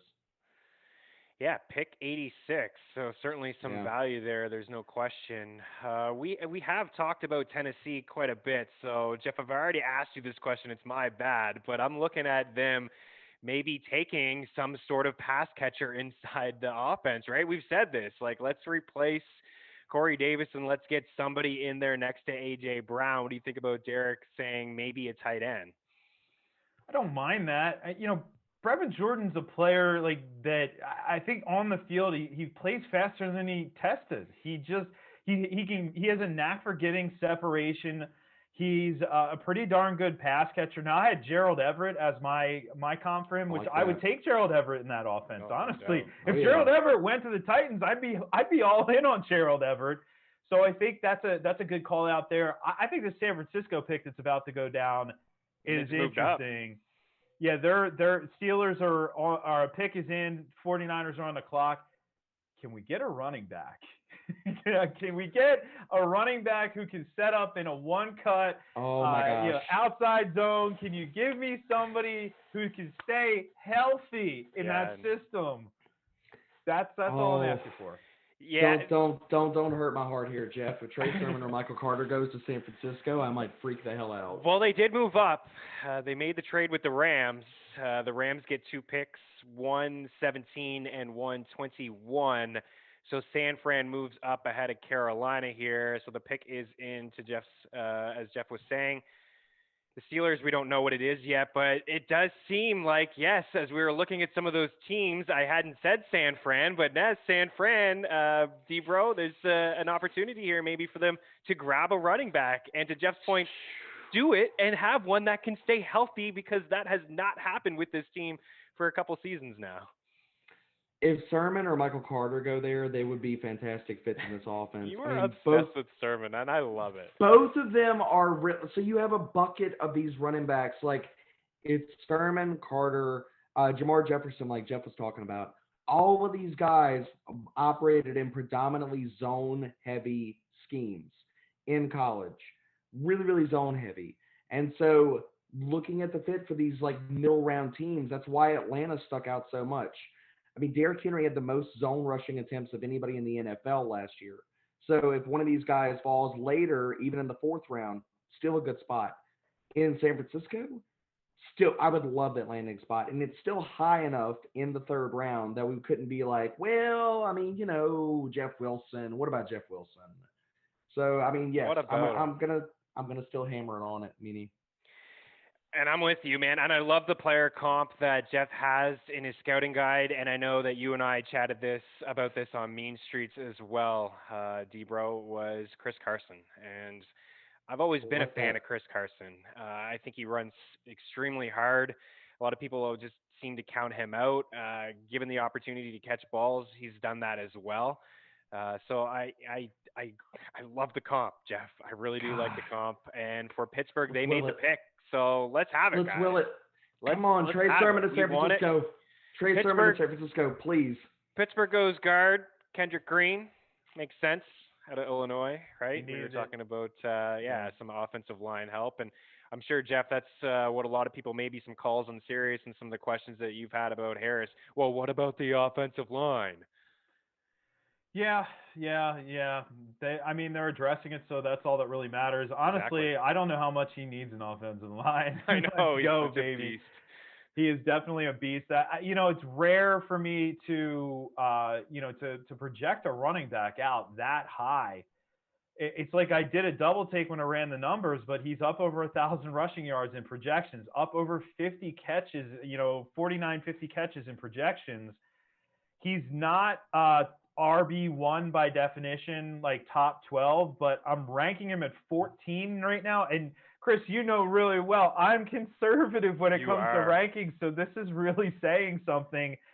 I'm so happy that we got that at least. Like, some of this draft has been lackluster, I'll give that to you, but I'm so happy we got that. Yeah, and you've been spot on. You've been talking about him going to Pittsburgh for quite some time now, and talking about happy. Well, guys, we willed it. Whoa! We got it. We got it. We got it. Trey Sermon to San Fran. Yes! I've talked about it on FTN Fantasy. Talked about it when I wrote up his profile. Oh my gosh. I can die a happy man. Let's go. We are indeed finishing strong. This is what we wanted to see. Loving it. This is what is happening. Ratcliffe, take the mic, brother. That is sexy right there. As Derek talked about, a perfect fit in this zone scheme. This is you go back to Kyle's dad, and it was, well, anybody can run for 1,000 yards behind that offensive line. Well, it wasn't just the offensive line; it was the scheme that really produced those things. And now we're starting to see that with Kyle's scheme. Taking it, evolving it to this era, this modern era of football. But how many times do we see guys rip off 30, 40-yard runs in that offense? Raheem Mostert doing it left and right. Jeff Wilson doing it left and right. Trey Sermon's a better player than those guys. This is awesome. San Francisco, baby. Trey Sermon now all of a sudden, you have to consider him. Is he higher than Javonte Williams, at least in the short term and maybe the long term? I don't know. Considering the landing spot, we have to consider it. Yeah, yes, that was my initial thought. That was my next question I was going to bring up to Derek. So I think yes right now over Williams. Derek? Oh, yeah. I mean, yeah.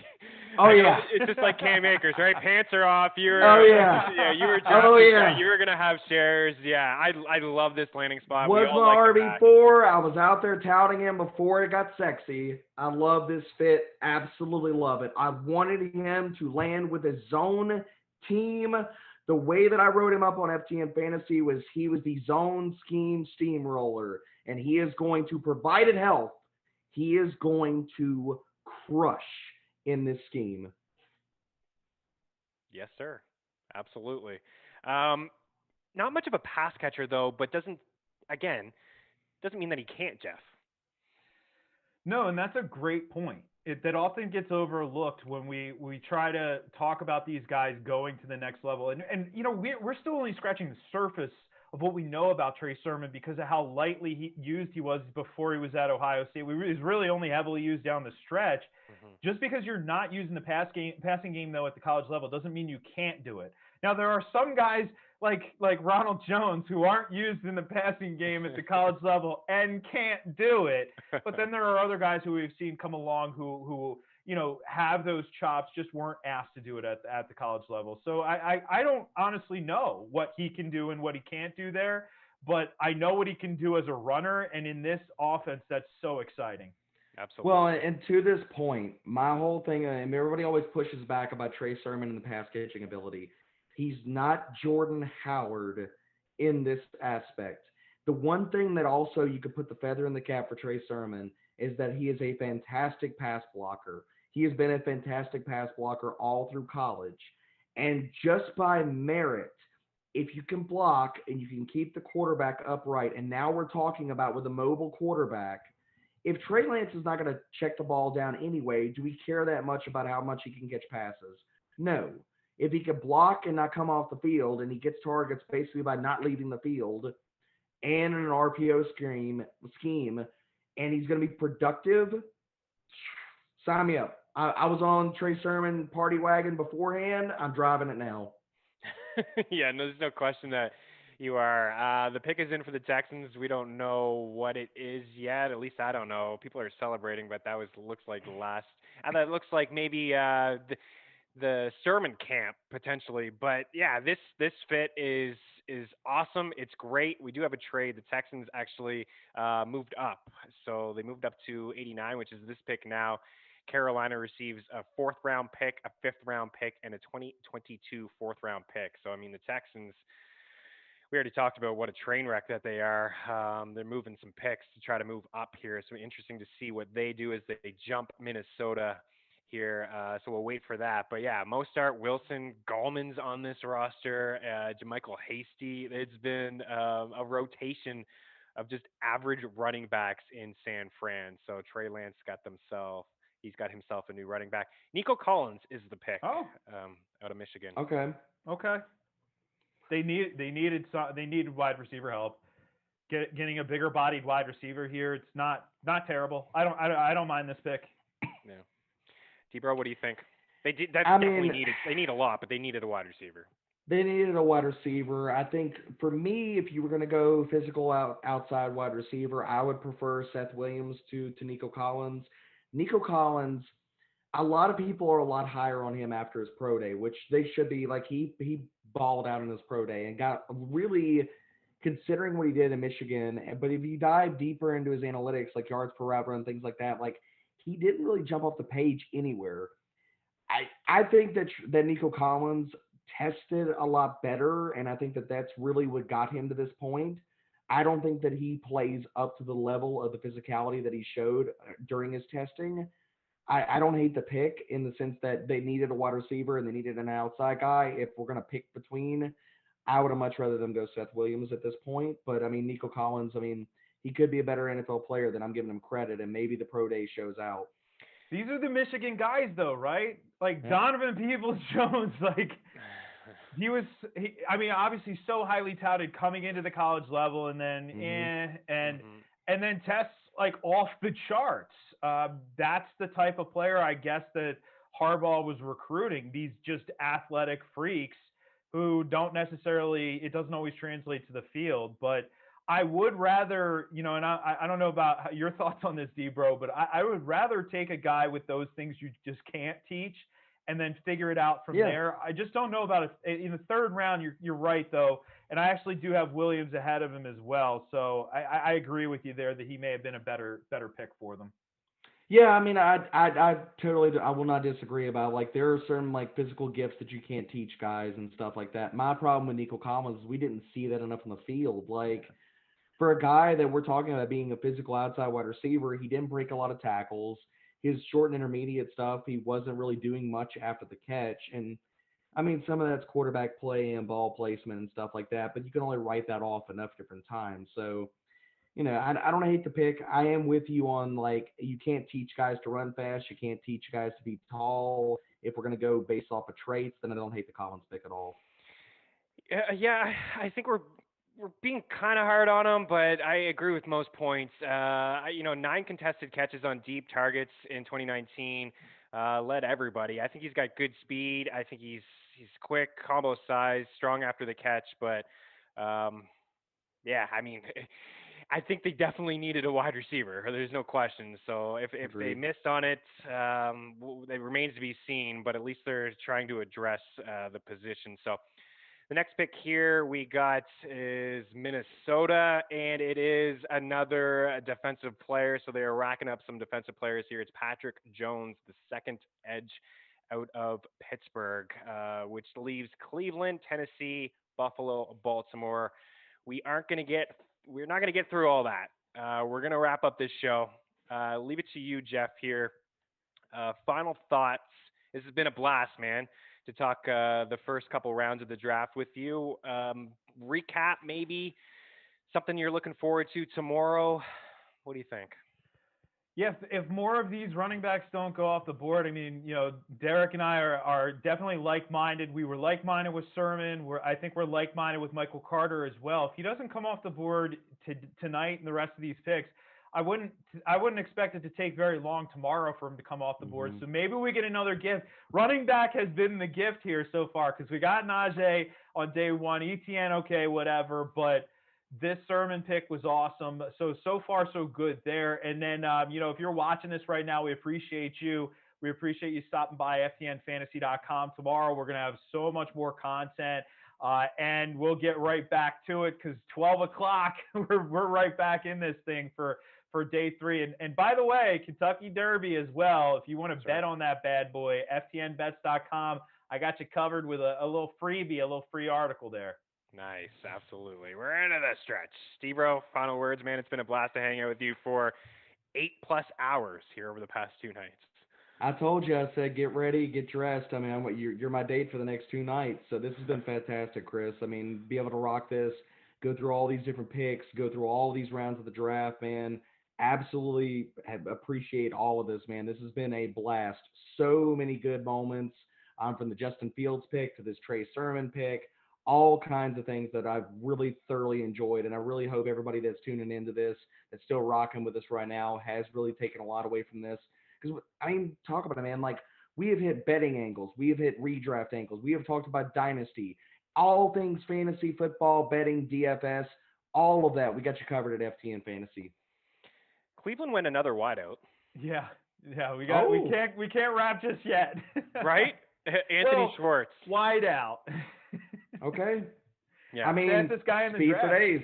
Yeah. Speed for days is gonna. I mean, Jeff, you talked about it There are traits you can't teach.